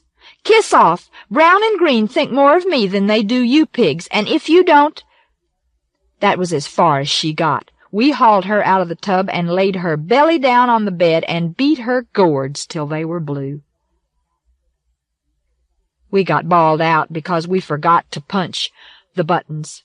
Somebody from out there called on the phone and bawled Brown out. After he hung up, he bawled Green out. Then they both came and bawled us out. "Quit working on this shack and do your job," said Brown. He had the sweats. From the corner of his eye he watched Gennady. She was building castles in the sand, and damn if she didn't look like a sweet little angel. Vampirish, but still angelic. Matter of fact, the vampire part helped the other. Creel and I watched her, too, and we were thinking the same thing. If she didn't look up and smile, she wasn't going to be able to sit while she ate supper. Up she looked. Big smile, pretty as anything. We laid in bed and listened to Gennady cry. Couldn't go to sleep listening to her. She hated sleeping in her new shack by herself. "You lied to Brown," she had sobbed. "You told him I didn't want to live with you all any more." "You have to live alone," Creel said. "Why?" "A scientific experiment." "No idiot can experiment," said Gennady scornfully. "No, but an Idio can, and that's what we are. Now shut up. You guys have to move in here with me." She stayed awake 3 nights. "Can't stand it any more," I said to Creel. "I'm tired." "Only one thing to do. We got to move in with her." "Brown and Green won't come if we're in there," I said. "Well, what if they don't know we're in there?" It was a warm night, and the shack felt stuffy. Gennady was snoring, but she wasn't asleep. I went over and pinched a gourd. She quit snoring and began singing her rosary. She did it softly so it wouldn't get on our nerves. Creel opened a window and mosquitoes came in. We had forgotten to put up screens. Gennady's bed was on one side of the shack. Creel and I were in the corner nearest the door. Bugs were making a racket. The shack was stuffy, but I was feeling good. Sprawled out on the straw mat, I relaxed and wondered about God. "Move over, you're hogging the bed," I said to Creel. Over she went. "Which one of us is going to put the others to sleep?" she whispered. "Sure not Gennady." We listened to the prayers being sung. "If you want to know what I think she is the dumbest of us," Creel whispered. "What do you think?" "Agree." What was that noise? I rolled over and sniffed the straw under me. "Didn't hear anything." She listened for a minute before she went on whispering. "The thing of it is, Gennady doesn't seem curious about much of anything." "She don't, for a fact." Laying a hand on my arm, Creel said, "Shh! Huh? Keep quiet. I hear something." The moon came in and flew around as the shack door opened. With it came Brown and Green. They were pretty boys when they were dressed, and they were pretty when they had nothing on. I couldn't see them perfectly, but I knew they had the sweats. Their voices dripped. "Shut the door, she might start yelling." That was Brown whispering. "Oh, let's get out of here. We don't have to be this hard up." That was Green whispering. The door closed, and the moonlight vanished. As Creel had said, Gennady was the dumbest portion of Idio. She didn't even know somebody had opened the door, didn't notice the moonlight coming in or going away, didn't give 2 cents that Brown and Green were in there stumbling around, trying to find her. She lay in her bed, not singing any more, but just growling now and then. For a minute everything was quiet. Then Brown and Green went the wrong way. Instead of moving toward Gennady, they came to the corner. A hand went over me, and I reached out and touched a leg. Lord, never knew Brown felt like silk. The boys had come in after Gennady, and she was what they would get. In just a second. Green missed me when he was fumbling, went across me, and grabbed hold of Creel. The shock of Brown's leg in my hand had been powerful. Couldn't help what I did then. I raised up and gathered him close. The shack was as full of noise as a 4th of July picnic. Brown was bucking like a mule as he tried to get away from me. His mouth was wide open, and he shrieked in my ear. I kissed him silent. I had no trouble holding him down, he being kind of small, and me outweighing him by about 100 pounds, none of which was fat. Creel was suddenly taken by Green. By that I mean she lost her head and forgot he was meant for Gennady. To hell with Gennady! Oh, Creel, she being androgynous and kind of freaky, she was strong as a bull, and little Green couldn't do a thing but squawk. She kissed him silent. Gennady started singing again, and the prayers sounded gentle and innocent. Bad was hurting. I knew Creel wouldn't forget that we were always good. Sister knew all the answers, and she had passed them on to us. There was no such thing as doing what came naturally if you didn't know how. I knew how, and so did Creel. Sister had told us. If you wanted to love somebody, you had to do it right. Did everything perfect. Gennady could go to hell. Pretty Brown was mine to do with as I pleased. As a matter of fact, so was Green. Neither Creel nor I was stingy. We swapped the boys back and forth like dessert being passed across the supper table. The bosses sent us 2 more caretakers after Brown and Green hanged themselves. We called the new fellows Curly and Peaches. They were pretty boys, except Peaches looked just like those pictures in the magazines. Creel spied while Peaches took a bath. Today, Sister told us Peaches is a girl. Creel is in love with her. Tit, tit, tit, tit, tit. 5 buttons punched. Nothing to do. Albert Teichner, Fantasy's Profession. "I'm leaving. I've never been so insulted in my life," cried the matron, leaping from her chair. "I didn't pay to be insulted." "You certainly did." Dr. Standler looked blankly across his desk at her. "You paid to be insulted by the truth. Well, I'm leaving." At the door she angrily awaited an apology. "Yes, now. Leave, please." His slate-blue eyes stayed blank, and after a pause she went out, slamming the door. Standler pressed the intercom. "Miss Carter, that radio man may come in now." Waiting, he had no need to set his face for the publicity encounter. Still under 30, Standler had a deep vertical line down each cheek, like a slashed dimple, and this sufficed to give him the frightening dignity of an ancient Cherokee chief. The man who entered was 40, desperately pushing 20, his long black hair carefully groomed into ragged disorder. A variety of love beads clacked softly across his breast. He even had the open-mouthedness of youth. his jaw more slackly controlled than the portable tape recorder gripped by his left hand. A fool, Dr. Stanler saw. Stanler said, "Glad to see you, Mr. Toby Wilton." "By all means, yes." Wilton set the recorder on the desk. "Always like getting right down to business." "Yes, I don't have much time either, Mr. Wilton, so do shoot away." "Well, then," he carefully adjusted the little microphone between them. "I am in the office of Dr. Ronald Stanler, the almost notoriously famous therapist." "Ah, no," Stanler broke in. "Not a therapist. I don't claim to cure people. They come here, you might say, to be insulted." Wilton was pleased. "Insulted. That seems the idea. Then you don't cure people?" "Oh, I didn't say that either. I said I don't claim to cure people. How they absorb what I say is up to them."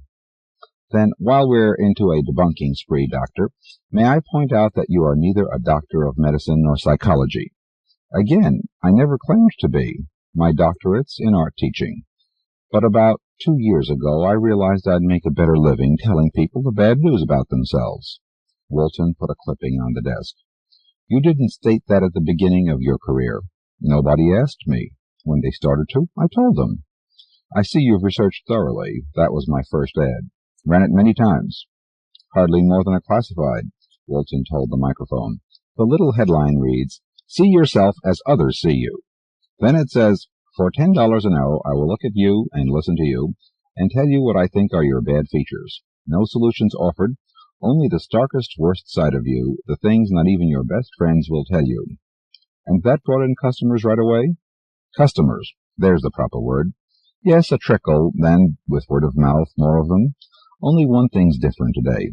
"What would that be?" "I now charge $40. "And they're back week after week for that?"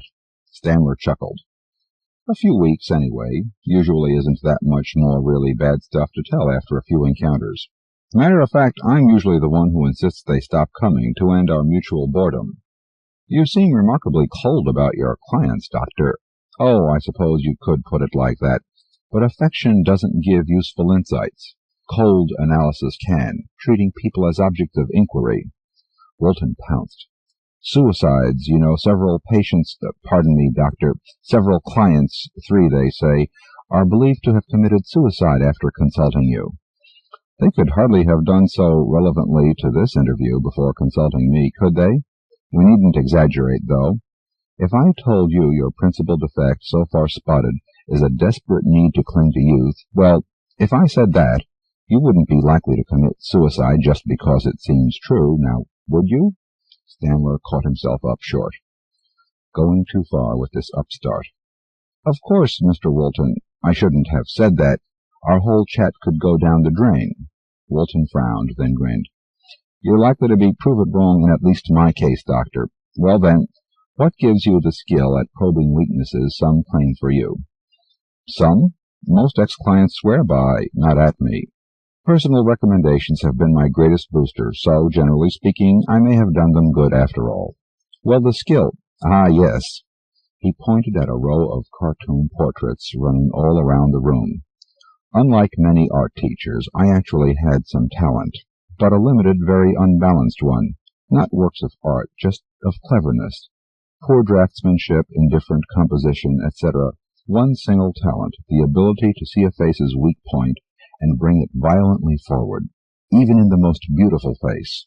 But what basically gives you that special knack?" "Haven't the faintest idea," he abruptly lied. Fortunately, Wilton had already lost interest in that angle. "Listeners, I wish you could see him. One female physiognomy has an enormous, slightly lopsided nose. Next to it a grinning man is revealing enough teeth to fill a piano keyboard. Another woman's face revolves around a beauty mark filthily under a nostril."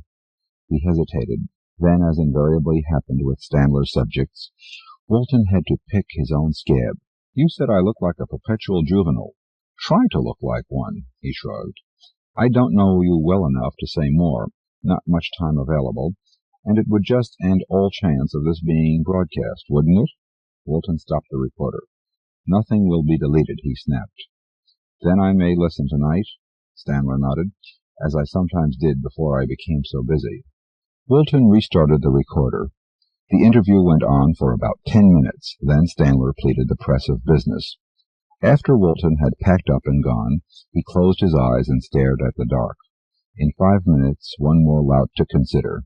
Of course, a little publicity wasn't essential, but it could help. Some extra clients would mean $1,000 per week after all expenses, and eventually fees could rise again. A few years of this amiable rot meant enough capital to retire from any further bourgeois nonsense. And it was such an honest living. Every other livelihood involved countless deceptions, but no lies here except for a few negative ones, things presently left unsaid. For instance, he couldn't very well, as yet, admit to hitting on non-therapeutic therapy while a nightclub comic used him as a convenient butt for one-liners. How he had kept topping them to the drunken audience's delight. Finally, the abusive filth becoming a nuisance, he'd squelched this comic in a cold voice. "You know, pal, during insults, your face hangs to the left in a way that could have been more useful in a lower, less public part of your anatomy." The audience had roared at it as just more meaningless pornography, but the clown, all too obviously impotent in Stanler's intuition, had eased himself off the floor bested. No, that triumph couldn't be openly admitted now, nor the other thing. He blinked his eyes twice. Exactly 3 o'clock, time for the next customer. "Send in Foster," he told Miss Carter. Foster, short, plump, and jolly-looking, bounced in to tell how everyone in his apron business was trying to cheat or insult him. The recital proceeded for half an hour, while his face became progressively more repulsive. Foster had been ugly the first time, 2 months ago, but now his intensified unsightliness told Stanler the moment of truth was at hand. He raised a finger, and the flow of Foster's complaints slowed. Then, when the finger stayed erect, Foster stopped altogether. "I've really heard enough crap from you," Stanler said. "You're the one who's cheating. You've carried competitiveness to a psychotic endpoint, Foster, all because your height bugs you. Well, although half the male population's no taller than you, I, too, find you an extraordinarily small man. No, don't start protesting, because I know what I see. Always you've avoided admitting how small you feel by making everyone else feel that way. Well, don't start trying it here. Your silly height obsession's your problem, no longer mine." After Foster departed, Stanler prepared to leave himself. Miss Carter was already gone, and this was one of those unfortunate days with no late customers. But keeping Foster types for longer periods would have been a boring decline in standards, and anyway, soon unnecessary. He dialed Mrs. Hinton's number, and she answered in her clipped pseudo-British accent. He said, "Mr. Rachelson here, Ada." Her voice bubbled back to its proper side of the Atlantic. "Hi, Abe. An hour appointment for later?" "Well, yes and no. An hour, but now strike while the iron's hot." She giggled. 6:30? "Oh, excellent. That's excellent. A slow period. And the rates accordingly 15% lower?" 10, naughty, she corrected. 10%. We'll be ready for you." Her brownstone, like her accent, was a compromise between social forces, he thought, buzzing the ground-floor bell. It was situated on the line between a high-rent residential district and a medium-rent commercial one. She answered the door herself, nodding a huge platinum wig at him. "Good to see you, Abe." He shook hands with her, passing the $45 to her moist palm. She promptly stuffed the money into her bosom, less he suspected for any practical reason than for the sluttish excitation it gave to the clientele. 2 girls wearing only bras and panties were seated on a velvet sofa at the far end of the basement corridor. One was black-haired with blue eyes made mistily sexy by astigmatism, the other a Puerto Rican type with peroxided hair and a gaze of utter indifference that he always found stimulating. He chose the peroxide specimen, and they moved into a bedroom, where they both went through a series of mechanical gestures that he arranged to climax just as the hour was ending. He swiftly dressed, gave the girl a $5 tip, and shushed her as she absently began thanking him. Going out, he had to listen once more to Ada, saying, "With a phone number, Abe, not even your real name, just a phone number, I could call whenever something special pops in, and you could get more off-hour discounts, too." "No, dear lady," Stanler answered. "Permit me to remain as anonymous as possible, as long as possible. Until next week. Feeling relieved now of all potential sexual tension, Stanler went home and carefully bathed his body clean of whatever contact traces might remain. He ate the cocoa van left by his housekeeper, then, with the regulation scotch and soda on his end table, set a pile of Scarlatti records in the stereo machine, and spent several hours reading Sentimental Claptrap by Freud. It was always amusing to see how each ostensibly new revolutionary therapy repeated the fundamental error of all its predecessors. At 10 his timer switched from records to FM for Walton's show. Its theme was a syncopated Bach fugue tinkled out on a player piano, while Walton sang lyrics about the show with the brainy sound. The instant this song ended, Walton came on, leaving no second free of his presence. Walton says, and hello to you, my thinking public out there. Did you ever hear the one about the guy who got rid of his migraine headache by paying somebody to hit him on the head with a ball-peen hammer? Well, there are such guys and gals in this town handing over hard cash for purely verbal blows to the psyche, and the place they go is the office of Dr. Ronald Stanler. But don't laugh, not completely anyway, because, Mr. and Mrs. Thinking Public, some of these folks actually say it works. Decide for yourself. With that he launched into the interview, and Stanler could remember nothing he had said that was now omitted, save for the brief slip-up about Walton's perpetual juvenility. Afterward Walton took over again. Well, somehow the milk of human kindness is preferable to mechanical indifference, and you may even wonder why such things are permitted. But he hesitated for emphasis, and Stanler thought how this pseudo-cynic was as big an idiot as all the others. But your ever-earnest reporter did manage to find a few people who had been customers of Dr. Stanler, and all indicated they'd been helped, and that he actually refused to keep them on indefinitely as high-paying clients. So add another wing to that supremely vast educational institution, the School of Hard Knocks, at least for some people. But now, to get another taste into our mouths, here's a supremely kind lady who has just returned from 6 heart-rending months of aiding coca addicts in the Andean highlands. That's the highland zone of Peru and Ecuador, and it's not cocoa, but C-O-C-A. There were no further references to ball-peen hammer psychotheatrics, but Stanler was pleased by what he had already heard. It could bring in the extra customers he desired, and it did. The next day he acquired 2 clients, and the day after, as if extra time were needed before such a cold plunge, 5 came in. All offered the possibility of insights that might be temporarily interesting, and in 3 cases even amusing. But the broadcast brought a further, less useful form of attention.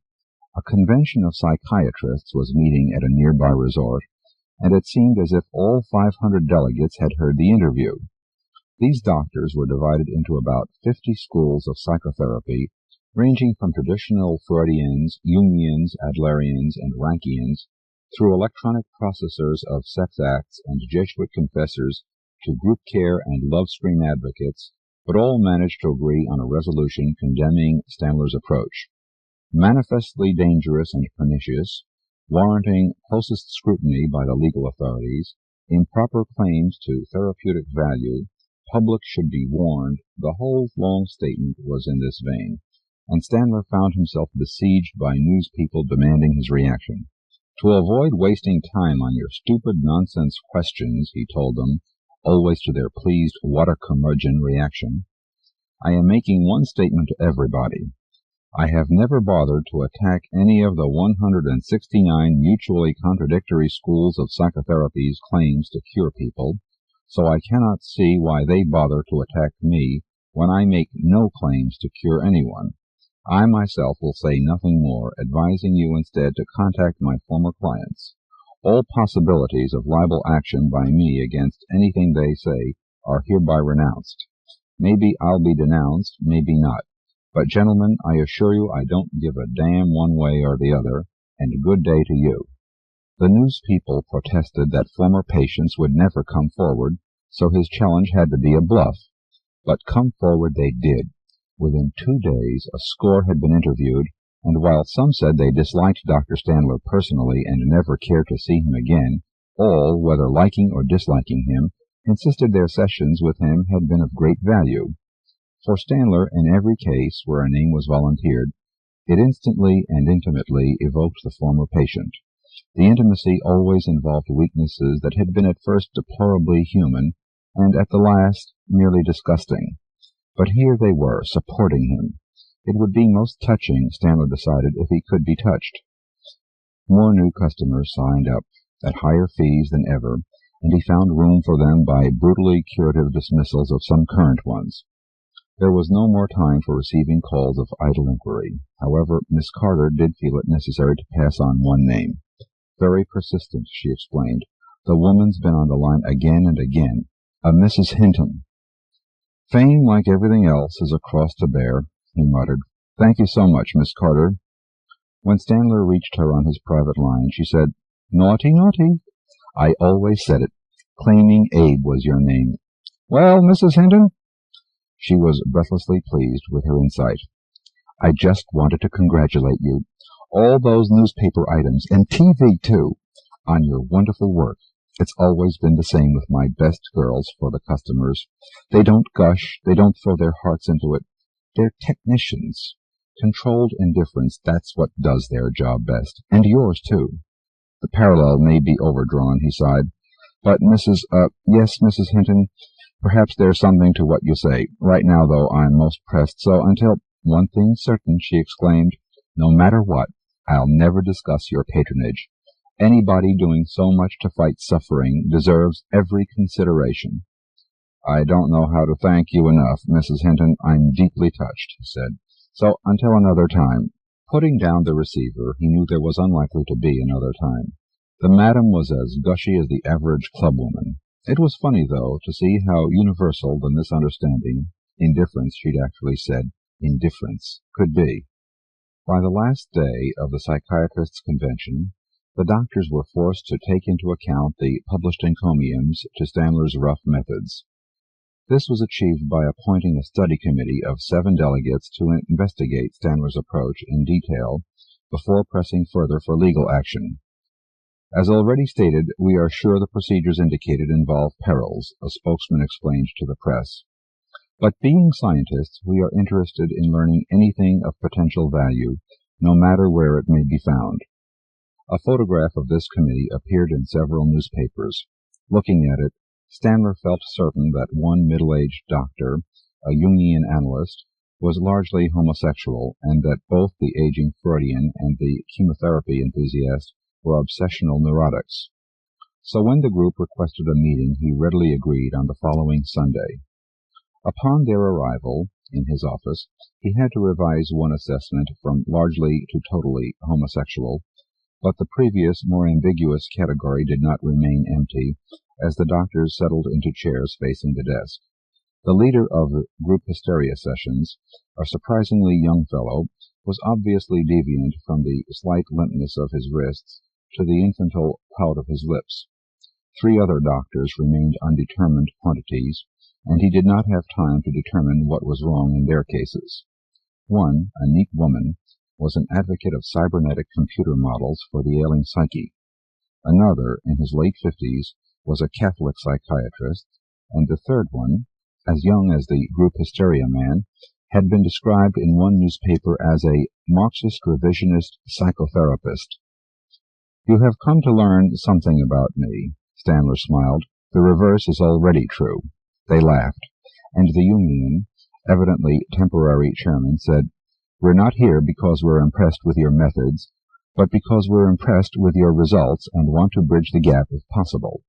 I have a feeling that whatever your professed philosophy might have been, you'd be good at treating people.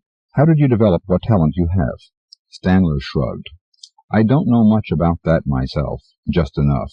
He pointed at the caricatures which had attracted everyone's attention. Mine. Just have a knack for spotting people's weakest points. Ah, put in the Freudian. But all talent is rooted in a life history, something in the past. Your parents, for example. No, I doubt it. They were killed in a plane crash when I was 15. I'm now about double that, away at prep school then. Ah, the great shock, persisted the same doctor. No great shock, mildly upset naturally, but I quickly got over that. There was enough money left to put me through college. He sighed. Gentlemen, I've had no shock in life, and I'm not interested in wasting everybody's time on fruitless biographical details. Agreed, said the cybernetics lady. We need less psychotherapies, more recognition that the mind's a very involved electrochemical circuit in the present, a circuit of which we understand so far only several diagrams.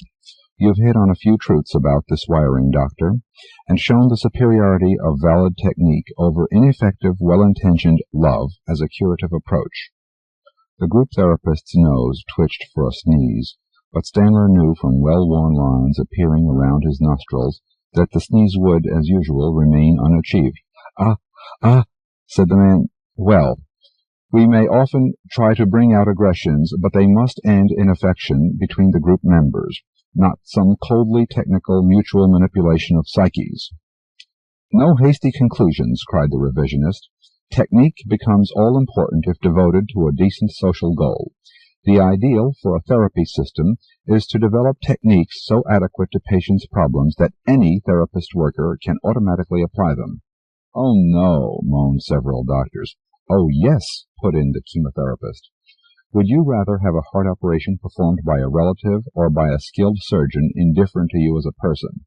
But our revolutionary friend here, dragging out all our dirtiest linen before Mr. Stanler, is actually as verbal as the rest of you.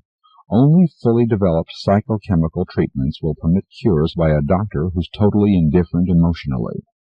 Stanler let the wrangling continue for about 10 minutes more, then slammed the desk for silence. Some committee. I've seen about enough. Believe me, it's not that complicated.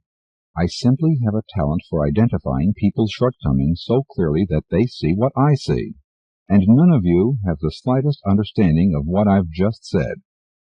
The accusation of non-understanding, the ultimate in professional insults, brought angry retorts from everyone. Nonsense! Everything has a reason. A charlatan, I said it all along. God gave us poor eating habit, inferiority complex parading as utter reactionary obscurant. Stanler could almost feel their resentment as a solid wall closing in on him. Suddenly, disgust was too overwhelming for amusement, and before he could stop himself, he snapped, Indifference! What did technical indifference ever achieve? The only way to have useful insights into these people, any people, is to hate them, and I hate them all. A mistake, he thought, considering their stunned expressions. He had lost control, and now they would surely find some law. But they were beginning to smile a little, knowing smiles of superiority. And then all looked unsurprised. Utterest nonsense, said the first to recover. The one thing you can't cure anyone with, ever, is hate. All schools of thought know that much. And you know it too, Stanler, as well as any of us. Right, several doctors murmured, starting to get up. Stanler watched them leave, then stared into the convenient darkness of his eyelids. Nothing would be done against him. The world's ultimate secret could safely be exposed, and still remain a secret. When he opened his eyes again, the one true world was still out there, and he felt the grin on his face become painfully, pleasurably co-equal with that of his skull. Charles Arnold. Spring came to Blue Ridge early this year. I place my bag of instruments in the back seat from force of habit. I know they will not be needed. I get in the driver's seat and pause for a moment to get my breath. I am panting slightly. Old age comes to doctors, too, I tell myself. There is nothing else to say. The engine turns over easily and begins to whir. I let out the clutch slowly. We don't want to buck. And we, the old Dodge and me, rumble a half-block from my office to Main Street. I turn left to go to the high school, having the feeling that this has all happened before. It has all happened before, as a matter of fact, except it was winter, the morning after the heavy snow, the first time Sam Goodrich called me out, and now it's spring. I had been counting on spring to dispel the gloom that has settled on the town, but instead it has brought it into higher relief, has brought it into focus by contrast. The air is warm and sweet, filled with the smells of damp earth and green life. As I drive down Main Street, the breeze ruffles my hair. It is all white now, no gray left. The sun is warm on my elbow, hanging out the window. At one time I would have felt invigorated. Now I am merely reminded of how thoroughly pervasive is my tiredness. I pass Dr. Herman's office. There are 5 or 6 people in his waiting room. He is old and clings to the old ways, refusing to work on an appointment basis. Since he no longer makes house calls and I am the only other doctor in town, the onus falls upon me to make this one. I was weary and tried to get Herman to go on that call to Walshville. Half asleep on the way back, I saw the car ahead of me lose control on an ice patch and come to a precarious stop on the shoulder. The passenger was sure to be uninjured. There were cars coming in both directions, and someone would stop to help. Who needs a malpractice suit, I thought. It snowed heavily that night. The usual complement of old fogies are sitting on the bench in front of the pool hall, where they can greet the other fogies that might pass by and discuss baseball and arthritis without being interrupted by women. As the years pass, it pains me to note, more and more of them are my old schoolmates. They all wave as I go by. I am probably the biggest event of the afternoon so far. Mrs. Sims pulls from a parking place without looking, as always, and I must stop suddenly to avoid plowing into her trunk. This, too, it seems to me, happened the last time as well, or perhaps I just think so. It has happened often enough, it makes little difference. Her engine dies as she shifts from reverse to drive, so I must wait a moment. Finally she gets the lever into neutral and turns the key. The engine ignites immediately, but she holds it on start for a good 5 seconds. It's good I'm not going on an emergency call. There is no hurry. In fact, there is no need to go at all, but no reason to avoid going either. I know what will happen. It will be a repeat of last time. I will walk into the principal's office, and Alice, the secretary, will say, "Go right in, Dr. Tyler. Mr. Goodrich is waiting for you." I will smile and nod and leave my bag on a chair and say, "Keep an eye on this for me," and I will go in. Sam Goodrich will stand up behind his desk and stretch his meaty hand to me. We will exchange greetings, and he will comment about the pleasant spring weather. I will agree that the weather is indeed agreeable for early March on the prairie, and I will sit down next to a window and say, "What can I do for you?" Mrs. Dreiser, the guidance counselor, will be called in, and we will perform the greeting ritual again. Then Sam will say, "I'm sorry to bring you here again on something so vague, but frankly I'm worried. There were only 6 students last time, but the number has grown to over 30 now, and nothing seems to help them. I'm probably wasting your time, but I wish you'd examine some of the new cases." "Yes, Dr. Tyler," Mrs. Dreiser will say. "You'll make us feel better even if you don't discover anything new. We just don't know what else to do." I will fend off their apologies with forced jocularity, and we will go to the first-aid room, where there is an examination table. On the way, Mrs. Dreiser will tell me how the incidence is higher among the more intelligent students, which to her is the most mystifying aspect of the whole thing. "The mystifying aspect to me," Randy, the day cop, said, "is how that little bump on her head could kill her. It wasn't the bump," I told him. "She froze to death." The brightest boy of the junior class, or senior, or freshman, will be waiting when we arrive. Sam and Mrs. Dreiser will hover discreetly in the background as I examine the boy. I will open my bag and take out several instruments. I check his heart rate and listen to his chest. I take his blood pressure and tap his knee with a hammer. I shine a light in his eyes and peek in his ears, and no one will notice that his problem can't possibly be in his ears. But the whole thing is for show anyway. I know ahead of time exactly what I will find. Nothing. Mrs. Sims finally gets her Buick moving again and jerks down the street with her nose brushing the steering wheel. I notice her windows are up, and she is wearing her fur coat. At the second intersection she turns without signaling or varying her speed from its constant 15 mph and heads home. With her out of my way, I soon reach the railroad tracks and clatter over the 6 rails. 2 of the 6 are rusty on top. The depot to my right, like everything else in town, is run down and in need of repairs. Howard, a retired telegrapher, is sitting in front of his old office and waves as I pass. The smells of coal dust and diesel fuel blow in on the warm air. For a moment I feel better than I have all day. The boy will say nothing during the examination. I will poke and prod, and he will be malleable like putty. His eyes will be dull, his manner listless. "Going out for track, Dick?" I will say when I'm through with my monkey tricks. "I haven't decided yet," he will mumble in reply. "How do you spend your time at home? Homework? TV?" He has not yet turned to face me. "What are you planning to do when you graduate?" "Haven't thought much about it yet." I'll tell him he's in good health, though a little run down, and he should go out for track to build his body up. As he shuffles out, Sam and Mrs. Dreiser will look at me questioningly, anxiously. I will shake my head. I couldn't find anything wrong with him physically. They will bring in the next student. It will be a girl this time, a cheerleader, a homecoming queen, the prettiest, the smartest girl in her class at one time. Like the boy, her grades have been slipping, her class participation is nil, her attention span, her initiative, her creativity dead. I will go through the motions of the examination again. I will find nothing. Her breasts will be full, her hips round, but I will hardly notice, and my indifference will be more than professional. You seem worried about something, I told the girl last time. Do you want to tell me about it? It's happened before, but my mother didn't come home last night, she said. Then they told me Randy the day cop was looking for me, and I learned her mother was dead. They expected me to tell her, of course. Passing by Millie Perkins' house, I see her in her usual place in the bay window, where she can see the street, see the TV set, and reach the telephone at the same time. She is at the phone now. No doubt she is anxious to discuss the soap opera which has just finished its latest episode. The after-image of the final frame still etched on the screen, the final organ groan vibrating the china as she dials. The TV provides more of her gossip than the street does these days. She is probably calling my wife, herself an intimate of the mythical personalities that dance and blink through our living room.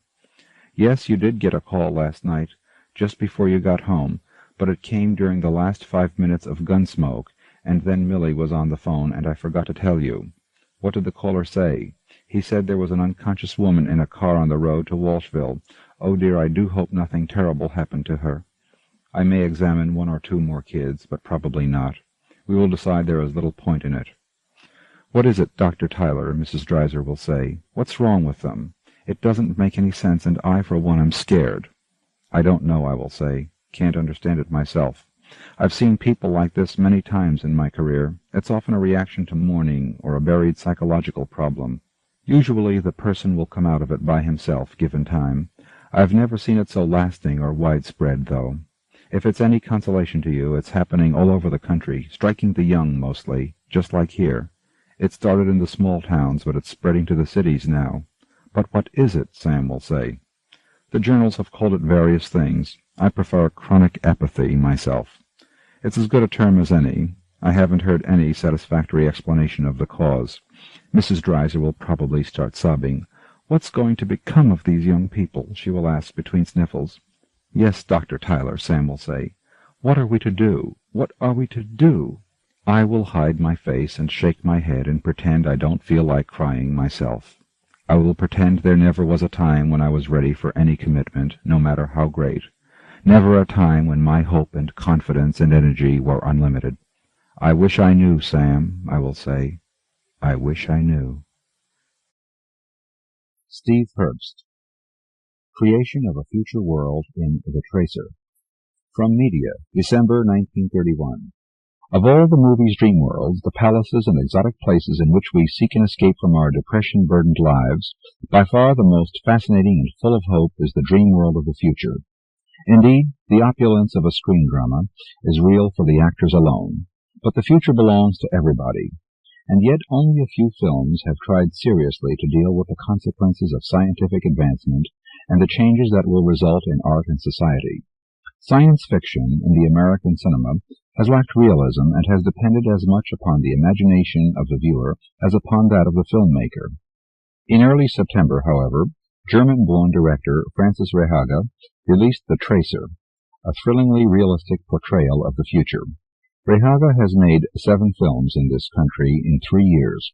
1929's Automobile and his commissioned work regarding the upcoming World's Fair both demonstrate an uncanny talent for fooling his audience with special film effects. In The Tracer, he has developed this talent to a remarkable level. Although the film is limited in scope, it affords us a most breathtaking view of a world that exists in Rehaga's mind. Its simple story involves a robbery, the pursuit and the eventual destruction of the criminal. Rehaga's protagonist criminal, played by burly Arnold Cook, and whose name in the film we never discover, is very much like the misanthropic heroes of Public Enemy and Big House. He is essentially fearless, possessed with the overpowering need to be on top. but despite his tough character, he is over his head in a technological superworld. Here perhaps is the film's single most disturbing flaw. Cook lives in that world, but does not really belong to it. He is surprised and baffled, as we are, by elements of the future that he should take for granted. There is in him a fatal and enigmatic lack, because of which he is hopelessly at odds with the environment in which he finds himself. From the moment the film opens, he faces justice in the form of mechanical devices, unlike anything that exists today and yet frighteningly convincing. No alarm sounds when he enters the offices of the futuristic Olympian Industries, but in an opening scene we follow his actions on a pair of eerie television-like screens. Here is where Rehaga's construction of a technology begins. To give the effect of impossibly sharp television pictures on the faces of impossibly small machines, Rehaga used multiple exposure to combine 3 separate shots on one piece of film. The television pictures are actually film images printed through a grid of horizontal lines onto high-contrast film. When they are added to the background of desk and office, it appears that we are witnessing the first in a series of electrical marvels.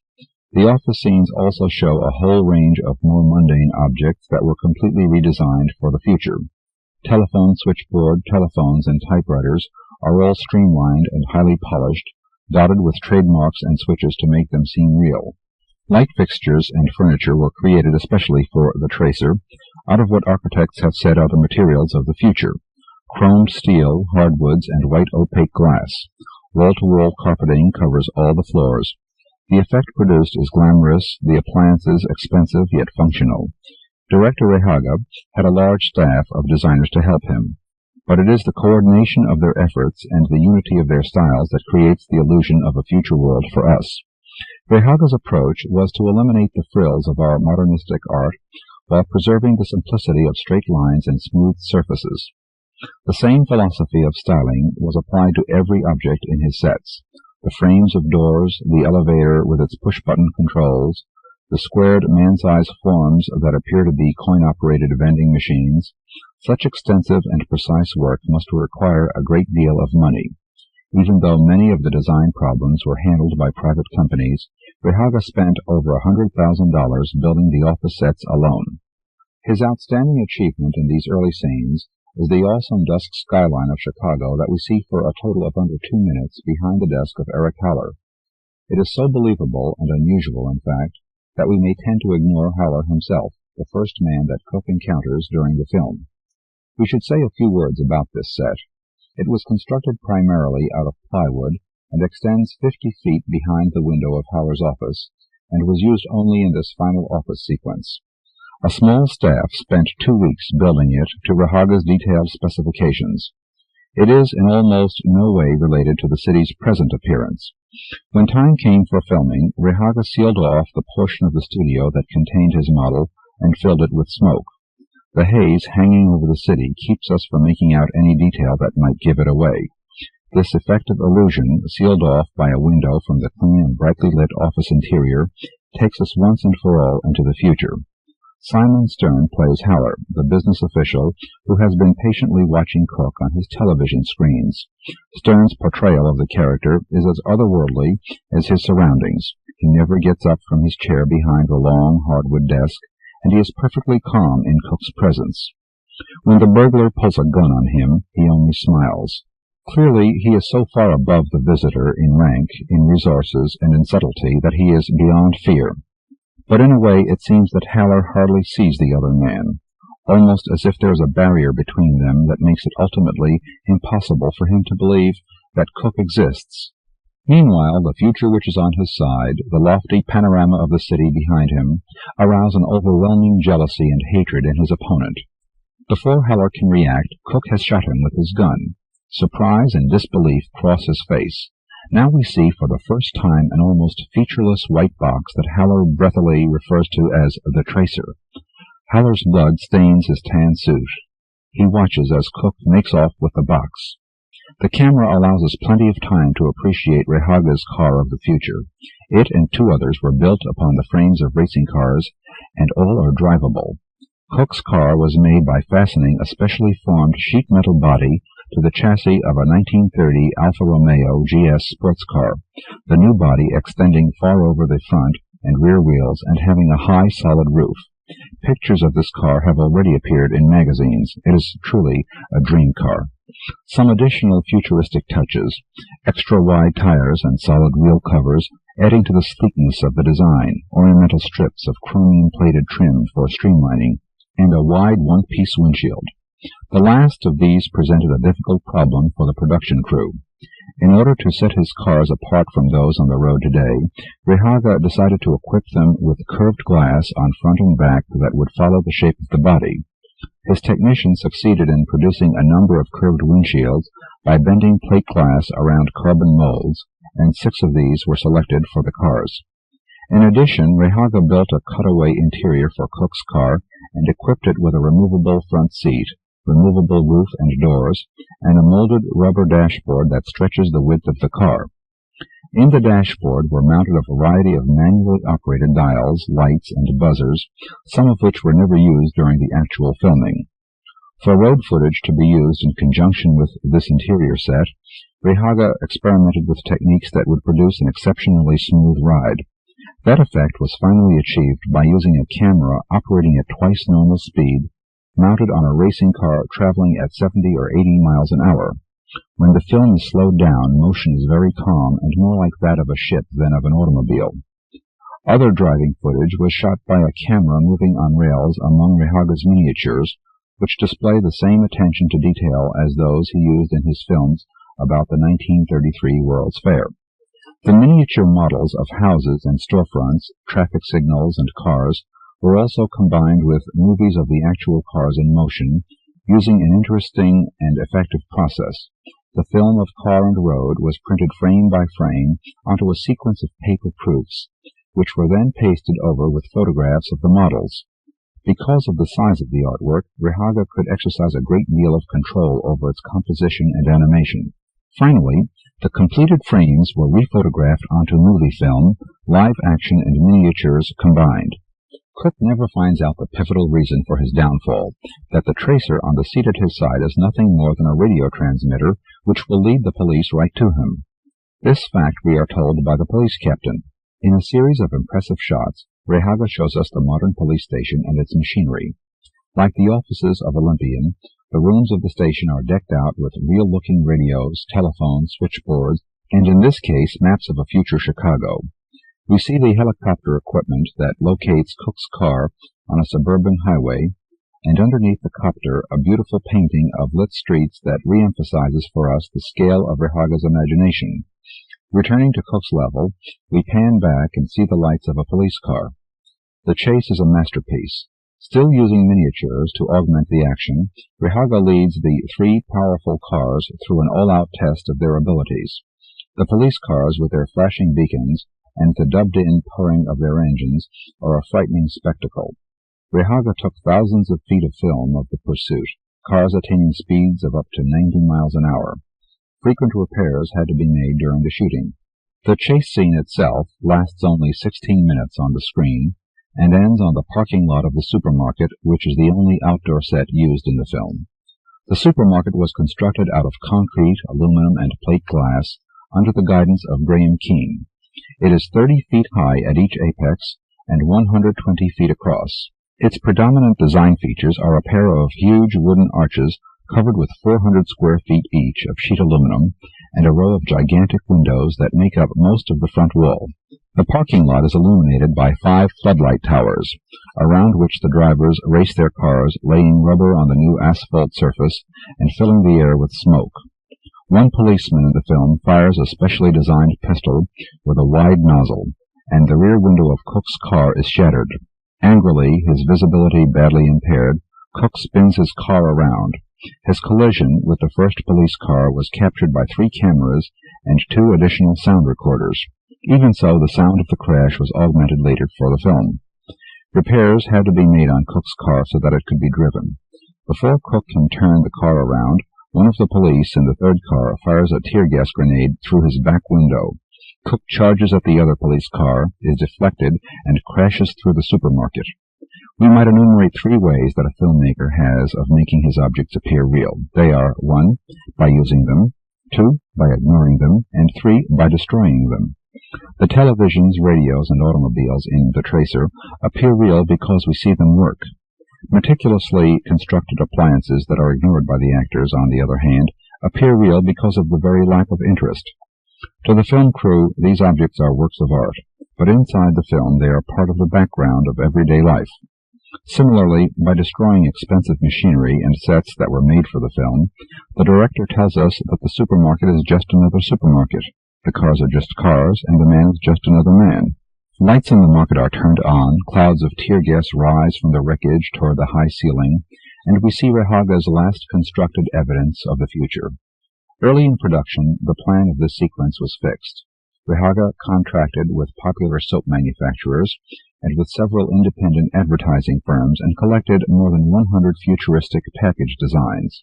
These were carefully drawn and used in the final scenes.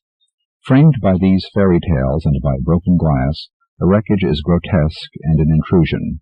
Blood was applied to the metal edges, and all post-collision evidences of the car's fake construction were concealed. We must be honest in appraising The Tracer as a film. Its strength lies not in acting, nor even in the dramatic use of camera and music. It is most impressive, truly impressive, for its realism and technical perfection. Rehaga's special effects, whatever their foundation, are ultimately convincing. We may sympathize with the protagonist, but it is not sympathy or sadness at his end that fills our hearts. For even as he was devoured by a superior future to which he did not belong, so we of the present are devoured by Rehaga's awesome vision. People who have seen this film have walked out of the theater with their eyes on fire and talk in their heads of the time when men will fly in rocket ships. John Barfoot, Coils. Cherry ordered the carcass of the Negro woman to be lowered into the white toilet. The carcass was a shapeless lump of lardy white ridged with gristle. The block and tackle creaked as the two workmen hauled at it, hand by hand, and Cherry made little sounds with his mouth as he directed the lowering. She said, "Cherry, why are you doing this to her?" He replied, "Because she is black." "But she's white. She's all white, except for those brown patches of blood." "She is black," said Cherry. The greasy carcass was almost entirely inside the toilet now. She saw a hair stuck on the fat. The carcass disappeared, and the workmen disengaged the hook and pulled up the chain. The hook had little lumps of fat stuck onto it. "Cherry, I feel sick." "Go away," he said, and when she did not move, "Go away!" he roared. The sound of his voice traveled out and out to the distant walls of the huge room, and bounced and reverberated back. The air was vibrating, and the great space was webbed with sound. "Ay, ay, ay, ay, ay," came the sound of the room. Cherry was looking into the gleaming toilet bowl and muttering to himself. The workmen were looking on, uninterestedly. She ran away from them, skimming over the radiant floor, bird-like, cloudy folds of white robe floating around her. She drove her legs hard against the floor, resilient, ran and ran, until the hazy walls took on definition, and she saw a door. The door was so huge that the handle was out of her reach. She pressed hard against the smooth surface, and it opened silently. She looked back. Far away at the other end of the enormous room, the little group stood, almost hidden in the glimmer of light. Cherry was talking to the workmen, and the distorted words of their conversation babbled from the walls. She pushed the door with all her might, and it swung slowly back into its housing. Thoom! It sounded, dull surf thunder. A bell began to ring. If Cherry came after her... She leaned over and switched off the alarm clock, feet tangled in sheets and night-dress damp with sweat. If Cherry came after her... Already the unpredictable coils of dream were giving way to the ordered lines of existence. She closed her eyes against the day and tried to go back into her dream. But the lines were driven too deep for escape. Her mind was already trundling along well-worn tracks, meeting no resistance, no retardation of steady, constant speed. She stumbled, groaning, out of bed. She walked into the living room. She cooked breakfast. She ate breakfast. She washed her face, neck, ears, arms up to the elbow. She dressed. She combed and arranged her hair. She put on her coat. She went to work. At work, Mrs. Cox said to her, "You're looking a bit haggard, dear. Bags under your eyes. Not getting enough sleep, I expect. My Ronnie's the same. Out till all hours, doing God knows what. I tell him the same as you. You need more sleep, my lad, instead of gallivanting God knows where in the middle of the night. But does he listen? Talk to the wall. Mrs. Cox went on like this all the time. Her conversation was like a continuous tape recording, endlessly repeating itself, forever beginning again. You could dip in at any point and follow it quite easily. Mrs. Cox was a small, neat woman. On her right cheek was a large wart with hairs growing out of it. She gave off a stale, musty odor, like potatoes too long on the earth. She sometimes liked to listen to Mrs. Cox so that she could smell the odor. It was not pleasant, but she liked to smell it while Mrs. Cox talked to her, in the way that she used to prod a painful tooth with her tongue when she was a child. A pile of invoices stood before her, and she began to work on them. After a short while she simply sat with a pen in her hand, held over the paper, dreaming of nothing she could put into words. Her eyes were glassy. Mrs. Cox tapped her on the shoulder and said, "Mr. Cherry wants to see you, dear. Shouldn't worry, it can't be anything serious. Gar, you do look tired." Mr. Cherry said, "Sit down, do, Miss Taylor. No, over here, if you don't mind, where I can see you. Don't get much chance to see a pretty face stuck behind this desk. Well, just a general chat, dear, just to see how you're getting on in the office, so to speak. How are you doing then, huh? Any complaints?" "No," she murmured, "nothing." "Good, good. I like everyone to be happy. I've observed that—" His face became serious. "People work much better if they're happy. Don't you agree? I'm happy. Wouldn't be here if I wasn't. And I like my staff to be happy. Don't like them moaning around with long faces all the time." There was an underlying sense to his words, an unstated implication which he answered with an unintelligible sound. "We had a girl here once, about the same age as you, in fact, moped about all day, with a face as long as a fiddle. It depressed you just to look at her. Last in the morning, first out at night type. No interest in her work. You know the kind I mean. Well, I let things go like, and pretty soon she was doing hardly any work at all. Sat dreaming with her eyes out of the window all day.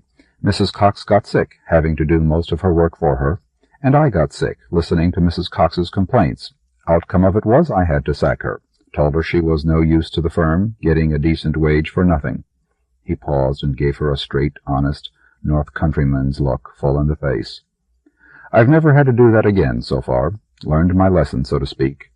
I realized that besides doing the firm a bad service, I was doing that girl a bad service as well, just letting her go on like the way I did. She wanted someone to put her right, tell her she was doing wrong. Now if I see a young girl shaping up that way, I always have her in for a little chat. Just an informal talk, you understand. And I try and put her on the right path.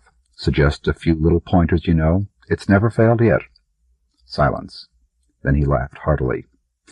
"Anyway, enough of that. If you're happy, that's all right. Get out and enjoy yourself. Have fun.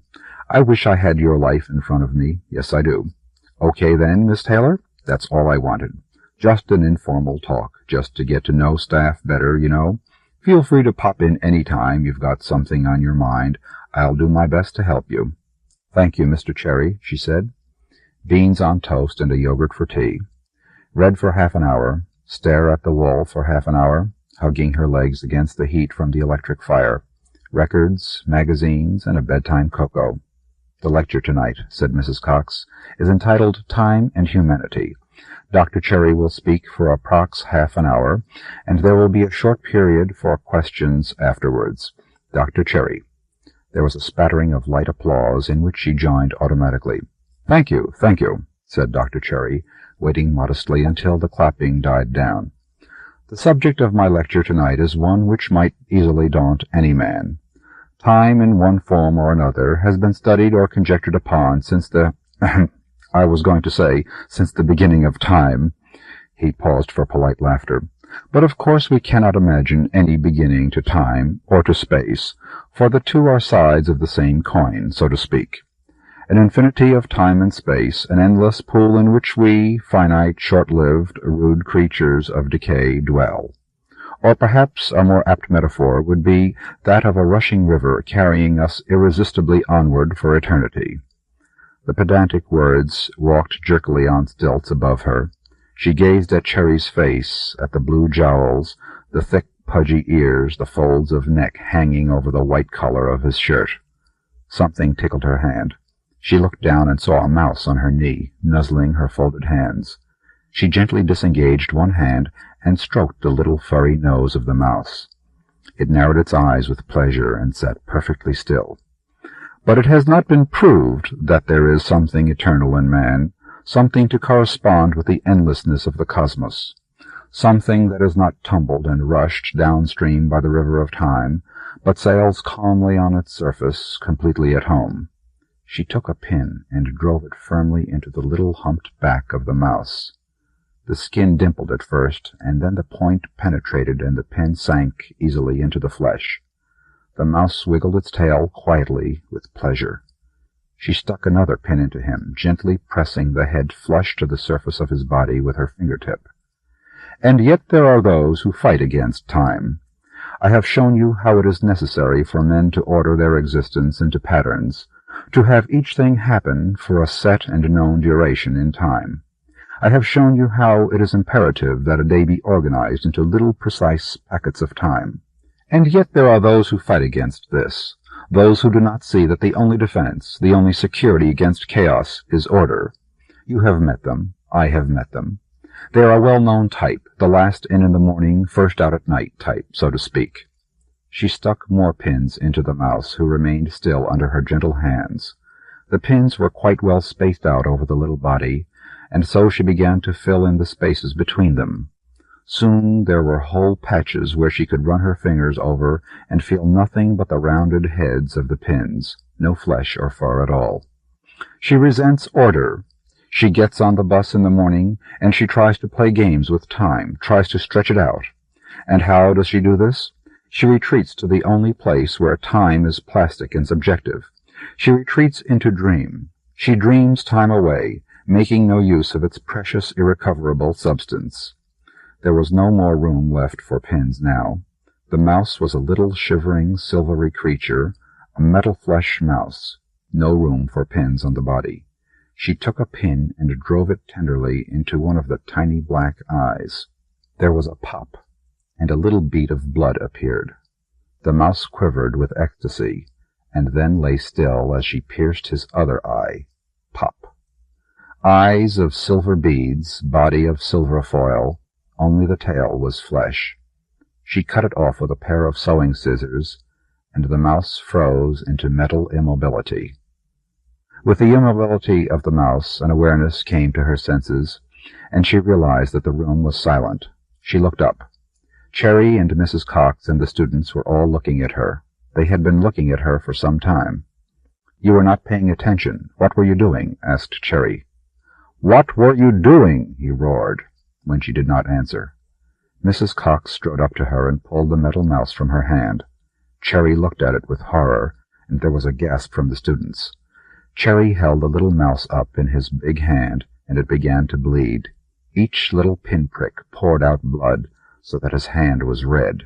Tears of blood streamed from the pierced eyes, and the mouse died with a squeak. "Oh, no," she cried, "you've hurt him." And then Mrs. Cox and Cherry took her outside, and the wind made her white robe flutter. The temple was bathed white with light from the moon, and the pillars shone silvery. They each took one of her hands and ran, pulling her lightly between them, and they ran at the pillars, one on either side, she between, and they ran straight at the stone pillars, and she was smashed and crushed and torn on the hard stone, and then through the other side, and the next pillar loomed up, and she was smashed and torn, and then through the other side, and she died with shock each time the pillars crushed her. A bell began to ring. Police? She leaned over and switched off the alarm clock. Her body was slippery with sweat. She washed and pinned her hair up.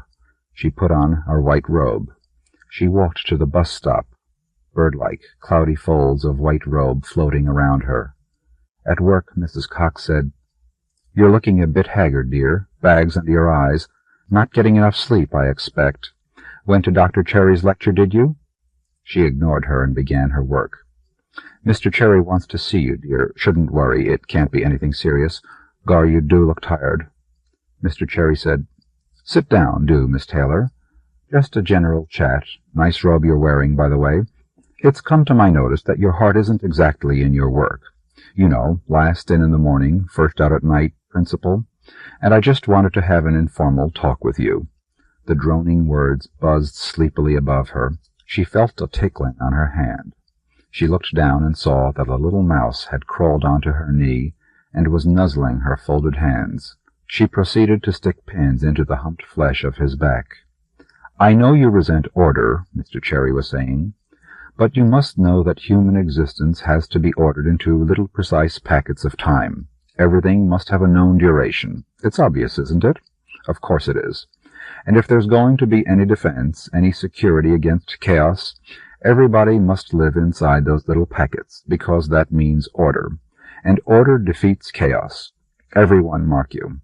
If one single person lives outside time, that person represents a threat to humanity, a chink through which chaos can work its insidious intent, so to speak." The little mouse's body was quite covered with pins now, and there was no room for any more, and so she stuck pins into his eyes. Pop, pop. She looked up and saw that Mr. Cherry was watching her, had been watching her for a long time. "What are you doing?" he asked. She lifted her hand and showed him the little mouse. He took it from her in his big hand, and it began to bleed. Each little pinprick poured out blood so that his hand was red. Tears of blood streamed from the pierced eyes, and the mouse died with a squeak. She began to cry, and great waving sobs shook her whole body. "Oh, you've hurt him!" she cried. And then Mr. Cherry and Mrs. Cox came and took her gently by the arms, and someone gave her tea and set her down. Then a man in a uniform came, and they lifted her into the ambulance, and Mr. Cherry and Mrs. Cox were saying soft, gentle things. She lay in the rocking bunk and saw the mud stains on her white robe, and a little mouse nuzzled friendly against her hand. After the hospital it was sausage and egg for tea. Then she read for half an hour, and then she stared at the wall for half an hour, hugging her legs against the heat from the electric fire. Records, magazines, and a bedtime cocoa. Mrs. Cox said, "You're looking very haggard these days, dear. Bags under your eyes, not getting enough sleep, I expect. My Ronnie's the same, out till all hours doing God knows what. I tell him the same as you. You need more sleep, my lad, instead of gallivanting God knows where in the middle of the night. But does he listen? Talk to the wall." Mrs. Cox was boring, but she liked listening to her, because she could sometimes smell her damp, musty odor, like potatoes too long in the earth. She also liked to look at Mrs. Cox's wart, with the long hairs growing out of it.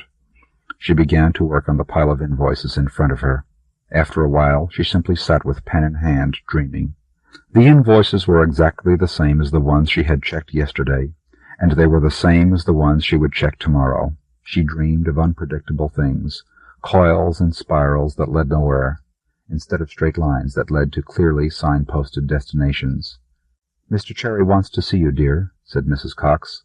"Just his usual pep talk, I expect. Nothing to worry about." Mr. Cherry said, "Sit down, do, Miss Taylor. No, over here, if you don't mind." She silently mouthed just before he actually spoke the words. "Where I can see you," he continued. "Don't get much chance to see a pretty face stuck behind this desk, ha-ha. Well, just a general chat, dear, just to see how you're getting on in the office, so to speak. How are you doing, then? Any complaints?" She murmured something. "Good, good. I like happy staff. One of my, so to speak, sayings is that happy staff plus clever management equals good work. I've learned the truth of that myself over the years. I remember a girl we had here, about the same age as you, in fact, moped about all day with a face as long as a fiddle. I tell you, it was downright depressing. Afterwards there were more invoices and a tea break. Then there was lunch, 2 salad sandwiches and a Coke jammed into an hour, and then there were more invoices, and then another tea break, and then it was getting near time to go home. A bell began to ring. Finishing bell? She leaned over and switched off the alarm clock. The floor of the temple was cold and hard, and early sun was striking into her eyes. She washed herself and then donned her white robe, so light that it clung to her like haze. She walked to work, watching the one-winged birds spinning crazily in the sky, trying to fly from tree to tree.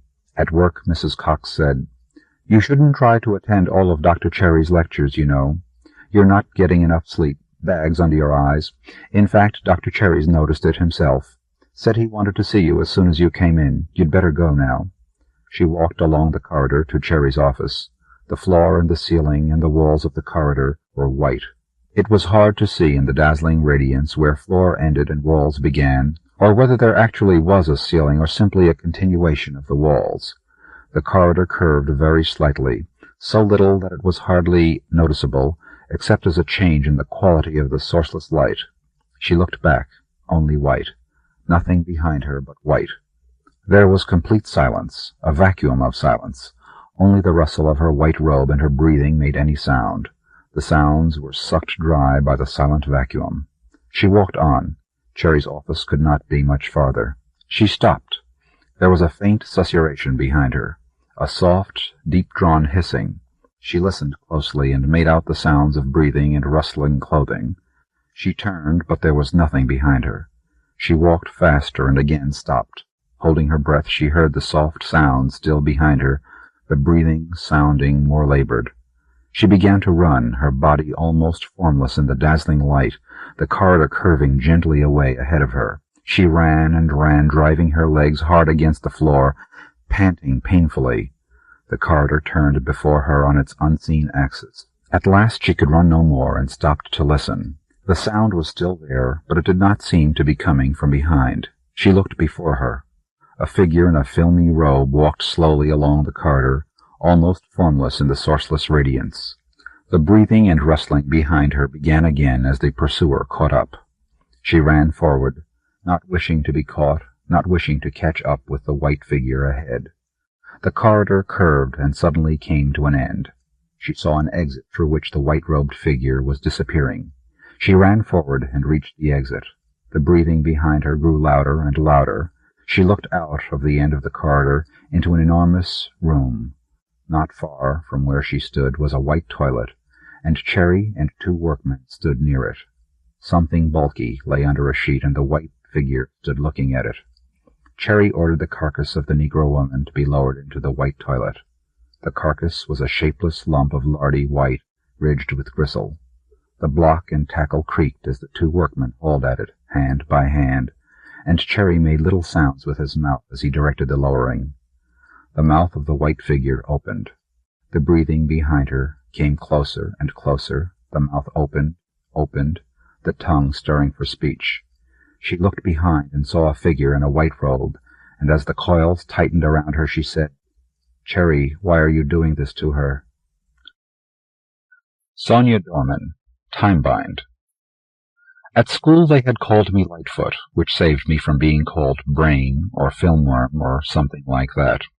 Still, no one will ever know what sweat the combining of my talents caused me during my efforts, finally successful, to get into the Time Complex building. I did it night after night, time after time, if you like, light-footed, my kindled brain already at work as the microfilm passed before me on one of the office screens. I was a quick study. My mother used to scold me for the speed with which I tore through homework, sometimes while braiding my hair or filing my nails, any little chore done by the physical half of me, while my demented and forceful twin, the head, galloped off with essay prizes, runner-up in physics contests, science fair winner, and all that. There was still the problem of getting into the central vault of Time Complex, which necessitated further studies, but easier ones, since the material was actually available at the library if you knew where to look for it. Nobody paid me any attention when I tramped through. I'd been in and out of there for so many years, yesterday and today, and they could be sure tomorrow too, with the squint line getting deeper between my eyes, my once fair skin fading. Lightfoot I still was, all the same, having taken pleasure in staying in decent shape, even while the brain went on sloughing off its neurons. If I had drunk less sake, would my short-term memory have lasted longer? That's one of those questions. I've reached an age where details bore me, so I won't go into them about how I did learn the secrets of the vault door. They weren't really secrets, hardly anything physical is. You just have to gather up the pieces of information, like the ingredients for a recipe, and blend them. There remained for me one scary part, my first trip. Head and body out of sync, I'd be done for. All of me in sync but time-warped, like an old doorway, and I'd be done for. Of course, that was the risk I knew I'd have to face. No glass booth, no dais with leather strappings on the chair, a green plastex console, and at the right of it, set into the vault floor, some metal slats, tightly closed like a fist. Oh, just open up and let me dive through, I thought, listening to the solemn tread of the guard. I smiled in my conspiracy with the console. What would the guard think if he came in, seeing a middle-aged woman with gray in her hair, setting the console dials and muttering hope, muttering dialogues which had never been but might be, taking both parts, her and him, me and you. There was absolutely no sensation at all, but almost instantaneously I was in a big lecture hall, Lightfoot in acrylic pants, which slid like fingers over my taut haunches, wearing my double strand of ambers and a nose clock. The lecture is just over, and he stands with a group of his peers near the podium. With all my nights of rehearsal behind me, I speed toward him, hand outstretched, smiling. "Oh, how very nice to see you," he says, and I plunge into their midst, reeking of anticipation, well aware of the impression I make, and afraid that I'll lose my not very good balance at this game. "I enjoyed your paper very much," I say. "In fact, I thought it was superb, and full of surprises." His smile is always shy. Of course, he hasn't got 20 years of rehearsal behind him as I have. "How nice of you to say so," he says. His eyes are blue. I always knew they were. "You're looking well," he says, holding my hand. "You're looking simply marvelous," I say, closing his hand up warmly between my palms and holding on more than is necessary. "Why don't we— Yes, couldn't we?" Here some inadvertence occurs. Possibly I slipped on the slats or something, and the lecture hall vanishes. It's pitch dark and some place comfy. I'm laid out on my back, and he's just climbing on. "Darling," he says, kissing my breasts alternately. "Oh, that feels so good," I say, helping him while at the same time wondering frantically where we left his friends, and how we got here and what the hell happened in the interval. I expected a lot of that machine, but hardly that it would book hotel reservations, so where am I?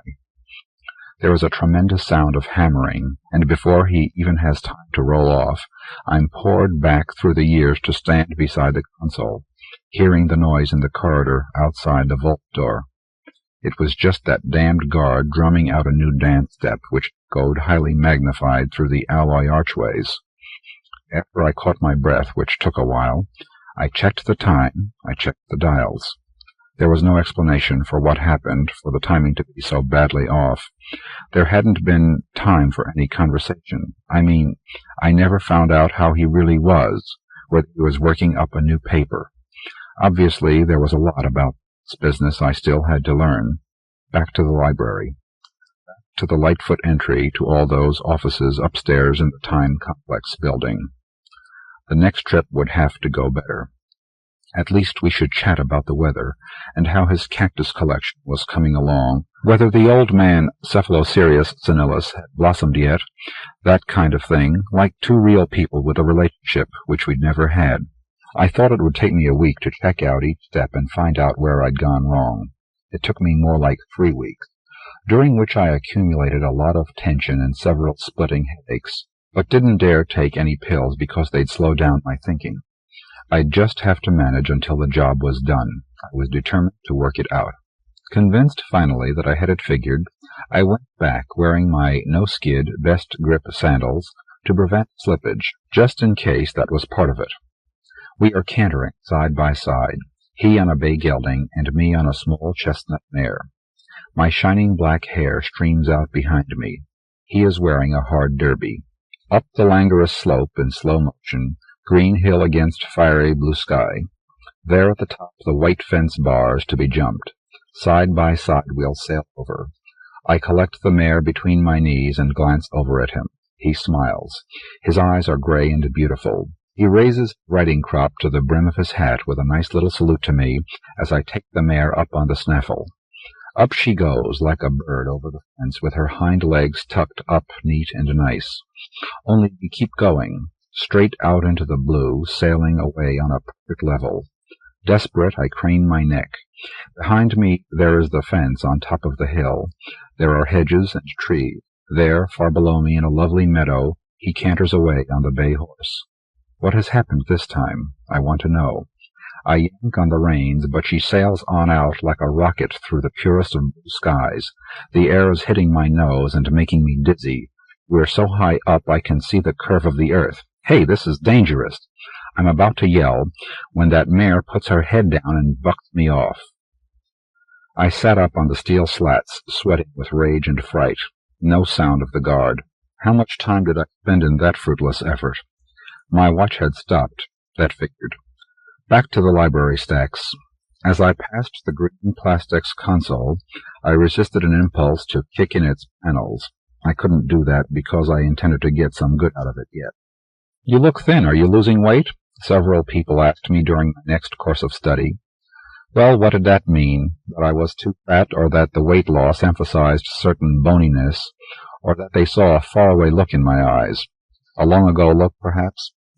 I was going to get that machine to take me back, and just once it was going to go right. All the dialogues I prepared, what I say, what he says, what we say and do together. The next time I encounter him, his eyes are hazel, and his hair just going white above the ears. We're in the office of a highly esteemed scientific journal, where he has brought in his manuscript. It's abstruse as hell and full of symbols which are not on my typewriter, which means, since I have said I'd be delighted to type it for you, I'll have to put in the symbols by hand. It will take me a long time, but I have only a short time and none at all to spare. After dinner, I suggest? Why not, he agrees. We concur. We comply. We are sitting in a pinkly shaded booth over snail salad and sake martinis. We are eating rare steak garnished with mushrooms. We are holding hands and murmuring into each other's echoing ears, just as I always knew we would. Palm to sweating palm down the avenue, with everyone giving us envious glances, when the enormous facade of the hotel toward which we aim lights up from top to bottom in blazing green neon. She has her period. And I was lying crossways on the steel slats, tears in my eyes, biting my knuckles to stifle the sound of my sobs, for fear the guard would hear me. The guard had given up dance steps this week, or perhaps it was a different person this time. He was practicing a split whistle. I imagined that his whistles were boring little holes into the metal halls and naves of the building. It was no longer. What happened? It was not. Where am I? Any more. It was beginning to be.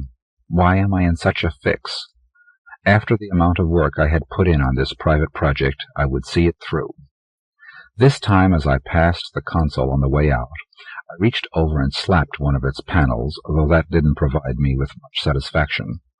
I felt these mishaps couldn't go on much longer. All I wanted was one simple little episode which never happened but might have. It was not going to affect anything in the world, and I was taking full responsibility for my own part. Just once. Before I got too damned old to even care, and as it was, I kept forgetting what color his eyes were. His eyes are light brown with amber flecks beneath arched brows, which are still dark, though his hair, parted sharply to show pink scalp, is pure white. We are at table with his learned friends, and my smile is cool as I murmur, "Un brochet, of course," which is my witty reply to a question I didn't quite catch. They all laugh heartily, giving me approving glances. I can see him flush with pride in our friendship, and I am so happy, he is so happy. There is a small hangnail on my right pinky which annoys the hell out of me, but I pick at it under the table where no one can see. The dinner is over, the brandy's finished. Flushed with pride and delight in each other, witty, beautiful, and best of all together, we say good night to the gathered company and go off toward the grand staircase. Above the first step there is a fantastic chandelier, white milk glass with baroque pink flowers and mint-green leaves. The light shines through milkily dim opalescent, an extraordinarily romantic chandelier and appropriate for the occasion. His hand presses mine reassuringly as we begin to mount the stairs. They are covered with a wine-colored carpet, which has a curious kind of black and gold braid along the edges, and each riser is edged with gold tacks which have curiously wrought heads. The staircase is very wide, and we mount it side by side, hand in hand, flushed with exertion and anticipation. The 8th stair, the 10th stair, the 17th stair. There is another chandelier over the landing, this one pale blue and lavender. Bits of crystal hang down in drops and fringes all around, flashing light into our eyes. I feel his hand press encouragingly on the small of my back. One thumb tentatively strokes my hip. Yes, we are climbing the magnificent stairway to our bed of love above. But why is the staircase so long and never ending? There are far too many landings. There are little sideways stairways, like the tributaries of a river. There are lights flashing on and off the console. In one motion, ungainly though it may have been, I leaped off the closed steel slats and smashed my fists against that console in despair. Still keeping my wits about me, though, and not raising my voice, just cursing in a whisper until the thing should have fused into slag.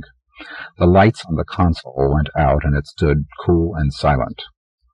For a little while, listening to the guard walk the hallways, I confronted this misery, wondering if it was a fake, if all the technical information I'd absorbed was some kind of a joke. The Sunday supplements had suggested that it augmented history in some indescribable way.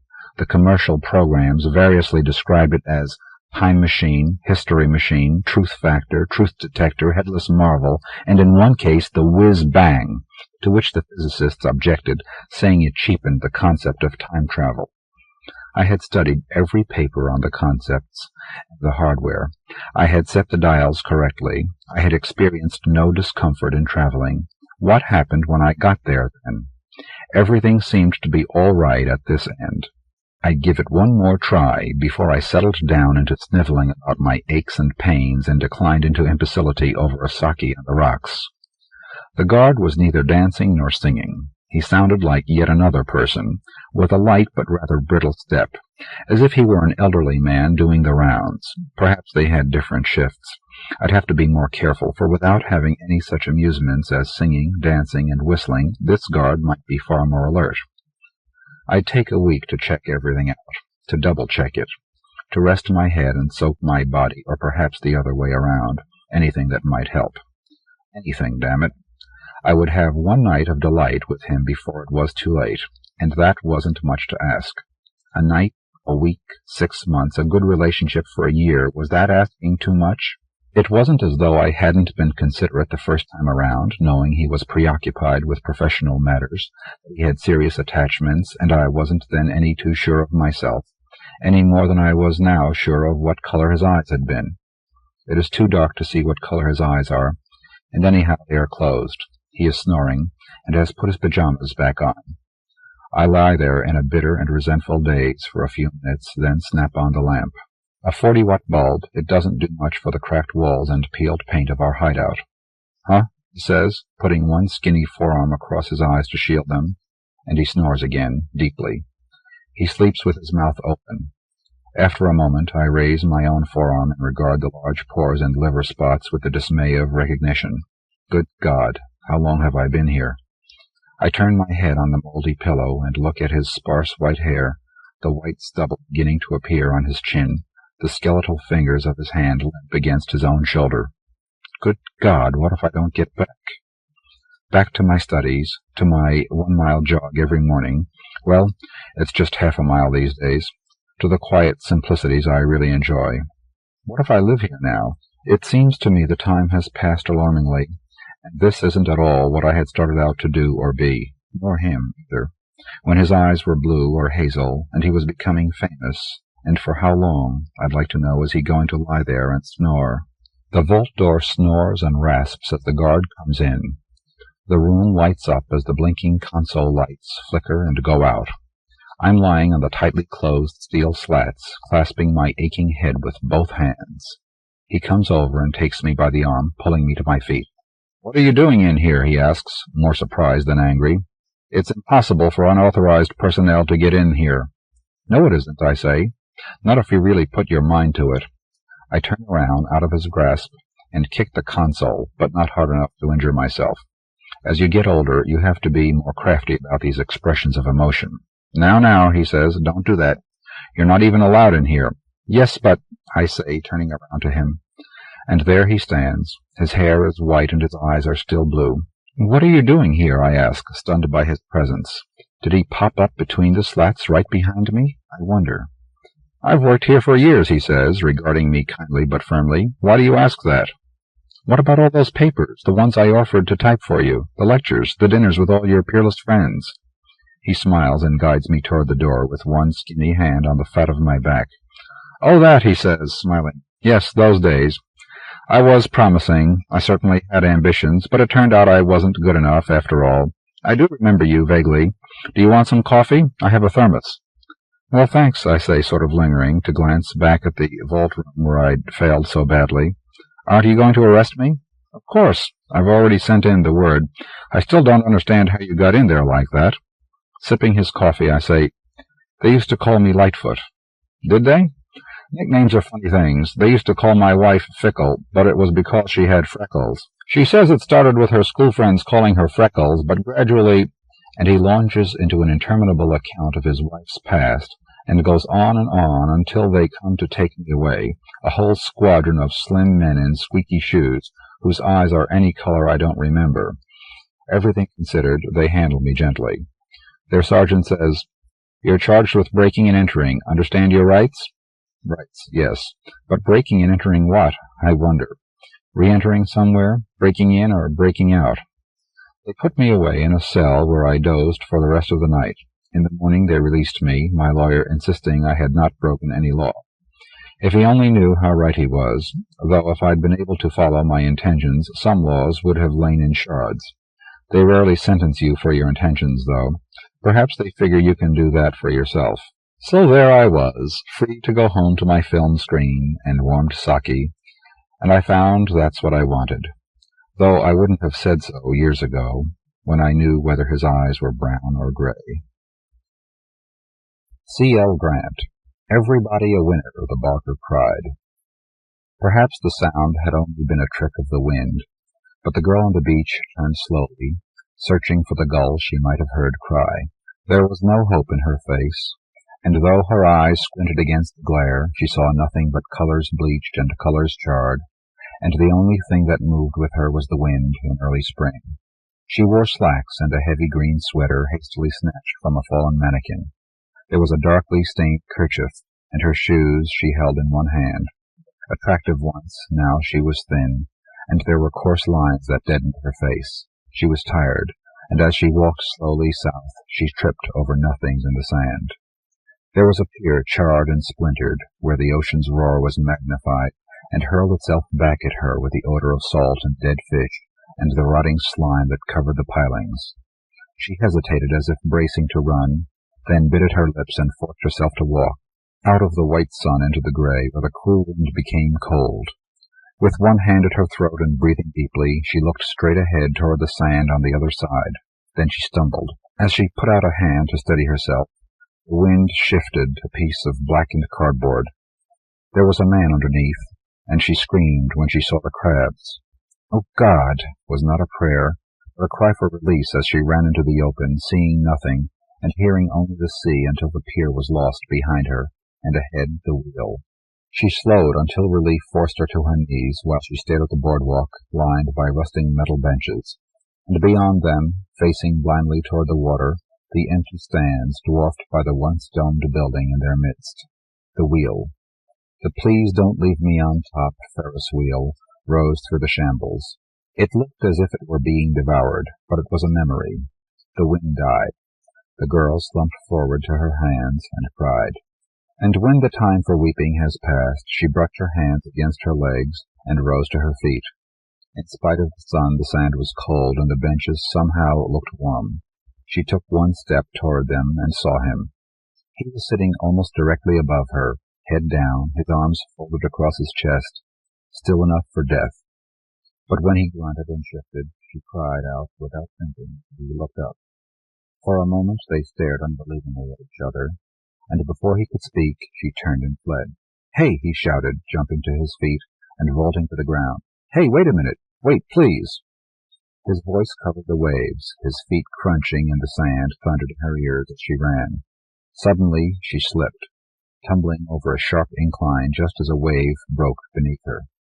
The icy water slammed her against the low wall of sand, knocking the air from her lungs and rushing unchecked into her mouth. She was lifted, and the sun rushed at her, then thrown, dragged, and lifted again, and through it all she felt nothing. When she next opened her eyes, she was lying between a tattered seaman's coat and a thin bed of rags spread on a bench. She tried to sit up, but dizziness forced her down again, and with one hand she felt dried blood on her cheek. "How are you feeling?" The voice was low and patiently quiet. She started, then pulled herself up, trying to see and understand what she saw at the same time. The effort made her want to gag. The man was kneeling in front of her, a glass of dark, steaming liquid cupped in his hands. He held it out, urging her to take it. "Here," he said, smiling, "drink this stuff. It will make you feel better." She hesitated, glancing from side to side, as if deciding which way to run. But the man was insistent, and the obviously warm glass changed her mind. She drank without pausing for a breath, smiling in spite of herself at the taste, holding her elbows close to her side to keep the warmth within her. Then she rolled the still-hot container between her hands and looked at him. He seemed as short as she, perhaps shorter. He was wearing faded jeans, a blazer ripped at the collar, and a dark blue yachting cap with the plastic brim torn off. He was thin, but the folds around his neck were signs he had once carried much more weight. It was impossible to tell how old he was. He was still smiling, his face half-turned, as if in embarrassment, and when she frowned and looked down at herself, she saw she was naked. Quickly she pulled the coat to her chin and exposed her legs. She tried to stretch it, but succeeded only in making him laugh. "Here, take this, miss," he said, pulling off his jacket and handing it to her. "Thank you," she murmured, then added unnecessarily, I'm cold." The man nodded and sat back on his heels to watch her intently. Though he looked only at her face, she became flustered by his stare. Her arms would not find the sleeves, her fingers slipped off the buttons. Finally, before she could recoil, he reached out and pulled the collar up around her neck. "In case you're wondering, I haven't touched you." The amusement in his tone made her glare, then turn away. "I only pulled you out of the surf, that's all. Your clothes are still drying out. Over there." "Please, miss, don't be afraid of me." She pointed at the bench a few feet away, her hand shaking. Just sit over there if you don't mind." She smiled quickly to try to ease the sudden hurt look on his face. I think I trust you, but I'm a little confused right now. I didn't expect to see anyone here. Anywhere. Not ever." And she cried. The man leaned forward anxiously, but she waved him away. "I'll be all right. Just let me be, please." He nodded as if he understood, waiting until she looked up again. "Jan," he said. "Linda." When she smiled, he smiled back. A handshake without moving. "You know this place, Linda? I used to come here when I was little, every summer, rain or shine. My parents, they used to make a big thing of it, loading the car like we were going to California and never coming back. But such a big fuss just to get away. And when they died, I just stopped coming. There was no point, you know. It just wasn't worth it, the trip and all. You know what I mean. I was on vacation in Minnesota." He nodded, leaning back and putting his feet up on the peeling, twisted railing. "Me too. Come here, I mean. Used to work the stands in the summer, sold ice cream and hot dogs, worked a wheel or two, stuff like that. They were lousy jobs with lousy hours, but the pay was pretty good for a fresh young college kid like myself. Great times, just great. Years ago it was, it seems. I was out in Kansas, bumming around when it happened. Took me nearly a month to get back, most of the time sick as a dog, if you know what I mean." "Yes," her reply was so low she had to repeat it. "I wanted to come here of all places. Screwiest damn thing, but I just had to see if the lights were still working. That must mean something, I guess. I don't know. I found some generators they used them in case of power failures, and believe it or not, got a couple of them to work. So when I can keep it down, I manage to get hot things to eat, although I don't know why I bother." Linda shuddered. "That coffee," she said. "It's the first thing that stayed down there in 3 days. "Yeah, I know what you mean." He talked for a long time, and his rather deep, pleasant voice relaxed Linda into a soothing, restful half-doze. He explained how he had avoided the cities, and how he was nearly killed when a car he had stolen plunged into a frozen river in Pennsylvania. She didn't ask, and he didn't tell her what he was doing when the war started and finished. There was a village called Onslow, and a radio broadcast that sent them into a community shelter. There were people, weeping, cursing, praying with folded hands and clenched fists, the graveyard sound of huge steel doors that clanged shut and locked in the darkness. There were 3 weeks of mourning before filtration systems overloaded, and they decided they did not want a concrete coffin. The villagers went about their business, the vacationers scattered, racing to reach some place, somewhere, before time and the radiation stopped them. "Hey!" Linda blinked and saw Jan standing over her with her clothes. They were still damp and stiff with salt, but she put them on gratefully. He waited until she was dressed, then settled himself on a blanket behind her bench and closed his eyes. "Your turn." "There's nothing much, really. I was on vacation and with no one to go to. I came here. I found plenty of gas in abandoned cars, and luckily it was a warm... I cried. I cried until I couldn't do it any more, and just came here. Don't ask me how I made it. I don't know." She paused, her hands twisting in her lap. "Jan, how long will it be?" "Jan?" He was asleep. "Oh, God, how can you do it?" she whispered. Later, after the sky had gone from purple to black, she heard the sound of someone vomiting. She turned over, half asleep, and without knowing why, she whispered nursery rhymes to deafen her ears, and was near the end of The Owl and the Pussycat when she fell asleep. But the sound did not stop. It was desert bright when she awoke, smelling the salt air and something cooking. Jan was on the beach, huddled over a small fire with a pan of soup. He grinned broadly when she jumped down beside him and handed her a partially cleaned spoon. "It ain't the Ritz, kiddo, but it's hot. Eat it while I go watch up. Haven't had much of an excuse till you came by. It's good to feel civilized for a change. But eat. I've already had some. Couldn't eat a drop more." She knew he was lying, but didn't protest. Cautiously she spooned the liquid into her mouth, holding her stomach and praying.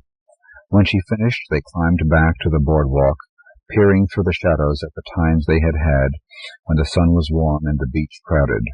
They discovered one stand that still had its wheel, and Jan leaped over the low barrier, beginning a mock spiel that echoed across the sand while Linda laughed. He ducked behind the wall and came up with a stained, badly torn towel, whose color had vanished, and flourished it over his head, cajoling her, winking, leering, trying to make her place a bet. "Come on, lady, don't be afraid. Everybody wins. Everybody wins at the wheel. No tricks, no gimmicks. Everybody wins, and that's a fact. Place your bets and say a prayer. Whammy that wheel and everybody wins. Don't be afraid, it's only a game." Finally she pulled off her ring, her father's ring, and placed it firmly on a faded number. There were only 4. Jan spun the wheel, never stopping for a breath, shouting for the ghosts to come and watch the winner. The chattering made no sense, and faded into the sounds of a roller coaster and the sharp odors of overspiced pizza and underdone hamburger. The wheel spun, clattered, and stopped, paused, and fell back 1 number. She lost, but he bowed gallantly and returned the ring, winking and saying the game was fixed. It always was. There were 1 or 2 stands still squatting in the cold ashes, but they stopped again only when they reached the huge glassless double doors on the central arcade. "How about a ride?" Jan asked, taking her by the arm. Linda stared through the gashes of sunlight that drove shadows from the corners and nodded. Inside the building, the pinball machines lay crushed against the wall, and the floor, though gaping in spots, was cleared of debris. It looked like a mined church. "I did it the first day I was here," he said, before she could ask. "The other places I didn't much care about." The carousel was empty, its multicolored umbrella caved in and black. A tiny stirrup hung by a scrap of leather from a rust-locked metal support. Gently he took her hand in his and led her to the wheel. There was only 1 seat, a cage, left on the rim, and she balked when he tried to bring her closer. Jan frowned, then went to the large lever at the wheel's base, and grunting, pulled it noisily toward him. An ear-shattering screech whipped through the building as the big machine shuddered, then lurched forward, and the cage disappeared through the mouth of the roof and into the washed-out sky. Linda hugged herself tightly as she watched the metal arms with no hands and the metal hand with the basket. She started when he put an arm timidly around her waist, but followed his pointing finger. "It's the only one left, but really very safe. No kidding. They have generators. I think I told you already." She remained silent, and he pulled her forward, talking all the time. "Sorry I couldn't do anything about the lights, but the bulbs are all smashed. It's not as smooth as it once was, but it works. Ugly damn thing, isn't it?" "No," she said, trying to look at Jan and the cage at the same time. "No, Jan, it's beautiful." "Then ride with me, please." "I won't try anything, I promised." He grinned. "I don't think I could even if I wanted to." Linda turned and touched his cheek with her hand. "I know you won't, Jan, but what if the engines—" "They won't, believe me. There's enough fuel left for more than a dozen rides. Come on, take 3 with me and I promise we'll get right off. No funny stuff, okay?" "Why not?" she said, then added softly, "It's the best basket I can think of to go to hell in." "Okay, you ready?" "No, don't stop it. Let's jump in." She nodded, and Jan ran to the wheel. When she followed, she could see that the cage door was missing, as well as the wire in the windows. When it lumbered down again, she jumped first, pulling him in after her, then yanked the kerchief from her hair and threw it out the window. For a moment the sun blinded them, and they gasped at the tidal rush of cold air. On the first trip to the top, the wheel jerked, swaying the cage, and she grabbed the sides in panic.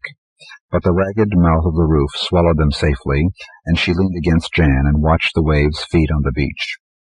On the second trip she blinked, and saw the midway teeming with garish, neat, ill-dressed people gawking, eating, dragging half-asleep children. Dolls and unnaturally colored stuffed animals, candy apples and frozen melting custard were clutched to their chests, while they were hypnotized by all the lights of the man-made night dream.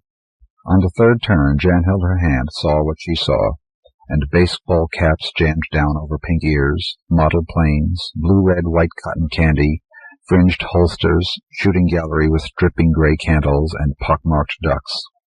They had lost count of the revolutions when Linda suddenly leaned out the window, while Jan held her waist and looked away. When it was over, she smiled weakly, and he kissed her forehead while she cried. Then the wheel shook and the boardwalk jarred, and they leaped from the cage when it reached the bottom. Into the sunlight, and the people, children, games were gone. They walked as far as they could away from the decaying amusement park, jumping to the beach only when there were gaps too wide to step over. Linda tripped over a loose plank, taking a long time to regain her feet, while Jan walked on automatically, ignoring the splintering wood and damp sand. Finally she lowered herself from the boardwalk and sat down. Jan dropped beside her, not touching her, and they watched the sun stretch their shadows to the water. The tide was out, but the beach was still quite narrow and quite deserted. "Hey, Lynn." He twisted around until he faced her, his dark eyes mirroring the hollows of her drawn cheeks and temples. "Why did you come here? Tell me the truth, Lynn. I can't really explain it, but it's important. I've got to know." She laughed tonelessly at the little boy pleading from the fat, thin man's face. "The wheel, that's all. But why?" "I don't know, Jan. Maybe it's because I liked being able to see miles and miles from the very top. It was better than an airplane because there are no clouds. And the people, they're funny, you know." Jan nodded seriously. "And, well, it was like you would never stop when you went all the way around again and again like that. And there was the view, too. The people would never be the same every time you saw them." She clasped her hands in her lap and stared at them. "Sometimes someone would look way up and point at you and laugh. I always laughed and pointed back, like I was shooting a cowboy gun or something. I always stuck out my tongue. My brother told my dad about it once, and he—" Jan clapped his hands and winced. "Linda, are you awfully tired?" "Not awfully. Not yet, anyway." "Would you like to go on a trip? I know where we can ride the biggest Ferris wheel in the whole world. Well, at least the biggest one I've ever been on." She stared, not understanding, her eyes taking on the fear she had had when they first met. "But how can we, Jan?" "It's a secret." She shook her head hard. "No, Jan, I don't want any secrets, not any more." "I'm sorry, Lynn. But I'm not crazy, you know. There are 1,000,000 marinas around here, and somewhere there must be one boat that will work. If I can get those stupid generators to work, I can sure as hell start a dumb boat." "But where would we go?" There was a recklessness in her voice now, half believing, half hysterical, not caring. "Where can we go?" "Coney Island." "Oh, Jan, we'd never make it. I can barely—" "Nuts! All we do is stock some food I've got, Run up the coast and hunt around until we find the stupid thing. It's a pretty big place, you know. It can't stay hidden forever." She sighed and stood up slowly. Jan tried to follow, but she put a hand on his shoulder, holding him down while she watched the waves. "Jan," she said, after a long gray silence, "do you find me—that is, do you think I'm pretty?" Jan dug a sand trough with one finger, then pulled off his cap to twist in his hands. I suppose so." "Then why haven't you—" "I know what you said before, but still—" He squirmed, but couldn't shake off her hand. "Morals?" He tried to laugh, knowing she was mocking him, and he coughed violently instead. Then the spasm passed. She helped him to his feet and pulled off the ring. "I kissed you on the wheel, you know." "Yes." She smiled and shoved the ring into his hand, tugging at his arm until they were headed south again.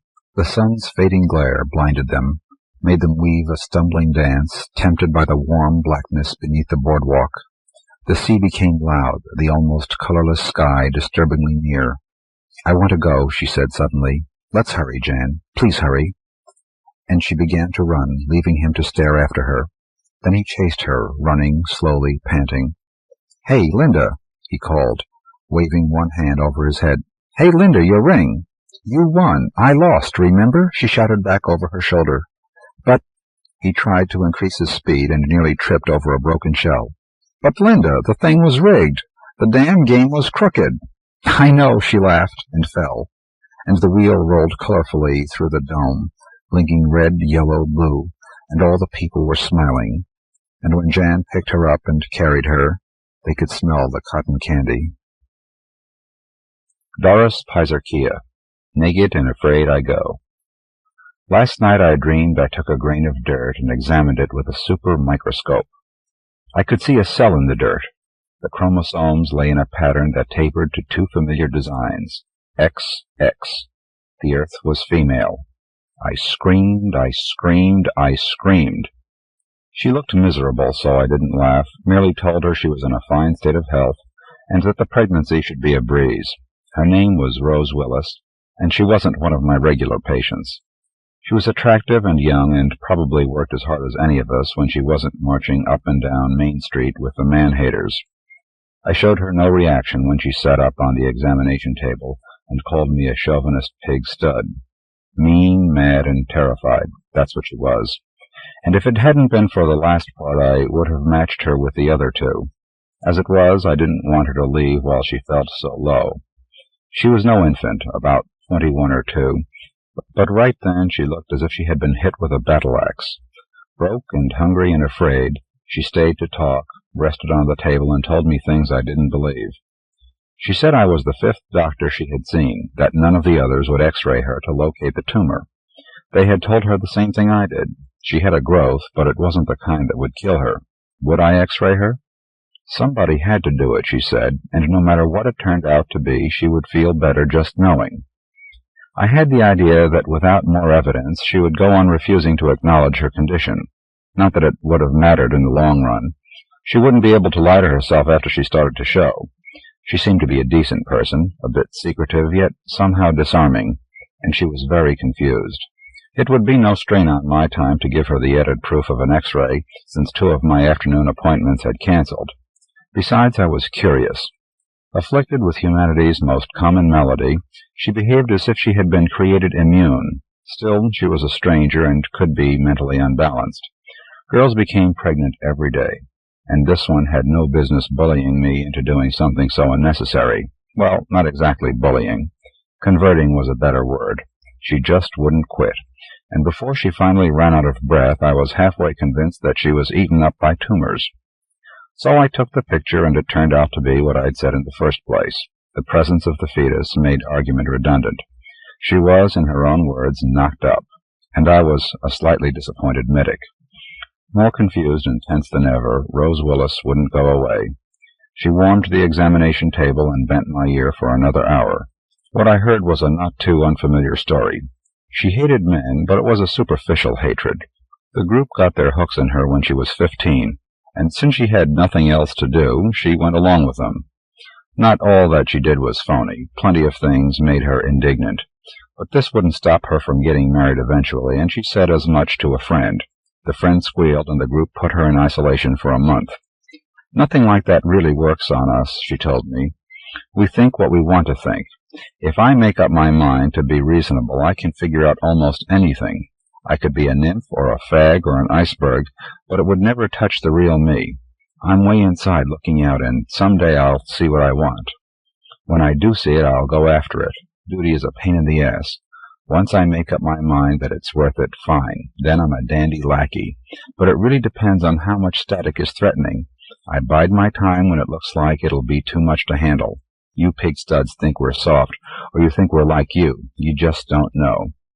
She had a lot more than that to say, but when I remained patiently noncommittal, she finally gave up, finally stopped trying to convince me. Slumping back on the table in exhaustion, she gave me a bitter scrutiny. I didn't believe the main point in her argument, and she was too tired to say any more. From the instant she walked into my office, she had insisted that I explain to her how she could be pregnant and a virgin. Someone else would have to help her there. Emotional problems were out of my domain. What I did for her was pull some strings and get her admitted free of charge to a good nursing home. The last time I saw her, she thanked me and gave me a wry smile and called me a chauvinist pig-stud. Rose Willis. She had conquered the enemy, and the spoils were hers. In a few days I forgot her. There were only 4 doctors in our clinic, and we were thick as thieves, had been friends since med school. Tad Fraser was a genius who bullied the rest of us, told us which days we'd donate ourselves to the poor, told us when we'd have vacations, even told us how to handle our wives. We let him get away with it because he usually knew what he was talking about. Jim Thorne was a crew-cut man.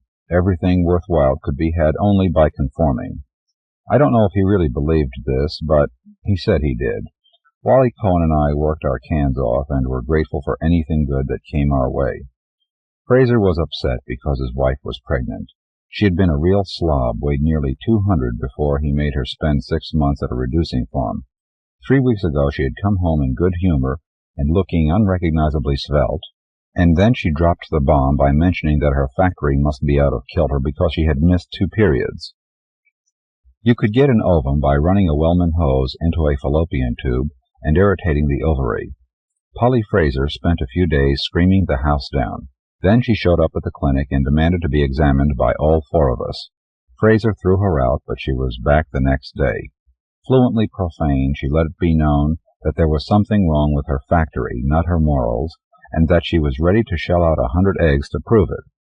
Fraser threw her out again, so she went to the experimental lab at the university on the other side of town and offered to sell them 2 dozen ova at the going rate.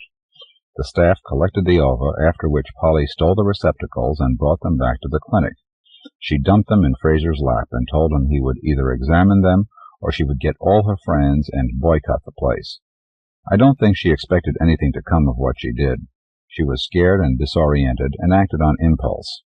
What she knew about anatomy would have fit inside a thimble, but desperation had made her grab at straws. No doubt she remembered Fraser's favorite saying, that a woman was a pawn of her cycle and everything she did was inspired by it. "I don't know what this is going to prove," Fraser snarled at us as he prepared to run tests. "Why doesn't she just tell me and get it over with? She knows I wouldn't divorce her if she banged a dozen guys. I might kill her, but I wouldn't divorce her. Now she says if I don't tell her how a woman can get pregnant without a man, she'll find 6 doctors who will. That's all I need, her opening her big yap and telling everyone she cuckolded me." "No offense," said Thorne, "but why don't you abort her?" "Damn it, because she says any woman who knocks herself up would be a damned fool to get rid of it." Then was when I thought of the girl who had come to me a year ago. Rose Willis had said almost exactly the same thing. How could Polly's baby girl look so little like her? We thought we knew so much about sex cells. The crossing of genes in an ovum fertilized by a sperm resulted in a child who possessed characteristics of both parents. This was supposed to be all there was to it. Polly's child developed from an ovum that had a full set of chromosomes.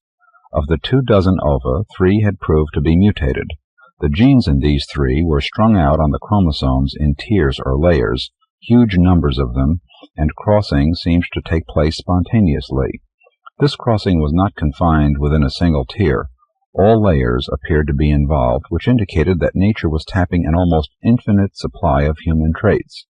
This was why Polly's child did not resemble her, except in a most superficial way. Gene crossing normally took place within a single layer, and this layer represented traits of the mother and father. Crossing in a mutated cell involved traits that conceivably represented the mother's entire lineage. Polly's child was literally a haphazard, so it seemed to us, product of an unknown number of parents. Despite what the experts said about the minute statistical chance of a mutation turning out well, Polly's daughter was big and alert and in perfect health. Her cells were complete and they carried the mutation. There was something else. A sperm couldn't fertilize a mutated ovum.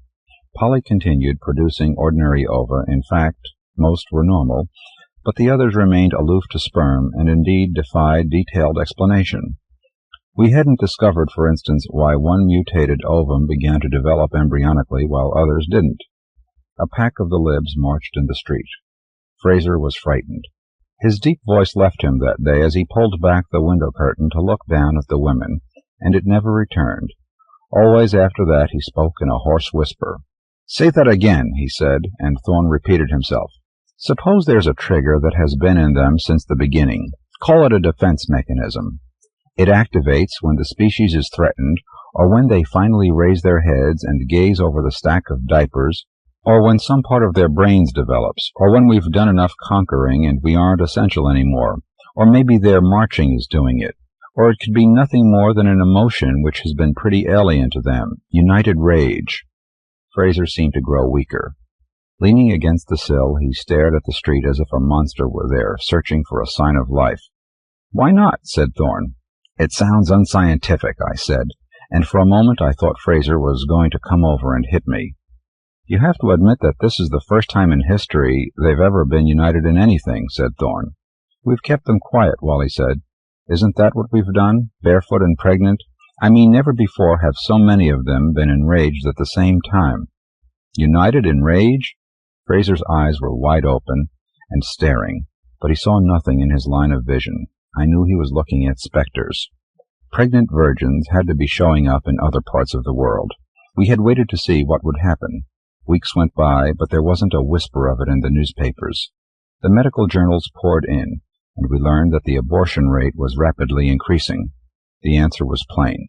Medics were keeping the lid down tight, and women were taking the fastest available solution.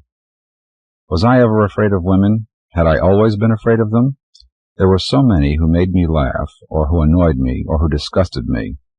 I remember boarding a bus behind one, and we stood on the steps for a moment, waiting for those ahead to get inside, and I was shocked at the size of her can.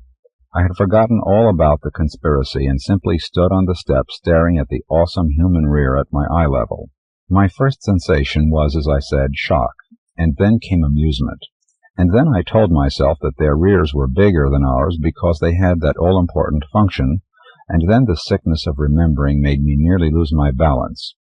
I met women who impressed me. The old ones seldom failed to do that. They looked at me and their eyes said, "But for the grace, you would be my son." The young women looked at me and their eyes said, "Whence and whither?"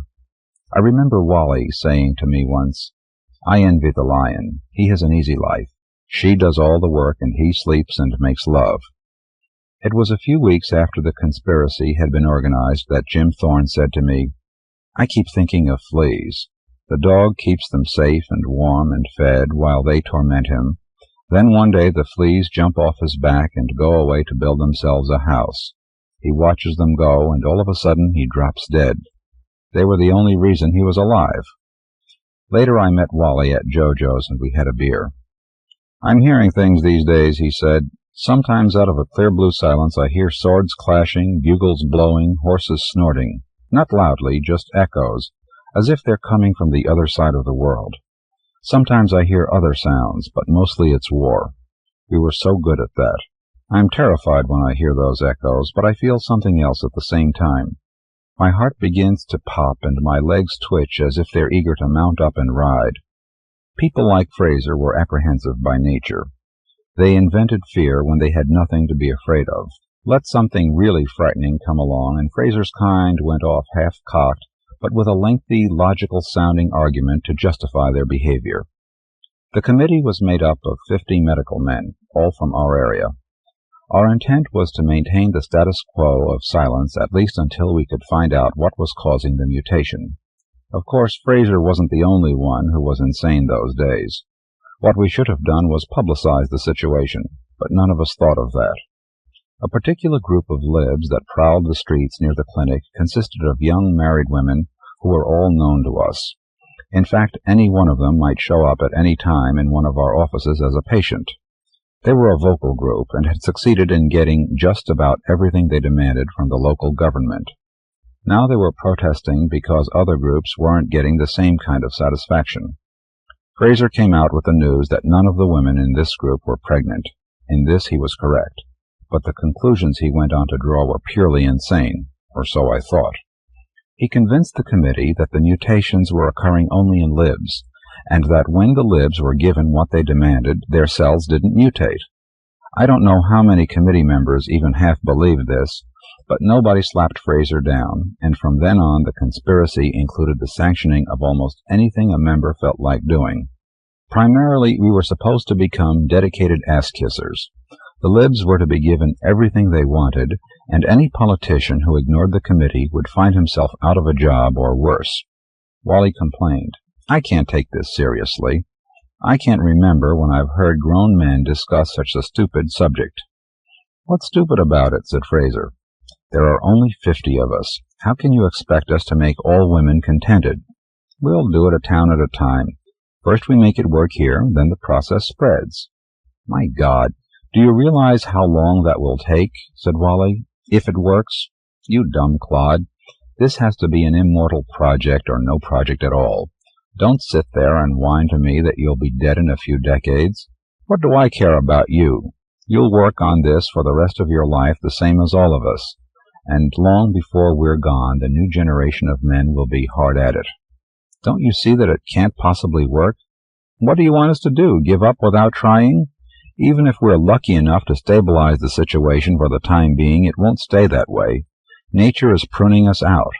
From now on, every time some female over the age of 12 decides that she's getting the short end of the stick, she's likely to start mutating. Damn it, don't tell me it sounds unscientific. What the hell is scientific about life? Name one thing." "The enemy is exactly what?" said Wally. Fraser gave him another black look. "The pituitary? The ovaries? We'll find out sooner or later. There's a switch somewhere, that much we know. And it also looks as if the switch is automatically flipped when a bunch of them gets mad enough to march. So far, every one of our patients has been from a frustrated lib group," said Thorne. "We'll have to move carefully to set up establishments off-limits to them. We needed batch bars before, but Lord, they're absolutely essential now. Men are going to go out of their heads if they can't get away from them." I said, "Maybe we needed those places because of the courage we gave each other." "Why don't you go to hell?" said Wally. Fraser jumped up from his chair and started pacing. He didn't say anything off base, but it was more because we needed to let down our hair.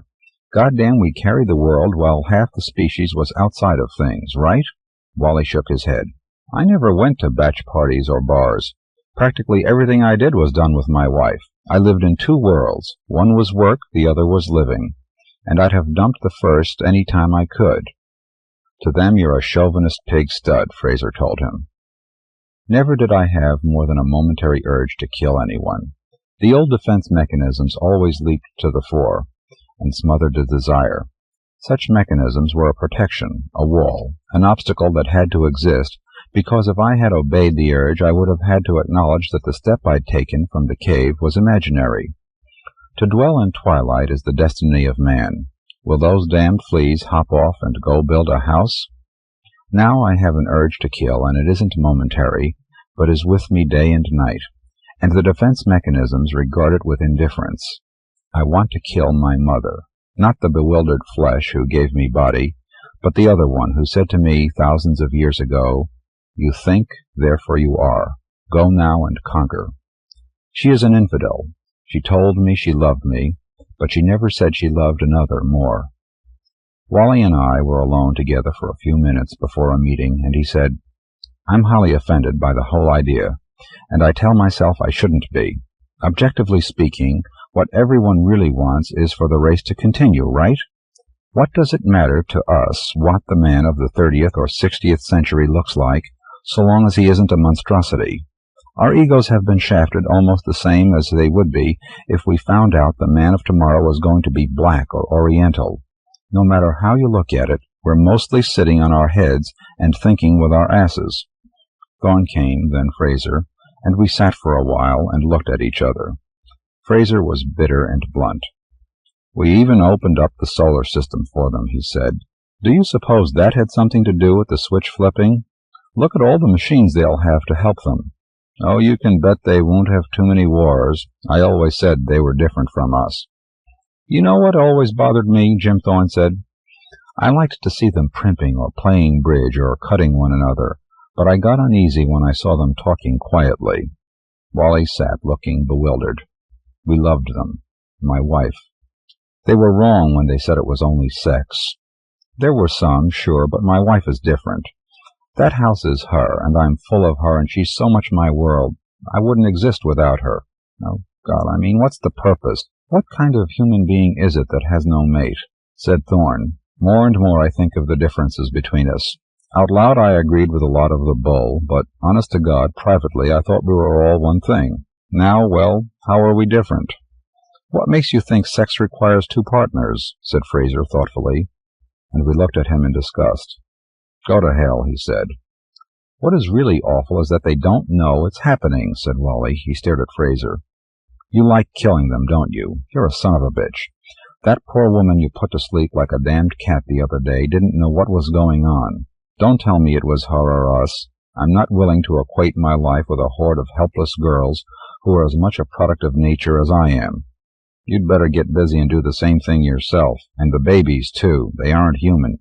Just keep telling yourself that." "I keep telling myself that we're a bunch of murderers," said Wally. "I'm convinced that we'd be better off if we publicized it. After it's out in the open, we can have every scientist in the world working on it. And that's exactly what I'm going to tell the committee when we go in there. They had better listen." Could the conspiracy endure? They said it could. They promised me that it was possible, that we would find the solution. The mind of man was easily dedicated, they said. I would have warned Wally if I'd had the chance. I would have told him not to trust Fraser. I knew only too well how much Fraser had changed. Long before the killing started, I had tried to back out. Fraser hadn't said much after I spilled everything I thought and felt. All he had done was look at me. Then he said, "This is a crusade. Every man who drops out shoves the rest of us that much closer to the cliff." I got the message. In, I stayed alive. Out, I didn't. I loved Wally like a brother. No, not really. That's a remark the conditioners say is okay and proper. I delighted in Wally's being. I won't say he was a friend or a pal or my best buddy. Lately I've begun to see things in a clear light. To hell with them all. I loved Wally, period. This week I delivered 20 babies. One was a boy. I held him, cherished him, grieved. How could she do this to him? Last night the committee executed Fraser. It was their last official act before they dispersed. He had been so vehement about keeping the silence, had talked so long and earnestly about how the women would view this as the supreme victory, and how they would interfere with our trying to find a cure. Fraser had been wrong, and they killed him.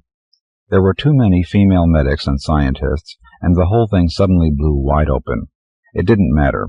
The chances of our having found a solution had been very, very small, and we ought to have realized it. Maybe we did. Maybe we knew. The felled giant may have had to be bludgeoned a few more times before he got the message. Anyhow, the human race fought its last big war in a quaint little place called Ovaries. There was no bloodshed to speak of. Charlotte gave birth this morning. Do you want me to kill it? I stood beside the bed and looked down at her. This was what Fraser couldn't understand. He had refused to believe they would be willing to go to any lengths because of love. They would even murder their own children, knowing full well that it would serve no practical purpose, simply to let us know how much we meant to them. With tears in my eyes, I said, "That's a beautiful, healthy baby, and I hope she lives to be 100. I don't give a damn what my grandchildren 1,000 years from now will be like, or what they will be doing," she said. We were all in it together. The men and women of the world were united in fear. For the first time in history, no one looked to their children for a better future. "Did you kill any women or babies?" she said. I lied and said yes. There were many demented souls who had killed. I allied myself with them without hesitation. I always was a pushover for lost causes. My daughters look like my mother. So do I. My father resembled his father, and that used to please me until I saw a photograph of grandfather's mother. Everywhere I turned I saw women. A computer might have said nature's plan was sensible. That is a word I always viewed with wariness. Subconsciously I may have suspected the truth all along. A thing is born, and it is weak and unformed. The Maker knows this thing will be worthy one day. Another suspect word. Worthy. Beauty is in the eye of the beholder. I wonder if she is myopic. Anyway, this thing must endure until it can stand alone. A helpmeet is what is needed. There he is. I feel as if I'm every man. I worked so damned hard, knocked myself out, turned up my toes early while the ball-busters continued. I made war, but I don't know why. I seemed to exist on a high-tension wire while the ball-busters lazed and got fat. At times I was an aberration, in which case I would seek out a woman alone, and then I'd open my overcoat and show her my nakedness, or I'd rape, or I'd beat. I refute the above. I haven't done those things. The idiots, the depraved, are the guilty, and I'm ashamed that we're related. Never once did I imagine that I, every man, my sum total, might be an aberration. Often at night I get up and turn on the lamp. I sit on my bed and watch Charlotte sleep. In adjoining rooms the girls snore. They frequently have nightmares, which makes me wonder. Do they dream more than we? Charlotte has a habit of going to bed early. She doesn't mess the bed by tossing and turning. Usually she sleeps on her back with the covers tucked under her chin. She looks like a papoose or a cocoon. Some day the adult will emerge from under the covers. Will it be a great deal like this woman, or will it be different? Thousands of women are coming to hospitals and clinics for abortions. This will solve nothing, and they know it, but they do it anyway. This afternoon a big, ugly fag threw her arms around my neck and cried.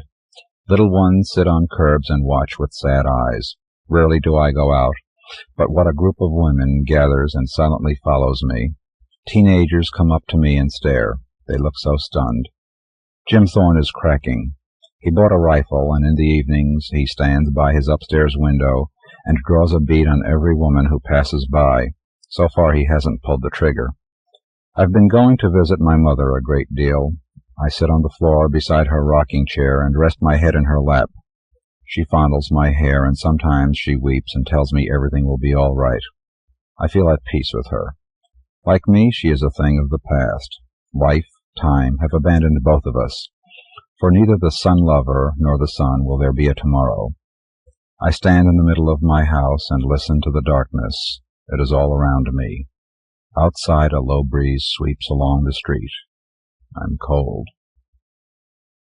Grace Rooney. Teeth. Though I am not a finicky eater, there are certain foods I do not like to eat in public. The sandwich, for example, embarrasses me because I cannot resolve the issue of how gracefully to dispose of that final corner. Usually I just pop it into my mouth after glancing over the area. This is done with practiced casualness. 4 months ago I had the added misfortune of sharing my table with an ingenuous-looking, curly-headed lad, whose eyes were directed toward observing me ingest my food. For days he stared at my mouth with fixity. As a result, I rescheduled my meals to allow me, instead of my regular lunch at 12, a snack, the neatest and least obtrusive being 1 quart of milk, sipped through a short, narrow straw. I was then comfortable in his presence. But I noticed one disadvantage. Since my entire mouth was not engaged in eating, he assumed I would be interested in speaking with him. "Excuse me, sir," he said. "Your teeth have a particularly glossy whiteness. Calcium deposits, of course," he remarked, "if they're real. Are they?" "Certainly. I have always taken assiduous care of my teeth." After I had said that, I pressed my tongue over the surface of each tooth and presented a glossier, whiter set. He responded, "Ah, yes, I can see that." Since he had an annoying habit of unfurling his fingers in front of his mouth while speaking, I asked if he would repeat what he'd said. "Of course," he answered. I said, "Ah, yes, I can see that." His lips hardly parted, and the words were squeezed out with much effort. "You must be wondering why I'm concerned about your teeth," he offered, flushing at his urgent need to explain. "What?" "Sometimes I imagine that the fact of my beautiful teeth is related to the fact that I am slightly deaf. Psychologists acknowledge compensatory phenomena in the world of emotion, and one seeks analogies in all realms, especially if he is interested, as I am, in the universal oneness hypothesis." He reiterated, adding that he is an avid student of orthodonture who delights in perfect teeth. Before he had time to explicate, I interrupted him with a basic tenet of the UO hypothesis. "Isn't it remarkable that imperfection superimposes perfection on all it knows, thereby judging according to what it can't know?" I extended my hand across the table, as if passing him a microphone. He reacted as if I had. "Well, teeth, when perfect, are naturally white, undefiled units, 32, in 2 rows, in one mouth. We know that as perfection, in teeth."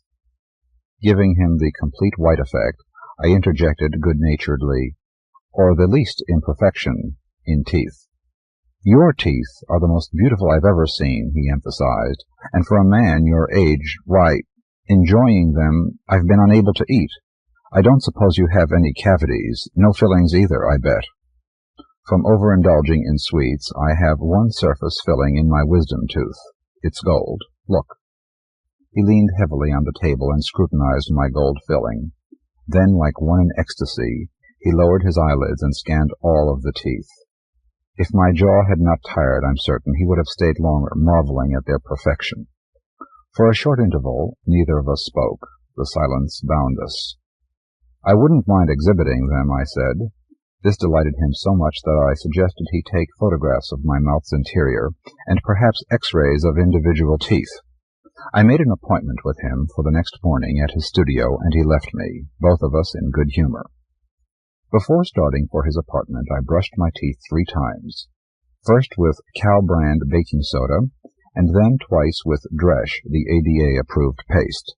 Thereupon I left my rooms, locking the door and placing the key under the welcome mat. On the street, a gray mottled tomcat leaped from the garbage heap to my side. His eyes were a violent shade of aquamarine, the parenthetical pupil bulging manlike at the center. Though of different families, we were after all of the same kingdom, order, and class. I allowed the encroachment. The cat, nevertheless, disturbed by the finer distinctions between us, deserted me at the end of the block. From there a bus transported me to the students' living quarters. "Ah, I am so glad to see you again." He directed his greeting to my teeth and admitted me. Directly opposite the door was one window. In its scant light I discerned the skeletal framework of his studio home. One flat cot, wrapped in an army blanket, jutted from beneath the window-sill. A human skull rested innocently on the bare kitchenette table. Tools, an aluminum flashlight, chisel, and hammer were strewn about the floor. Illuminating the exposed light bulb protruding from the low, ribbed ceiling, he revealed the room's full starkness. Color was concentrated in reproductions of healthy, decaying, or corroded dentures. To evoke further images of corrosion, he had used yellow and orange crayons. I was unnerved.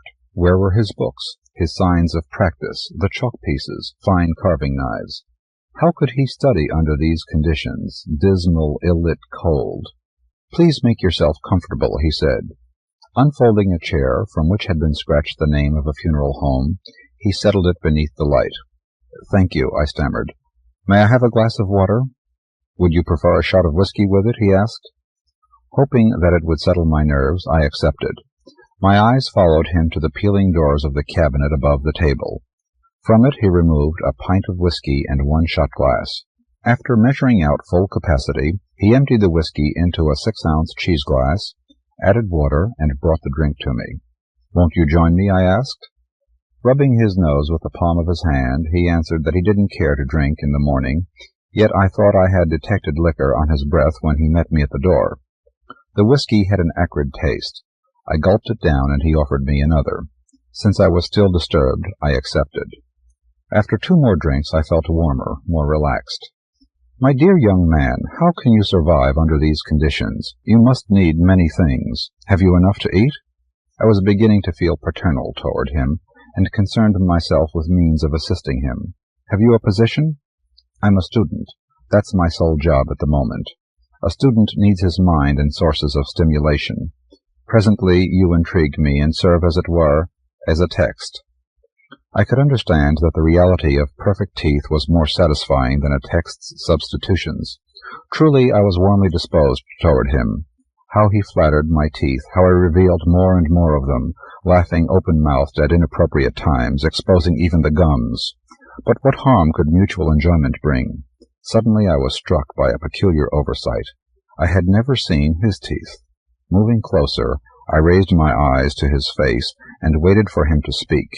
He whirled to the window. I feel you don't like my way of living. You think I should be ashamed of this room. Is that it? Patting his arm, I soothed. Why, no, not at all. The important matter is that you appreciate your rooms. Allow no one to insult you in this way. For the first time he smiled at me. Too late did his hand pounce upon his lips. Horrendous sight. Grotesque image. He had no teeth. None. And his gums were ragged red bits of flesh. I was horrified. Still he smiled, unabashed. I see you're appalled because I'm without teeth, because my gums are destroyed, because there's no hope of inserting false teeth. Your reaction's natural. It's an ugly sight. His statement lessened the condition's importance. I intervened with a comforting maxim derived from the UO eschatology. The amoeba is toothless, and he lives. But the student sneered, air gasping from his nostrils. Now you can understand why I am consumed with the beauty of your teeth. Yes, that is obvious. In my mind I compared it to substitution. Normally one would be concerned with his own teeth. In your case it's only natural that you be engrossed with another's teeth. It's not that exactly, he interjected. I'm only interested in the most beautiful teeth. For years I've searched through mouths. His eyes were transfixed. 2 months ago I thought I'd found the perfect set in a young woman's mouth. They were dentures. Besides, she had halitosis. I was about to give up when I met you. Concluding, he became excited and grabbed my arm. But what can you hope to gain from studying my teeth, I asked. He told me that he'd pretend they were his. That is, he planned to care for them, ask questions about them, in effect, know them better than I did. As far as I am concerned, you may do that if you like. Teeth can be tiresome. Sometimes I wish I had none. I added, more to be kind than anything else, just sometimes when I'm weary of caring for them. Since that first day in his room, I had endured interminable, annoying investigations by him. What a grueling business it was. He spent hours probing my mouth. He'd purchased tooth powders, tubes of paste, bottles of mouthwash, and jars of cocoa butter. Perpetually he begged that I brush my teeth before him and distort my face into many possible expressions, grimacing, laughing, crying, grinning, smiling, gasping, etc. He was fascinated by the teeth's effect, peeking through the emotional contortions of my lips. Often I had been tempted to skip visits with him, but somehow I was bound to his attention. For the past month, sensing that I was losing interest in such gymnastics, he bribed me with that same acrid-tasting whiskey. I became so disgusted with teeth that I no longer looked at them in the mirror. He was the only person who saw them. All he did was praise them. It was sickening. Yesterday I decided not to see him, and retracing former habits, returned to the table where I'd first encountered him. Soon 2 young girls sat with me.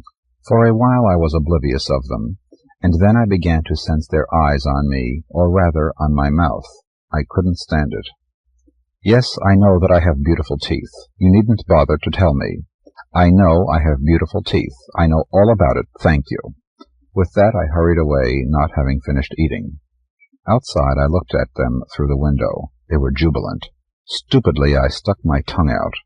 As I was doing this, my eyes caught my reflection in the window pane. I noticed that my teeth appeared dimmer. Uncontrollably, I slipped back into the building, pushing through the noon-hour crowd to the men's room. A bald black attendant was sweeping the floor with a small broom and shovel. While he bent over, I gazed into the mirror, spreading my mouth wide to see my teeth. What I saw were not my teeth. My teeth were white. These were yellow, like the photographs of corroded teeth I'd seen in the young student's room. Black pits opened between almost every tooth. My gums were scarred and blood-clotted. Parts of the teeth had chipped away. I was confused. He said he wanted to care for my teeth. Suddenly I could see him, his face radiant as he worked in my mouth, wreaking his devastation. I hurried to his room. "Come in," he said, pink-faced, happier than I had ever known him to be. "Though you're a bit late, I expected you." "Why did you do this to me? Why?" I shouted, hands reaching for him. He grabbed my wrists. I was almost crying. "You said you loved beautiful teeth. My teeth," I was stammering, my body weaving before him. "Ah, but I do," he said, as if he were a teacher clarifying some obscure point for a dull boy. And then he began laughing maniacally. "Look! Look!" He pointed to his gaping mouth. There I saw, glittering and unsullied, a row of teeth as wondrous as my own had been. "You've served me well," he said, and patted my arm. "I herewith bequeath you a maxim for your philosophy. In the universe where matter is neither created nor destroyed, know you from experience that it is simply redistributed." His demonic laughter followed me to the door. Steve Chapman, Troika. The woman walked 100 yards behind the other two, her white sneakers shoveling at the white gravel, not because she couldn't keep up, and certainly not as a gesture of servility, just so she'd have the other two to look at, something to see besides the plain of gravel with its spattering of lichen rippling behind the ocean of heat. Years ago they'd fixed on a pace that suited all three of them. They were ingrained with it: hindbrain, fuel pump, and lumbar reflexes. For the brontosaur it was a lumbering trudge, for the jeep a low-torque second gear that kicked up little dust eddies, for the woman a brisk walk. Of course they could have gone faster if the woman had climbed onto the jeep's photo panels or straddled the brontosaur's neck, but riding just encouraged paranoid aggression in the X mind and sensory deprivation coma in Y. X was in the woman's head today, and of course they were in no hurry, hadn't been for years. Just like the sand caught in her shoes, X in the woman felt the steady build-up of smugness from Y in the jeep. The longer X stayed in the favored position, the rear. X fed his optic input through the hostility matrix left over from his military programming, but X couldn't make the jeep look bad. Free association, cliché mode. It's hard to hate your home. His hate locked and ground behind the woman's orange wire rims. The brontosaur picked up on the tension and flexed its neck, looking back, scraping loose scraps of the lichen that slept in the furrows of its cracked, dull hide. Years of sandstorms had weathered its sleek skin into rutted leather that bagged at the shoulders and haunches. The woman's steps had a counter-rhythm in the brontosaur's slow trot. Where gravel made bad footing, it reared up and almost scrambled.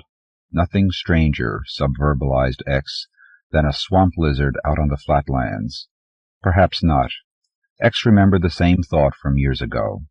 The jeep's time signature was random, occasional downshifting, sliding down a slope. No use made of the six-wheel drive, just like Y not to care. X wanted back into the circuitry of the jeep. Handsome machine. Sandblasting had only brightened its chrome. The woman squinted at the glare behind her side-screen glasses. X hallucinated extensions of the planes of the jeep's body into a mechanical drawing in blueprint. X was getting a knack for visions, something for a thinking machine to be proud of. When they were all rescued, X would be an object for study. Something to do with the storms, no doubt. Something about the weather. Just so long as he didn't pick up any more of Y's traits.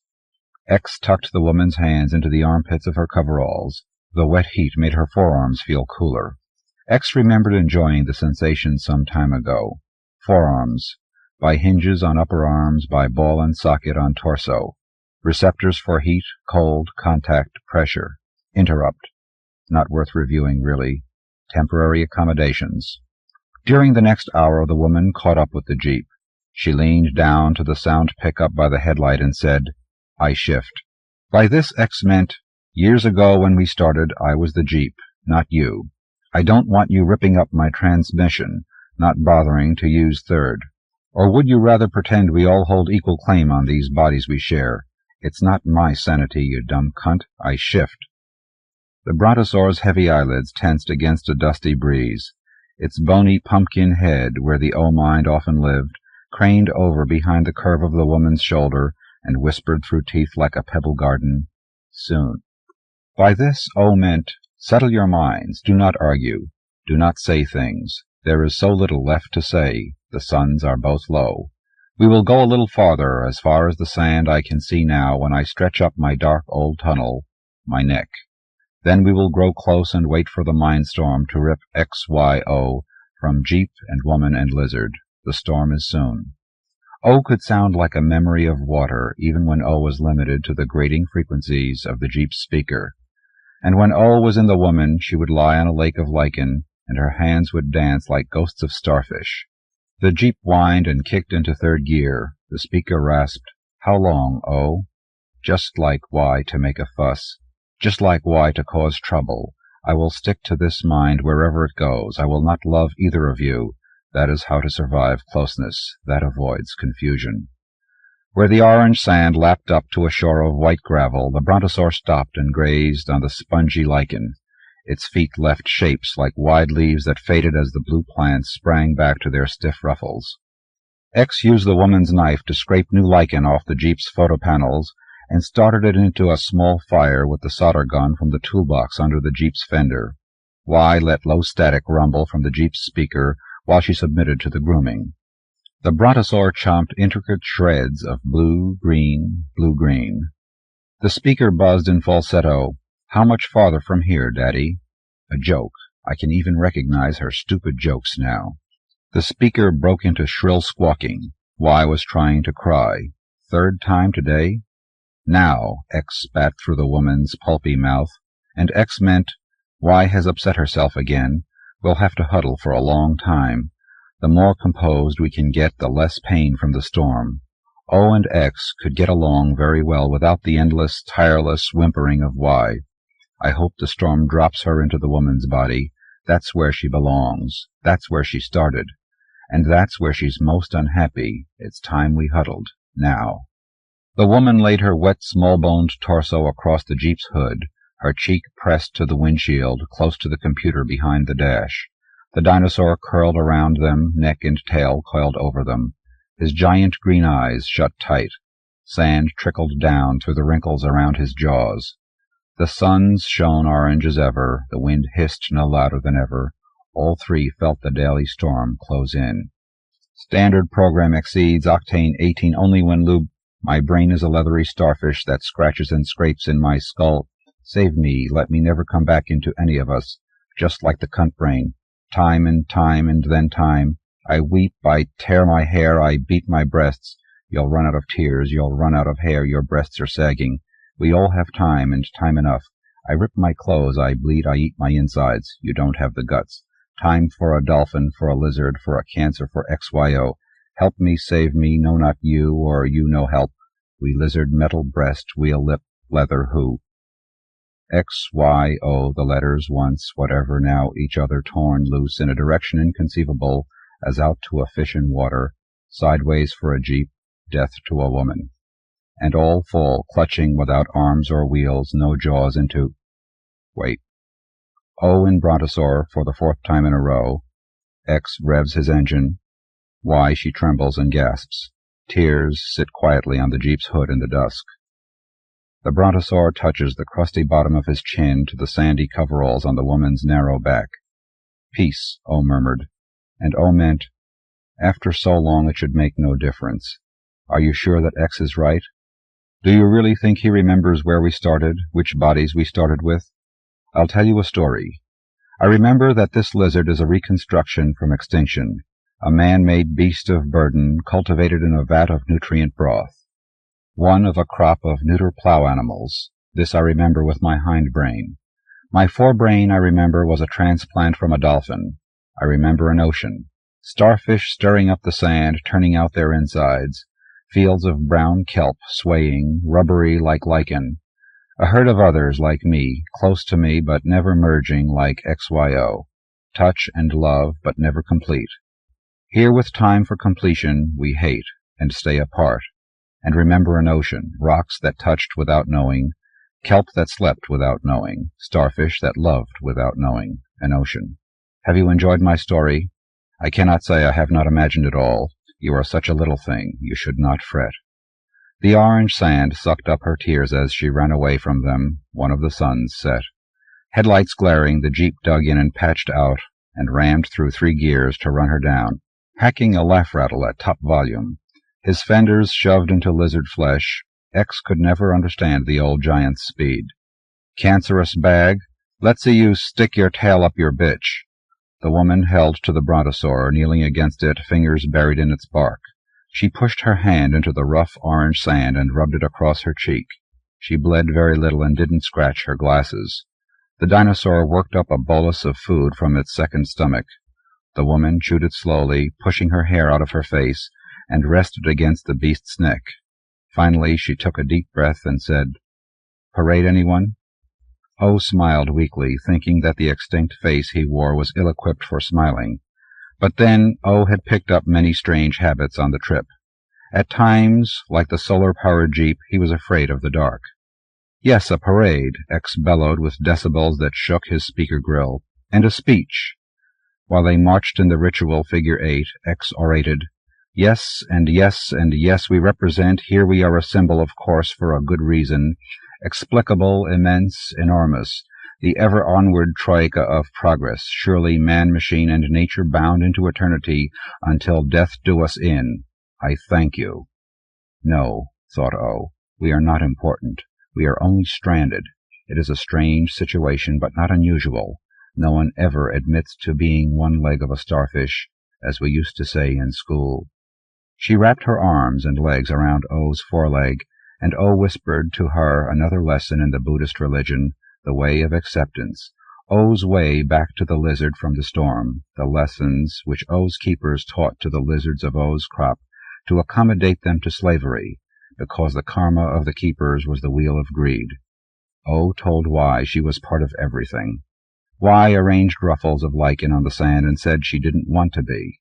She said she was a Presbyterian, and she was sure that God would forgive her for missing so many services. They made love in their own way. The lizard did what it could for her.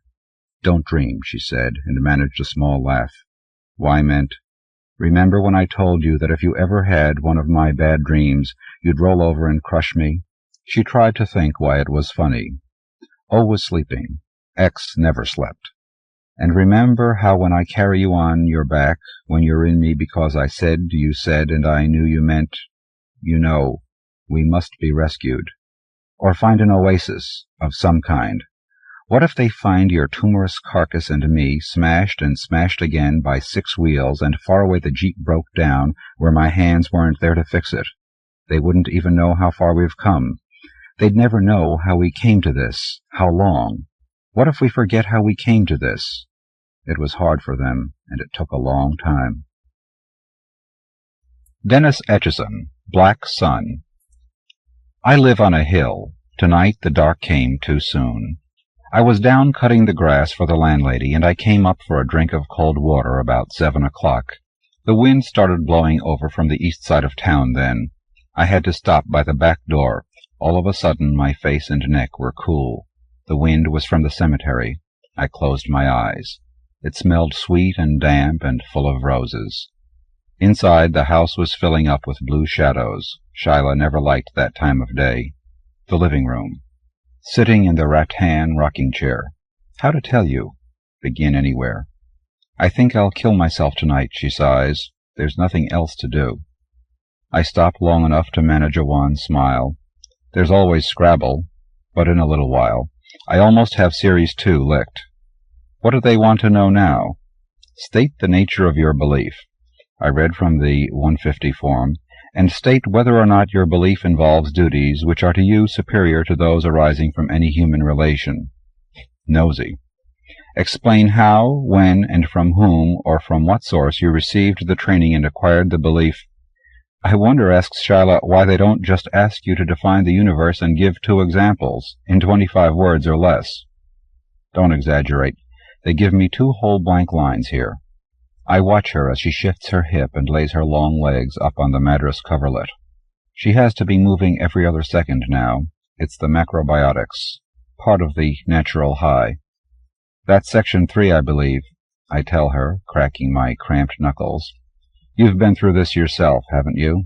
Don't lie. I lift the typewriter off my knees and stretch my back. Jesus! This is worse than that last term paper. I look over at her. The round rice paper lantern moving slowly behind her head. She is absorbed. She is filing her nails with a long emery board very carefully, as if playing a rare violin. You do remember that weekend, I remind her. How could I forget? You, your typewriter, the kitchen table. Thank God you've learned how to type since then. I had to sleep in a chair at your beck and call.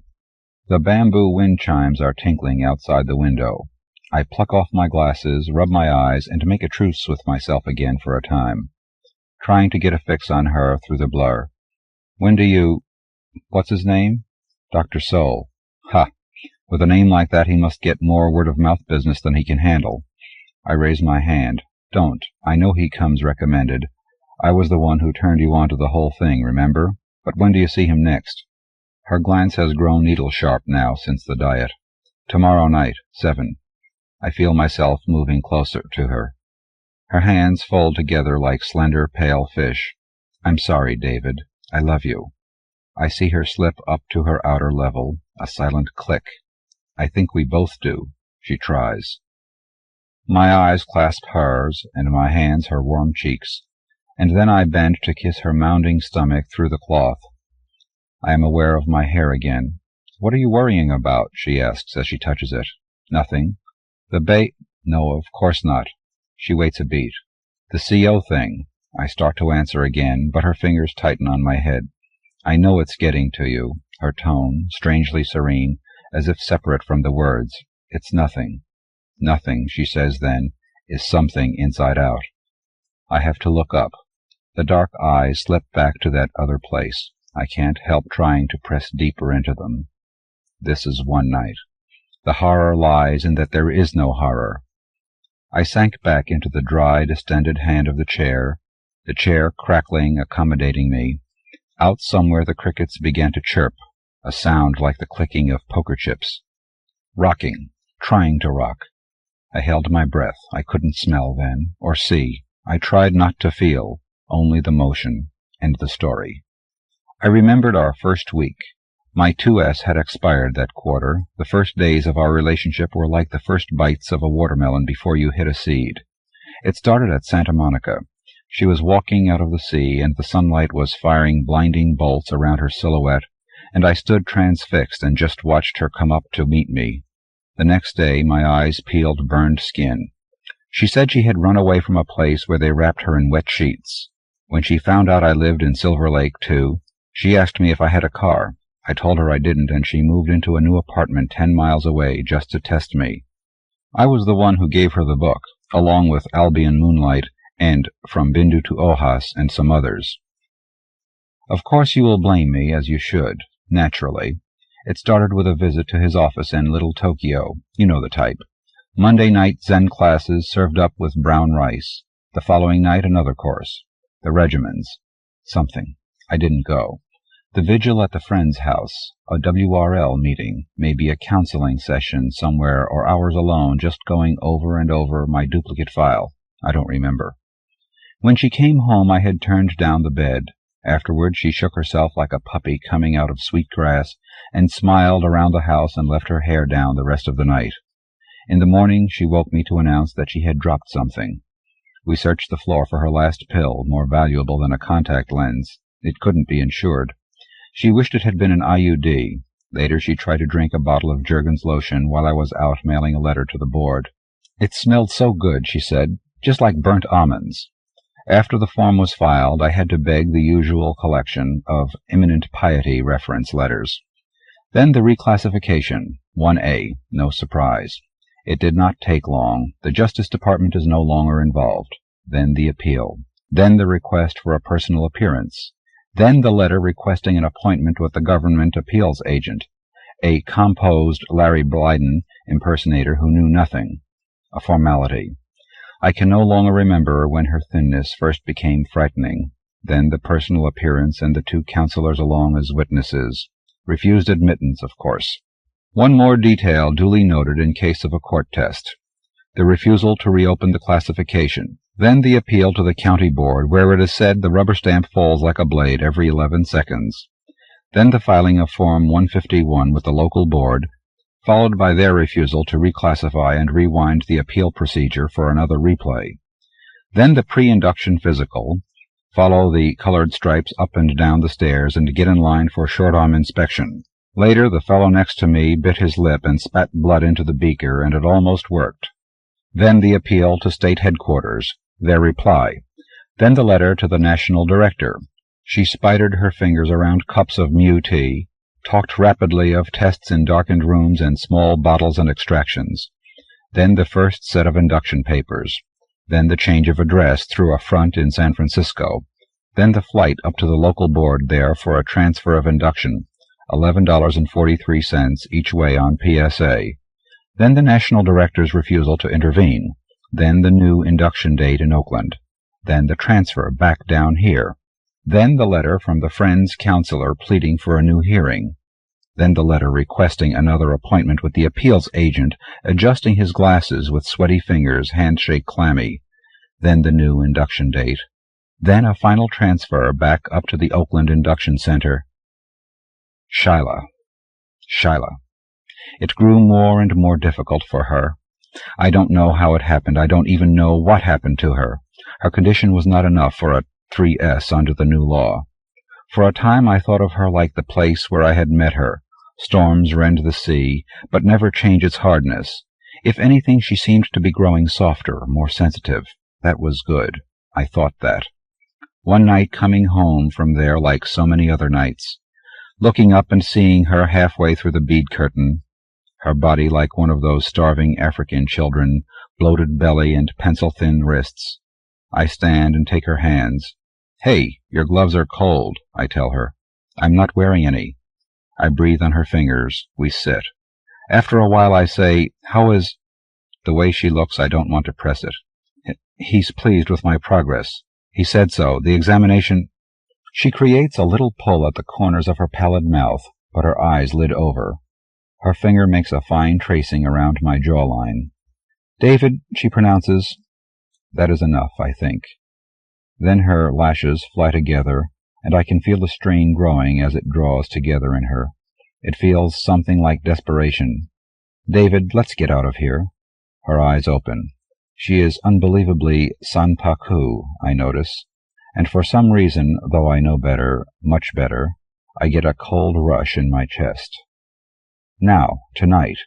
We could start fresh in Mendocino, anywhere. Oh, shit. Hey.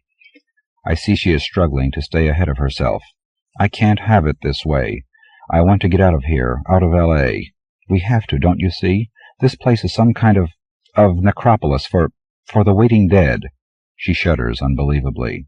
I have no idea what to say to that. Then her eyes, flicking between mine, lose some of their depth and withdraw in the manner of a camera iris stopping down. Click. And I know she has remembered my case and the way its weight has me anchored here. I take her head in my lap and stroke it. Now there is neither resistance nor consent. She casts the yarrow stalks. She sits cross-legged, staring as into scattered entrails. She is still for a long time. Then she takes the book down from the shelf and unwraps it, and the 3 coins, and throws them, too. I ask her for the reading. "If the bridge is weak at both ends," she recites in a dull, emotionless voice, "it does not matter what happens in the middle." The hours unravel, and I cannot think of a thing but her. In bed she tosses just outside my arms. Once she sits up. "What is that?" she whispers, out of what sounds like terror. "That?" I try to follow the trajectory of her stare. "That?" I get out of bed, pad to the corner, find a thing, pick it out of the dust. "Well, what do you know?" I turn it over and over. "It's nothing. It's an old pretzel. Ha!" "Oh." She sinks back. I start to toss it over to her, but I am afraid she might scream. Just before I drop off, I study her face, the flawless line of her nose, her soft lip, her shoulders. I can no longer be sure when she's asleep, awake. There are marks in the muscle of her upper arm. I bend closer. Everything is a grainy blue-gray in the near dark. But there they are. Tiny specks also dot her face above the eye sockets, her forehead, her temples, her cheekbones. With a shaky finger I tip her head to one side on the pillow. marks along the tendons of her neck. I wonder how many other marks there are. Dr. Soule, I realize, has been practicing— What? What do they call it? A fist tightens in my stomach. She has promised that she is seeing an obstetrician as well. I believed her. I was busy. She is weak. It is more than that. It can be stated simply. Something in Shyla is missing. It has not always been this way. In the middle of the long night I wake at the sound of her voice close by me. All cold and clammy and brassy like a mummy's fingers, her voice is racing, lost. "Shyla?" No answer.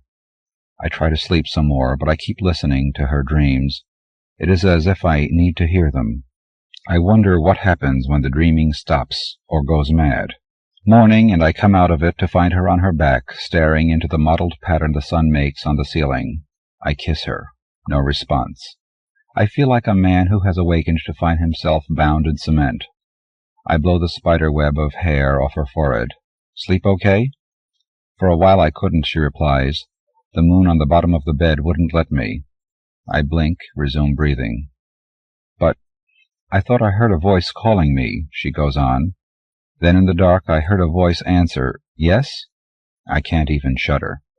Finally I come up with, "Well, I hope you feel better than you did last night. You know—" "Last night," she says, still staring at the ceiling, the walls, "I felt my brain shaking like jelly, and the water seeping into the ground." I just look at her. "It's all right, David," she says. "You understand what's happening, don't you? I'm only coming closer and closer." "To what?" "To the far away." I laugh, tight-lipped.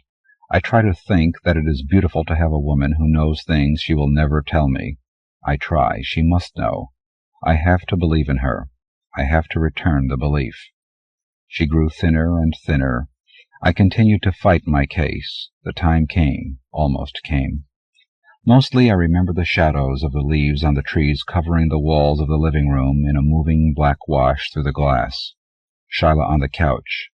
This one day she chose the darkening living room. I don't know why. She wouldn't leave the city without me, and I had to be with the lawyers at the CCCO. And she wouldn't change doctors. I must have tried and tried. You would think so. She had been reading a lot of poetry that day. Lastly, she was studying the cold black flaming on the wall. Sun through leaves, black centers deeper than the light. "I need the dark," she says suddenly, settling the squirming shape behind her almost translucent belly. Her voice is like a rustling now, her body dotted all over. "I haven't left this room for 3 days. The file. Do you know, it gives all, and it takes nothing back." Turn from the pain, start to speak, but see. There is no longer any word possible between her and the dark now. Something quietly leaves the room. The sun nails black to the wall. I sat in the chair, there, after cutting the grass. The sun outside gone away. I don't think I even noticed when it happened. They say it will rain tomorrow. I don't worry about the weather. I haven't for a long time. The sky has lost control. This afternoon I burned my draft card. I thought about it a long time. I read it over and over. Then I knew you can never decide from the words. Consider the spaces. She taught me that. I think she did. I squirted it with lighter fluid and touched a match to it and threw it on the air. It flared to something black and fell apart. After that I took my file and scattered it down the hillside. A little while ago I sat in the chair. Then I got up. I went down the hill. The place called me. I used to go there a lot evenings when I was a kid and it was warm and I was thirsty after helping with the lawn or something. I wasn't thinking anything. Down the hill. The leaves at the corner crackled at my heels. I turned around, half expecting to see myself. Fosselman's was cool neon at the end of the long block. I thought it looked good. Went in the store. Too many flavors to pick.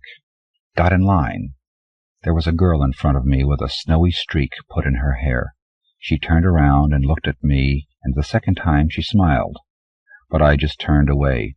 Her dress enclosed her like a self-addressed envelope. She swept out with a cone and didn't look back. I noticed her ice cream. It was almost colorless, sort of a brain gray. The counter was stainless steel and plastic frosted over on the underside. Leaned my palms on it and looked down. Double or single? What? Mr. Fosselman gave me a look. You want to buy something, or you come here to sprout roots? He didn't recognize me.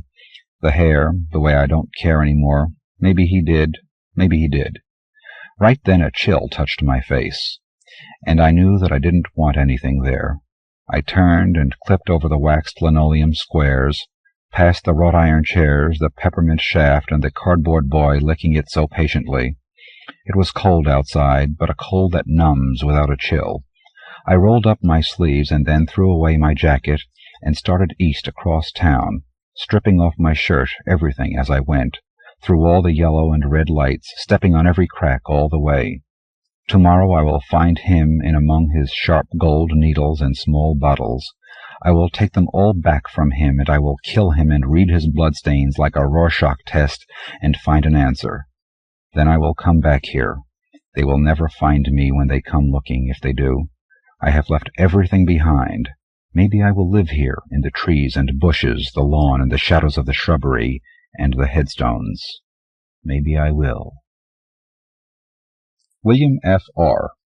The mouth is for eating. Loftons hadn't eaten for 5 days, and it would be 6 more before it had any appetite at all, at least in the strictly physiological sense. But it was hungry.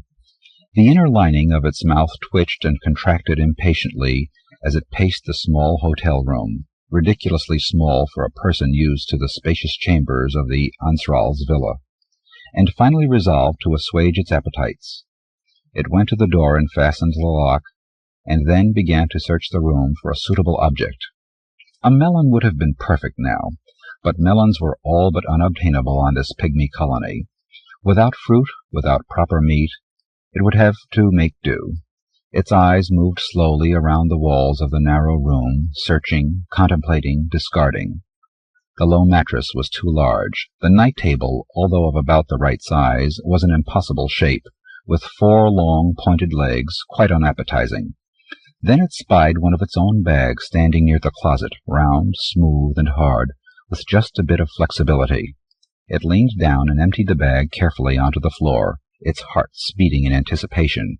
It ran its hands once over the surface of the bag, lifted it, and then cursed the pygmy architects for a band of ulcer-ridden ignorance as its head banged against the 6-meter ceiling. Stooping again, walking slowly to prolong the pleasure, holding back an urge to begin salivating even before entry, Loftons took the bag to the bathroom and carefully washed it. Air slipped through its wind-hole in rapid spurts as it set the bag down and unhooked the straps of the muzzle from around its waist. Now completely naked beside the tub, its soft brown plumage hanging loose about its golden shoulders, Loftons put its hand over its wind-hole, an unconscious gesture of shame, and looked down at its mouth, a thin cross of 2 creases in the flesh below its belly. Below that, all but invisible, were the brief slits of the sperm and ovum holes. But it was the mouth that dominated its attention, its primary lips twitching as the muscles began to relax for opening and insertion. As it lifted the bag and placed it against its lips, it perversely pictured its teacher scowling with indignant shock at the sight of its ward, abusing its body, as it would say. But it smiled at its own reluctance to forget the past, with its pablum people and pablum morality, and eased the bag in through its wide primaries, between the tight secondary lips and deep into its expanding mouth, where soft tentacles held it close, and began rubbing its morsed-hide surface with a slow rolling motion. All pablum thoughts were gone, as Lofton's mind filled with bright, joyous images of hidden cellar rooms, stocked with fresh cuts of meat, huge violet melons, sharp tanya leaves, colmia stalks, sprinkled lavishly with contraband rock salt.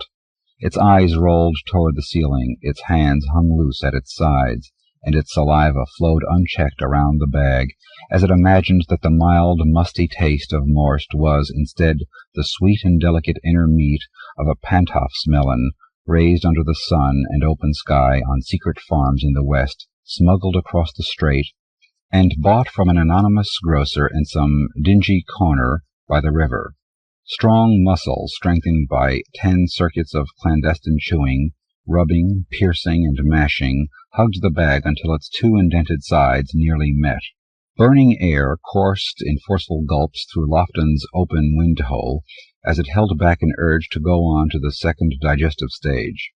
It had no idea what the juices would do to the moist-hide bag, but it couldn't control itself, or else it wouldn't control itself, and before it could reason out the foolishness of the act, the secretions had surrounded the bag and filled its mouth with the tingling, tickling illusion of eating, of food, of hard living matter giving way under its attack and joining the rhythm of its body, uniting itself to it in a union of strength and wonderful physical warmth. After it had carefully washed the bag and examined it for damage, Lofton's refilled it, rinsed out its mouth in the tub, and lay down on the mattress to quiet its tense muscles. Its first thought was to assess the damage to the bag's surface and to try to find a reasonable excuse for it, should anybody ask. Then, as often happened at these times, its mind turned to self-recrimination. Now Lofton's was an enlightened and liberal person, and it knew there was nothing shameful or immoral in what it did. It had learned long ago that the morbid guilt it had once felt over sucking its fingers or holding back its second stage to make the pablum last was only a result of learned reactions from its childhood and had no basis in science. Notwithstanding, it often felt depressed and uneasy after the act. This had not been the time for it. It would be night soon, and it must save its muscles for the new and alien adventure of this place.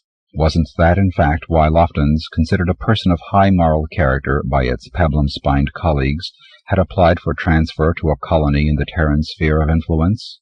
And now it was tiring itself a few hours before the first real attempt. And besides, though the damage to the bag was minimal, it had known it shouldn't go on to second stage, but it had gone on anyway. If such a thing were to happen tonight, it would be unspeakably dangerous and cost Lofton's its pleasure, perhaps even its entire career or its life. But tonight would be different. Tonight would be more relaxed, more easy, more meaningful, and more joyous than all the bags, spices, steaks, and melons of the last 10 circuits.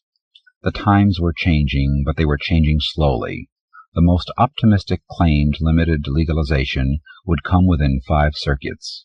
The most pessimistic said it would never come, and some even enjoyed the thought, finding the pleasure of the act heightened by its extreme danger. And then there were the millions who held back progress with their own fear of the body, who dreaded their bi-weekly trips to the pantry to fill themselves with tasteless pablum, who still spoke of the pablum man as the runner, and of eating as going away. Such a one had been Lofton's teacher, and during the early years of its life in the Ansrel's villa, it had lived in constant dread and prayed to the god that some way could be found to keep it alive without ever having to go down there to fill its ugly belly. Lofton's whistled through its wind-hole in disgust, and stepped faster along the dark pygmy street. It would never raise the young assigned to it that way. They would know from the start that the god had meant for them to enjoy eating as naturally as making sperm and ova or any other pleasure of life. The times were changing, but they were changing slowly. There had been only light foot traffic on the streets, most of it pygmy, but as soon as Lofton's reached the edge of the park it was aware of feverish activity, despite the complete silence of the night. Among the trees, for several meters ahead, it could see brief shadows, both large and small, moving slowly back and forth in a hypnotic and monotonous dance. They were all out for a walk in the park at night, tracing random but determined paths among the trees. Some were natives of this colony, some had sought it out because of its reputation. Some were new, like Lofton's, frightened by the tired shades that strolled past them. Others were performing an automatic nightly ritual. Some were shy, some bold, some cheerful, some detached, some ready to cry out in pain. Each of them walked alone. Lofton's knew the Terran language reasonably well, having worked with pygmies in its business, even having become quite close to some of them on a social level. It knew the 2 types, their faces, their moods, their movements. But as it stepped into the park and let itself be absorbed in the dark dance, it suddenly felt panic at being surrounded by totally alien and unfathomable creatures. Even those of its own race were strangers out of some sick poet's bad dream. They glanced at it quickly, like Wolgans warning an intruder in their fields. It felt sick. It walked on. Ahead of it was a woman. It could tell she was a woman by the flared cut of her pants, the way her body moved, and, when she came closer, by the features of her face. She saw it, stopped, and looked casually in another direction. Lofton stopped and looked down at her, scarcely 7 meters away, an attractive woman, but no real beauty, for Terran's standards of physical beauty were not so different from its own. But the light was not good, it was not certain, and besides, she was a woman. Women, the ovum-producing sexual type, were more difficult for a novice, it had been told, and perhaps it had mistaken her intentions. Perhaps she was simply out for a walk and had happened to stop at this particular point and wasn't even aware of its presence. Perhaps it should go on, look for another. Perhaps it should go home and forget this mad idea. Perhaps it should give up the whole business and rejoin the pablum-eating society of its teacher. But it just stood there, watching her.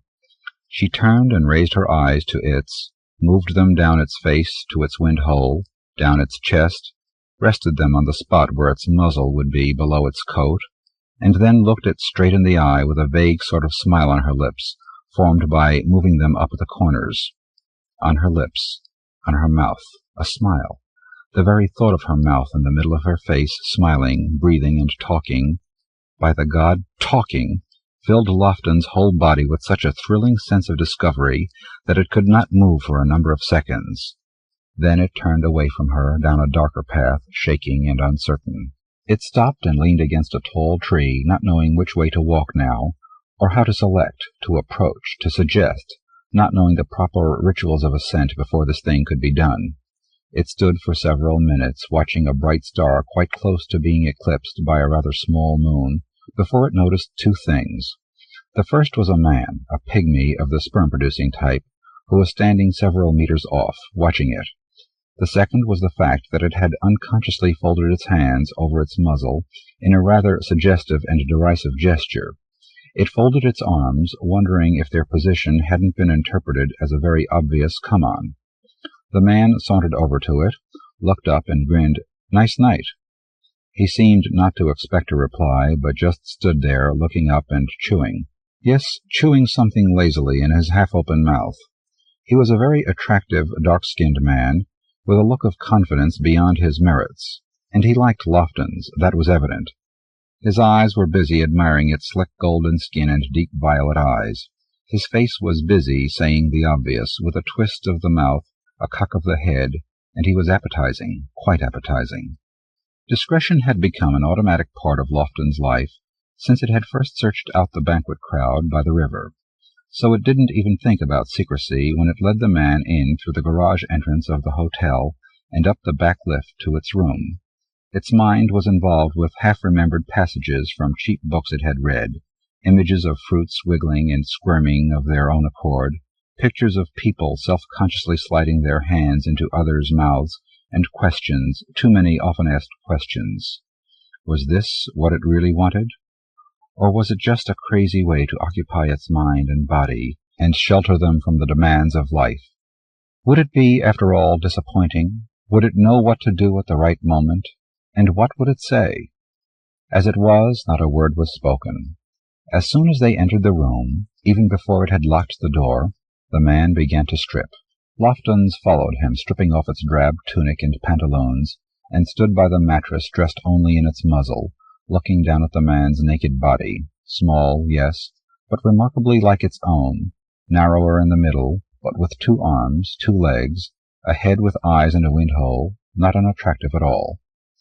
Its mouth muscles began to relax in stages. The man had no mouth, or rather, his wind-hole and mouth were the same thing. Between his legs, below where his mouth should be, below his flat stomach, was something else, a stiff rod which was, in fact, a sperm-hole. No ova, just sperm. Lofton's removed its muzzle and lay on the mattress.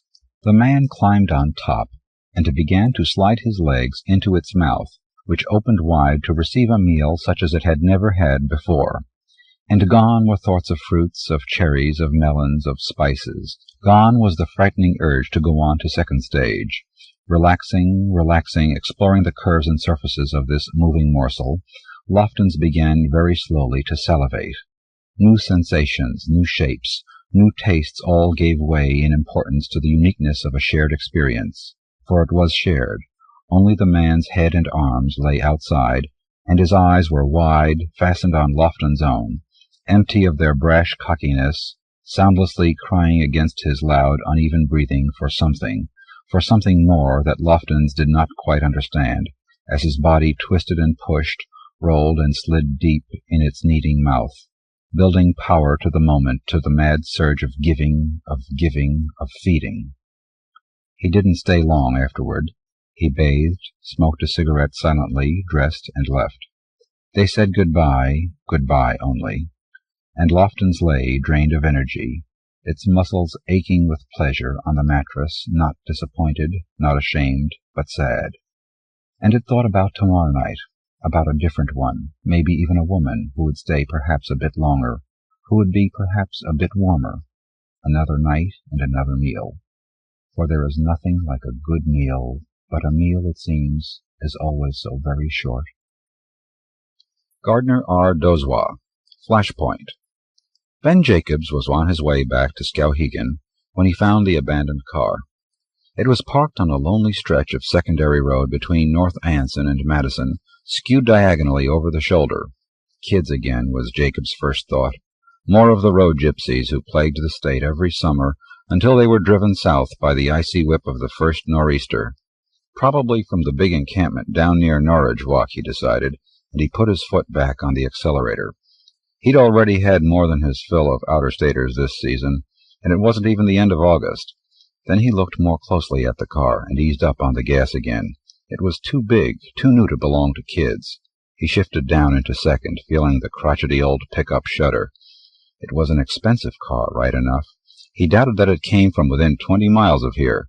You didn't use a big city car on most of the roads in this neck of the woods, and you couldn't stay on the highways forever. He squinted to see more detail. What kind of plates did it have? You're doing it again, he thought, suddenly and sourly. He was a man as aflame with curiosity as a magpie, and, having been brought up strictly to mind his own business, he considered it a vice. Maybe the car was stolen. It's possible, ain't it? He insisted, arguing with himself. It could have been used in a robbery and then ditched, like that car from the bank job over to Farmington. It happened all the time. You don't even fool yourself any more, he thought, and then he grinned and gave in. He wrestled the old truck into the breakdown lane, jolted over a pothole, and coasted to a bumpy stop a few yards behind the car. He switched the engine off. Silence swallowed him instantly. Thick and dusty, the silence poured into the morning, filling the world as hot wax fills a mold. It drowned him completely. It possessed every inch and ounce of him. Almost it spooked him. Jacobs hesitated, shrugged, and then jumped down from the cab. Outside it was better, still quiet, but not preternaturally so. There was wind soughing through the spruce woods, a forlorn but welcome sound, one he had heard all his life. There was a wood thrush hammering at the morning, faint with distance but distinct, and a faraway buzzing drone overhead, like a giant sleepy bee or bluebottle, indicated that there was a piper cub up there somewhere, probably heading for the airport at Norwich Walk. All this was familiar and reassuring. Getting nervy is all, he told himself, long in the tooth and spooky. Nevertheless, he walked very carefully toward the car, flat-footed and slow, the way he used to walk on patrol in Nam, more years ago than he cared to recall. His fingers itched for something, and after a few feet he realized that he was wishing he'd brought his old deer rifle along. He grimaced irritably at that, but the wish pattered through his mind again and again until he was close enough to see inside the parked vehicle. The car was empty. Old fool, he said sourly. Snorting in derision at himself, he circled the car, peering in the windows. There were skid marks in the gravel of the breakdown lane, but they weren't deep. The car hadn't been going fast when it hit the shoulder. Probably it had been already meandering out of control, with no foot on the accelerator. The hood and bumpers weren't damaged. The car had rolled to a stop against the low embankment, rather than crashing into it. None of the tires were flat. In the woods taking a leak, Jacobs thought. Damn fool didn't even leave his turn signals on. Or it could have been his battery, or a vapor lock or something, and he'd hiked on up the road looking for a gas station. He still should have marked it off some way, Jacobs muttered. Tourists never knew enough to find their ass in a snowstorm. This one probably wasn't even carrying any signal flags or flares. The driver's door was wide open, and next to it was a child's plastic doll lying face down in the gravel. Jacobs could not explain the chill that hit him then, the horror that seized him and shook him until he was almost physically ill. Bristling, he stooped and thrust his head into the car. There was a burnt, bitter smell inside, like onions, like hot metal. A layer of gray ash covered the front seat and the floor, a couple of inches deep. A thin stream of it was trickling over the door jamb to the ground and pooling around the plastic feet of the doll. Hesitantly, he touched the ash. It was sticky and soapy to the touch. In spite of the sunlight that was slanting into the car and warming up the upholstery, the ash was cold, almost icy. The cloth ceiling directly over the front seat was lightly blackened with soot. He scraped some of it off with his thumbnail, but there was no other sign of fire. Scattered among the ashes on the front seat were piles of clothing. Jacobs could pick out a pair of men's trousers, a sports coat, a bra, slacks, a bright child's dress, all undamaged. More than one person. They're all in the woods taking a leak, he thought inanely. Stark naked. Sitting on the dashboard were a 35mm Nikon SI with a telephoto lens and a new Leicaflex. In the hip pocket of the trousers was a wallet containing more than $50 in cash and a bunch of credit cards. He put the wallet back. Not even a tourist was going to be fool enough to walk off and leave his stuff sitting here in an open car. He straightened up and felt the chill again, the deathly noonday cold. This time he was spooked. Without knowing why, he nudged the doll out of the puddle of ash with his foot, and then he shuddered. "Hello!" he shouted at the top of his voice, and got back only a dull, flat echo from the woods. Where in the hell had they gone? All at once he was exhausted. He'd been out before dawn on a trip up to Kingfield and Carabasset, and it was catching up with him. Maybe that was why he was so jumpy over nothing. "Getting old. Can't take this kind of shit any more. How long since you've had a vacation?" He opened his mouth to shout again, but uneasily decided not to. He stood for a moment thinking it out, and then walked back to his truck, hunch-shouldered and limping. The old load of shrapnel in his leg and hip was beginning to bother him again. Jacobs drove a mile down the highway to a rest stop. He had been hoping he would find the people from the car here, waiting for a tow truck, but the rest area was deserted. He stuck his head into the wood and fieldstone latrine and found that it was inhabited only by buzzing clouds of bluebottles and black flies. He shrugged. So much for that. There was a payphone on a pole next to the picnic tables, and he used it to call the sheriff's office in Skowhegan. Unfortunately, Abner Jackman answered the phone, and it took Jacobs 10 exasperating minutes to argue him into showing any interest.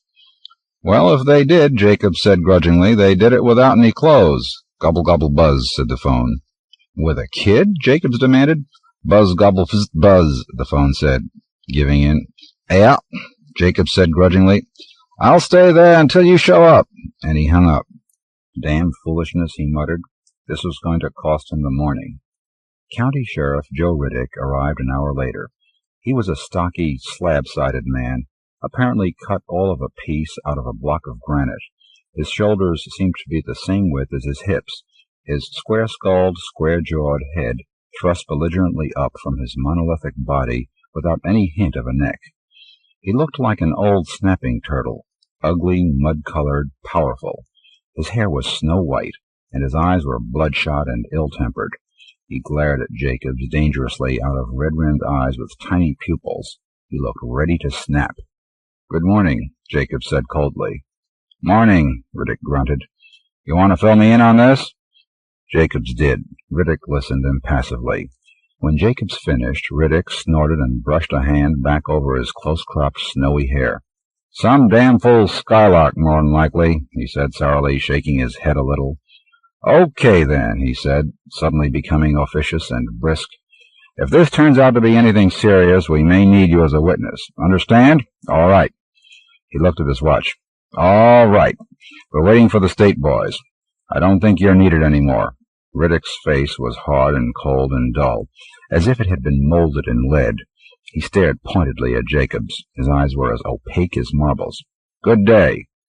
20 minutes later, Jacobs was passing a proud little sign erected by the Skowhegan Chamber of Commerce that said, Home of the largest sculpted wooden Indian in the world. He grinned.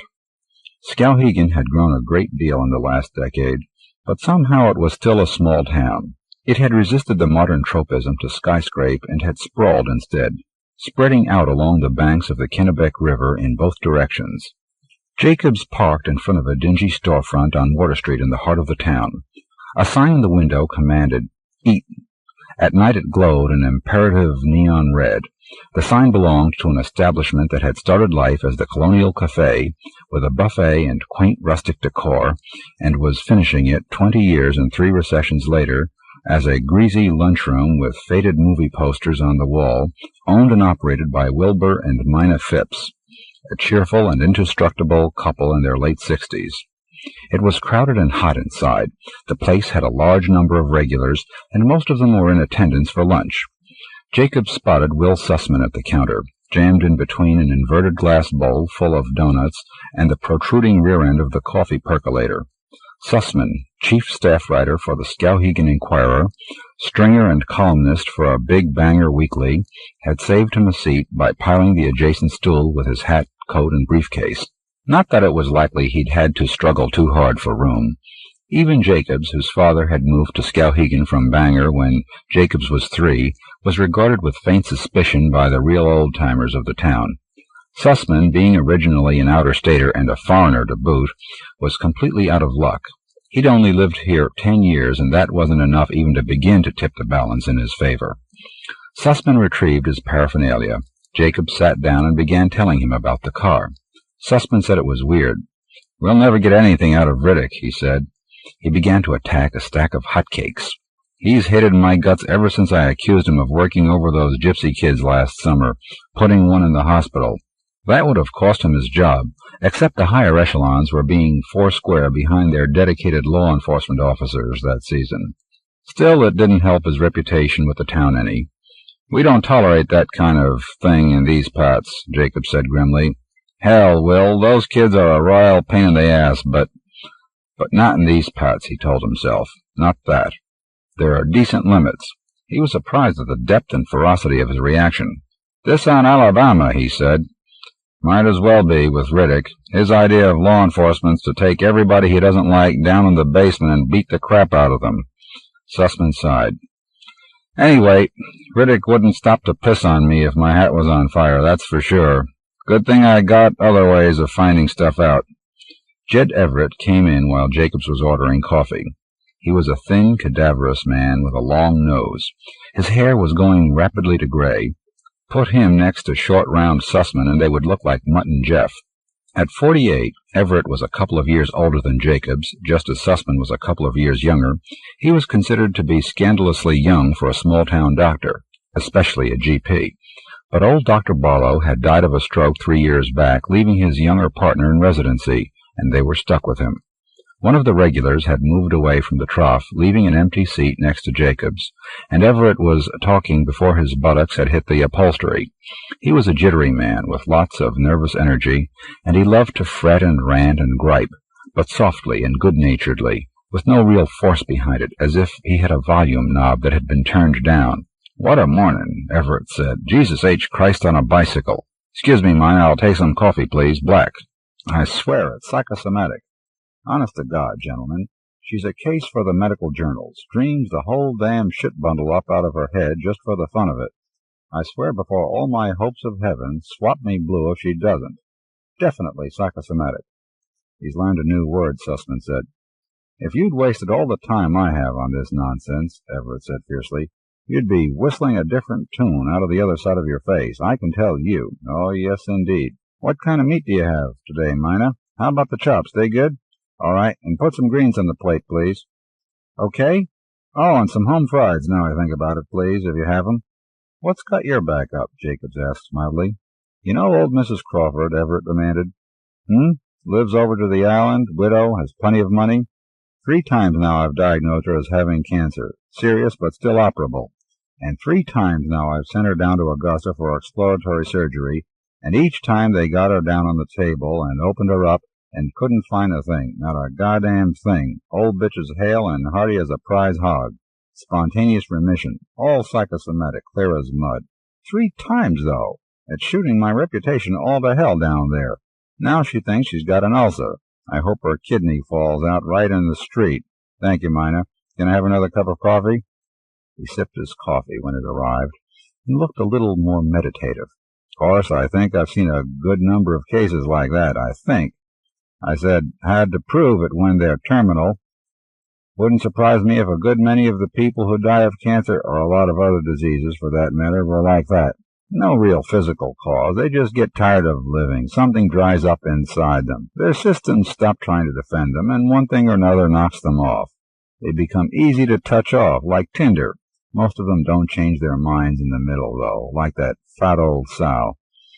Wilbur Phipps, who had been leaning on the counter listening, ventured the opinion that modern medical science had never produced anything even half as good as the old-fashioned mustard plaster.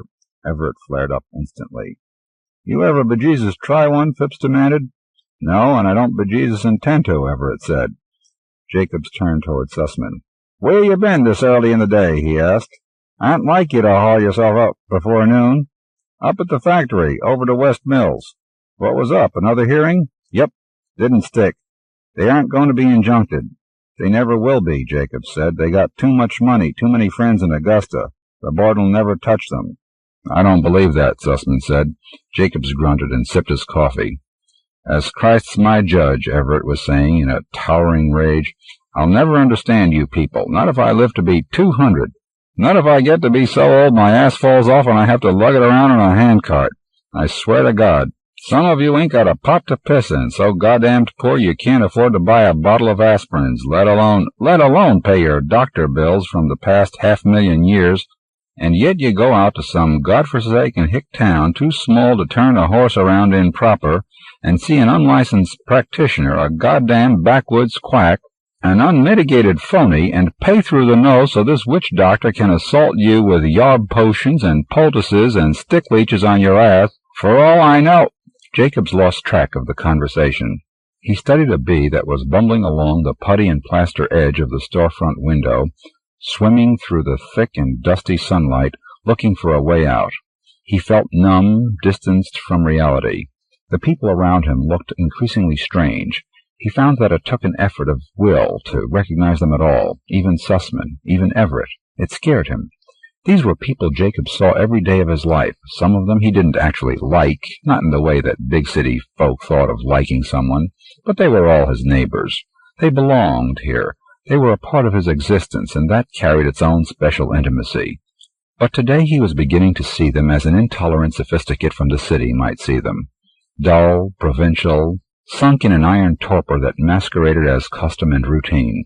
That was valid in its way, but it was a grossly one-sided picture, ignoring 1,000 virtues, compensations, and kindnesses. But that was the way he was seeing them, as aliens, as strangers.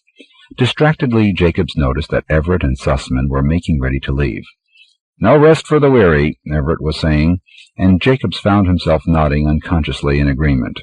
Swamped by a sudden rush of loneliness, he invited both men home for dinner that night.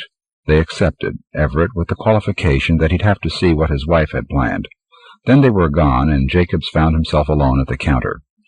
He knew that he should have gone back to work also. He had some more jobs to pick up and a delivery to make. But he felt very tired, too flaccid and heavy to move, as if some tiny burrowing animal had gnawed away his bones, as if he had been hamstrung and hadn't realized it. He told himself that it was because he was hungry. He was running himself down, as Carol had always said he someday would. So he dutifully ordered a bowl of chili. The chili was murky, amorphous stuff, bland and lukewarm. Listlessly he spooned it up. No rest for the weary. "You know what I was nuts about when I was a kid?" Jacob suddenly observed to Wilbur Phipps. "Rafts. I was always making rafts out of old planks and sheep tin and whatever other junk I could scrounge up, begging old rope and nails to lash them together with. Then I'd break my ass dragging them down to the Kennebec. And you know what? They always sunk, every goddamn time." "Yeah," Wilbur Phipps said. Jacobs pushed the bowl of viscid chili away and got up. Restlessly he wandered over to where Dave Lucas, the game warden, was drinking beer and talking to a circle of men. "Dogs will be the end of deer in these pots, I swear to God. And I ain't talking about wild dogs, neither. I'm talking about your ordinary domestic pets. Ain't it so, every winter? Half-starved deer ain't got a chance in hell against somebody's big pet hound, all fed up and rested. The deer those dogs don't kill outright, why, they chase 'em to death. And then they don't even eat 'em. Run 'em out of the forest cover into the open, and they get pneumonia. Run 'em into the river and through thin ice, and they get drowned. Remember last year, the deer that big hound drove out onto the ice? Broke both its front legs, and I had to go out and shoot the poor bastard. Between those goddamn dogs and all the night hunters we got around here lately, we ain't going to have any deer left in this county. Jacobs moved away, past a table where Abner Jackman was pouring ketchup over a plate full of scrambled eggs and arguing about communism with Steve Gerard, a volunteer fireman and elk, and Alan Ewing, a postman who had a son serving with the Marines in Bolivia. "Let 'em win there," Jackman was saying in a nasal voice, "and they'll be swarming all over us eventually, sure as shit. Ain't no way to stop 'em then, and you're better off blowing your brains out than living under the Reds. Don't ever think otherwise."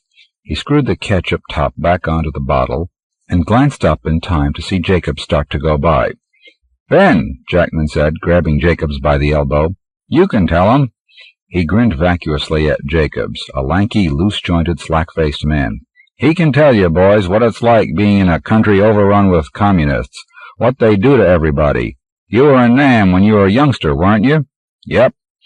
After a pause, Jackman said, "You ain't got no call to take offense, Ben." His voice became a whine. "I didn't mean no harm. I didn't mean nothing." "Forget it," Jacobs said, and walked out. Dave Lucas caught up with Jacobs just outside the door. He was a short, grizzled man with iron-gray hair, about 7 years older than Jacobs. "You know, Ben," Lucas said, "the thing of it is, Abner really doesn't mean any harm." Lucas smiled bleakly. His grandson had been killed last year in the retreat from La Paz. "It's just that he ain't too bright is all." "They don't want him kicked every so often," Jacobs said. "Then they shouldn't let him out of his kennel at all." He grinned. "Dinner tonight, about 8? "Sounds fine," Lucas said. "We're going to catch a night hunter out near Oaks Pond, so I'll probably be late." "We'll keep it warm for you." "Just the company'll be enough." Jacobs started his truck and pulled out into the afternoon traffic. He kept his hands locked tightly around the steering wheel. He was amazed and dismayed by the surge of murderous anger he had felt toward Jackman. The reaction to it made him queasy and left the muscles knotted all across his back and shoulders. Dave was right. Abner couldn't rightly be held responsible for the dumb-ass things he said.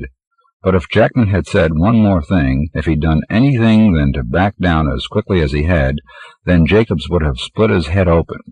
He had been instantly ready to do it. His hands had curled into fists. His legs had bent slightly at the knees. He would have done it, and he would have enjoyed it. That was a frightening realization. "You touchy today," he thought inanely. His fingers were turning white on the wheel. He drove home. Jacobs lived in a very old wood-frame house above the north bank of the Kennebec, on the outskirts of town, with nothing but a clump of new apartment buildings for senior citizens to remind him of civilization. The house was empty. Carol was teaching 4th grade, and Chris had been farmed out to Mrs. Turner, the babysitter.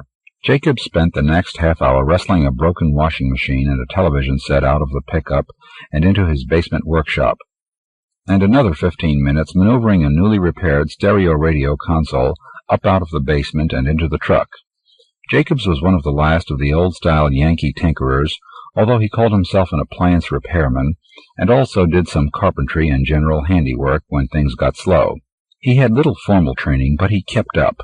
He wasn't sure he could fix one of the new hologram sets, but then they wouldn't be getting out here for another 20 years anyway. There were people within 50 miles who didn't have indoor plumbing, people within 100 miles who didn't have electricity. On the way to Norridge Walk, 2 open jeeps, packed dangerously full of gypsies, came roaring up behind him. They started to pass, one on each side of his truck, their horns blaring insanely. The 2 jeeps ran abreast of Jacob's old pickup for a while, making no attempt to go by. The 3 vehicles together filled the road. The jeeps drifted in until they were almost touching the truck, and the gypsies began pounding the truck roof with their fists, shouting and laughing.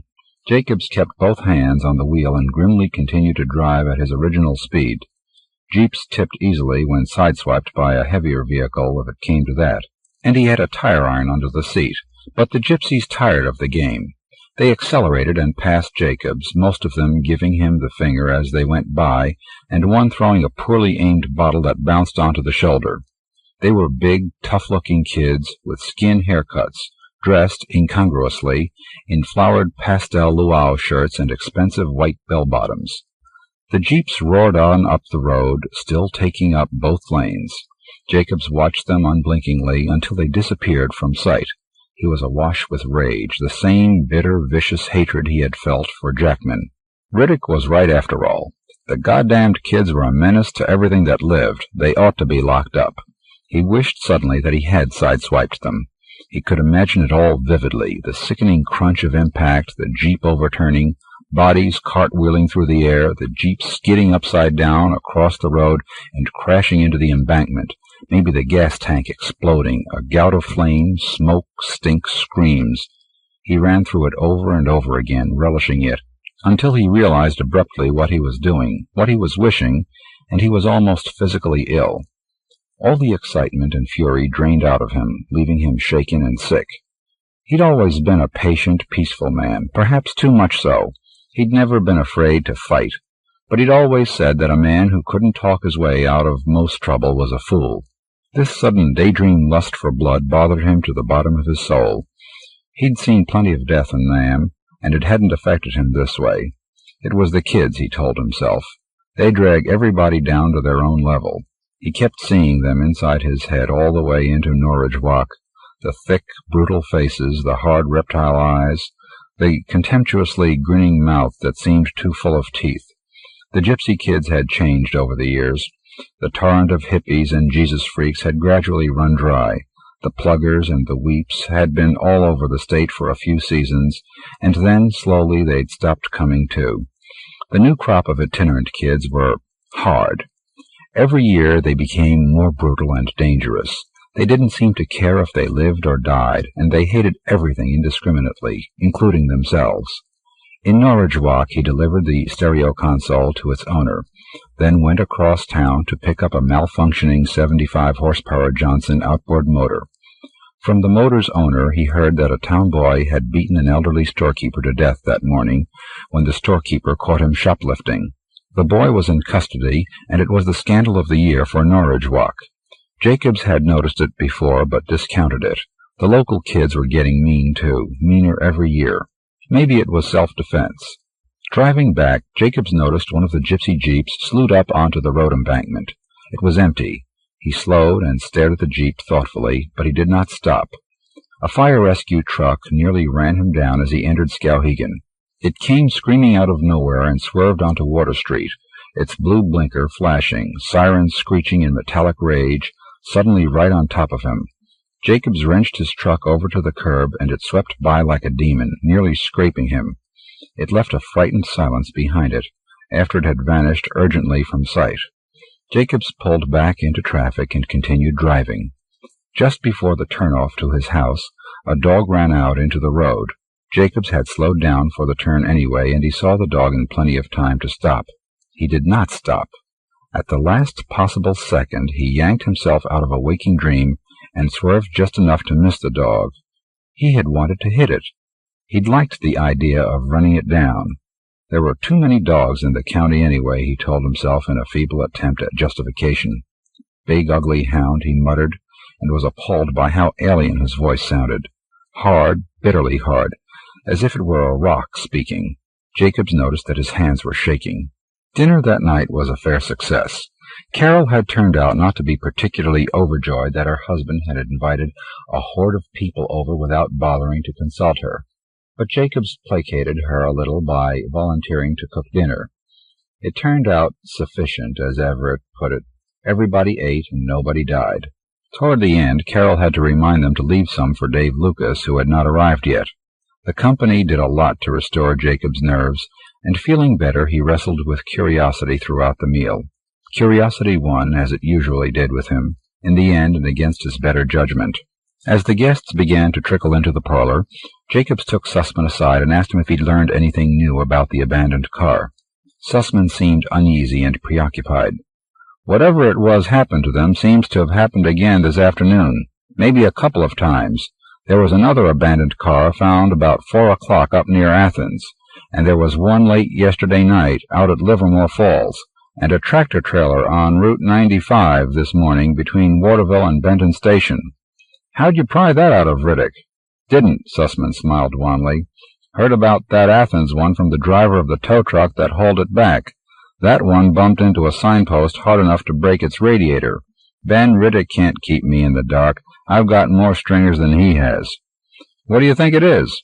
Sussman's expression fused over and became opaque. He shook his head. In the parlor, Carol, Everett's wife Amy, an ample gray woman, rather like somebody's archetypical aunt, but possessed of a very canny mind, and Sussman, the inveterate bachelor, occupied themselves by playing with Chris.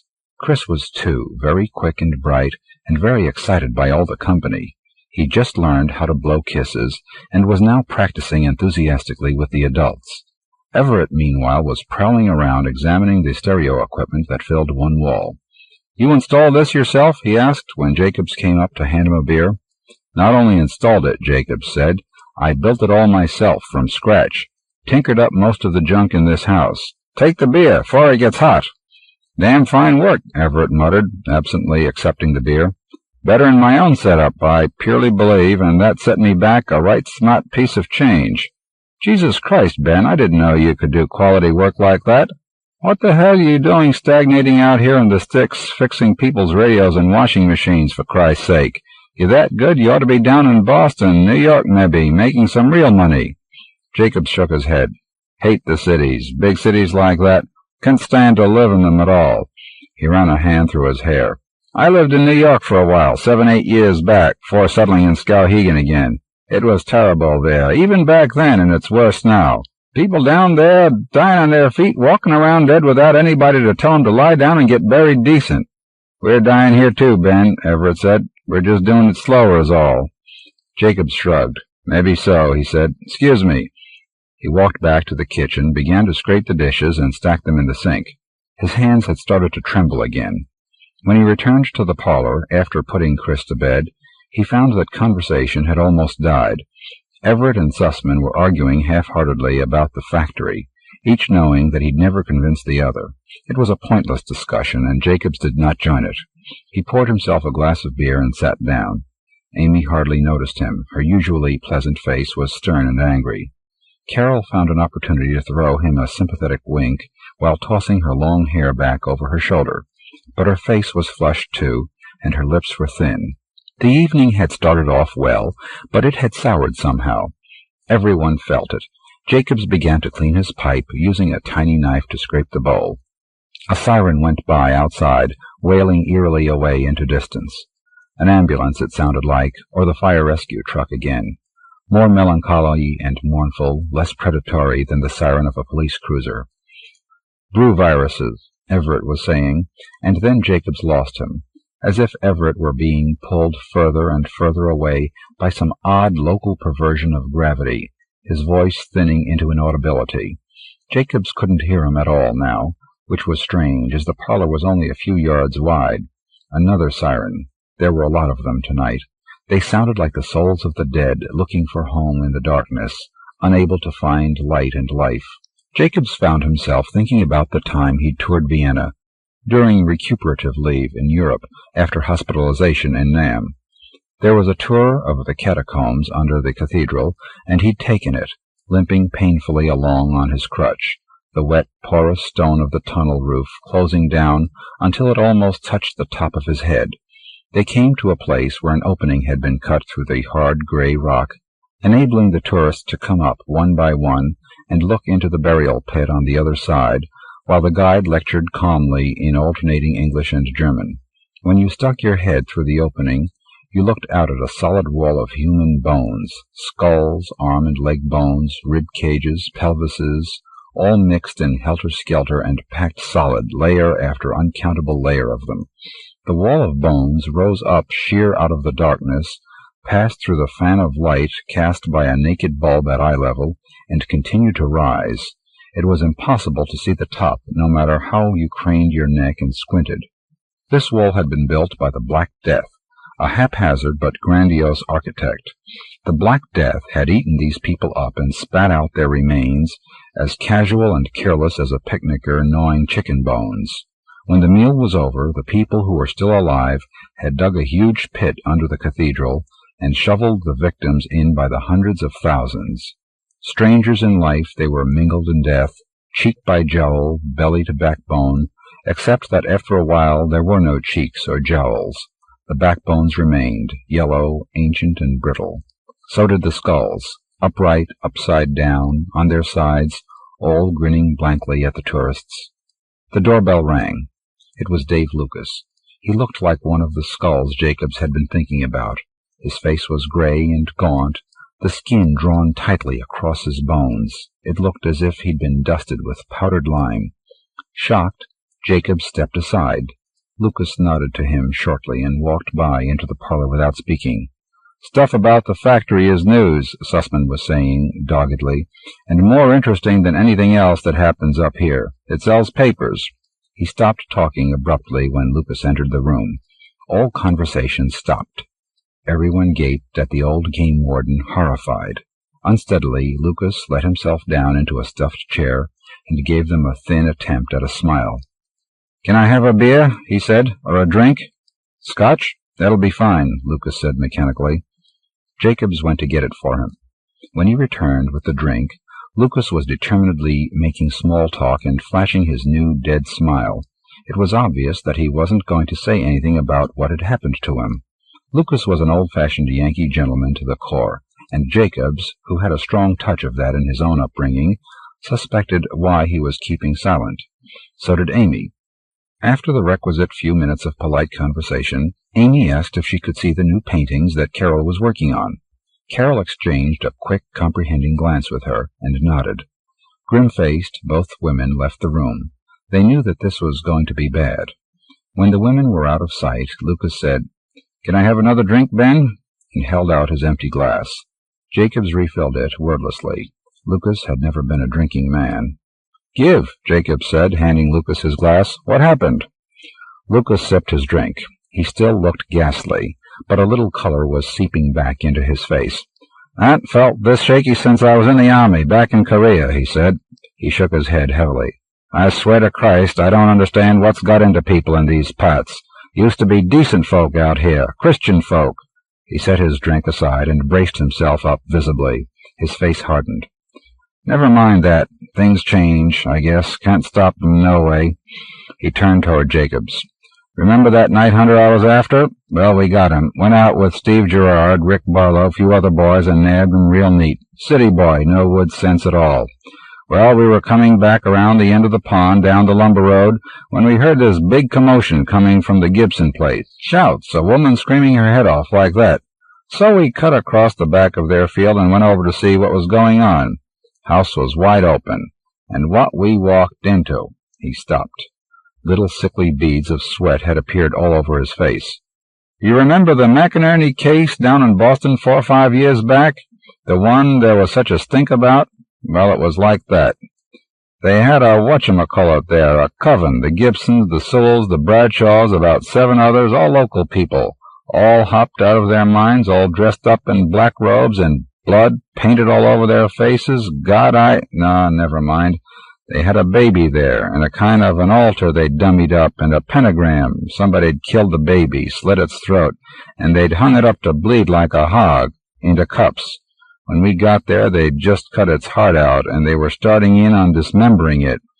Hell, they were tearing it apart, never mind that dismembering shit. They were so frenzied blind they hardly noticed us come in. Mrs. Bradshaw hadn't been able to take it. She'd cracked completely and was sitting in a corner screaming her lungs out, with Mr. Sewell trying to shut her up. They were the only two that even tried to run. The boys hung Gibson and Bradshaw and Sewell and stomped Ed Patterson to death. I just couldn't stop 'em. It was all I could do to keep 'em from killing the other ones. I shot Steve Gerard in the arm trying to stop 'em, but they took the gun away and almost strung me up, too. My God, Ben, I've known Steve Gerard almost 10 years. I've known Gibson and Sewell all my life." He stared at them appealingly, blind with despair. "What's happened to people up here?" No one said a word. "Not in these parts." Jacobs mimicked himself bitterly. "There are decent limits." Jacobs found that he was holding the pipe-cleaning knife like a weapon. He'd cut his finger on it, and a drop of blood was oozing slowly along the blade.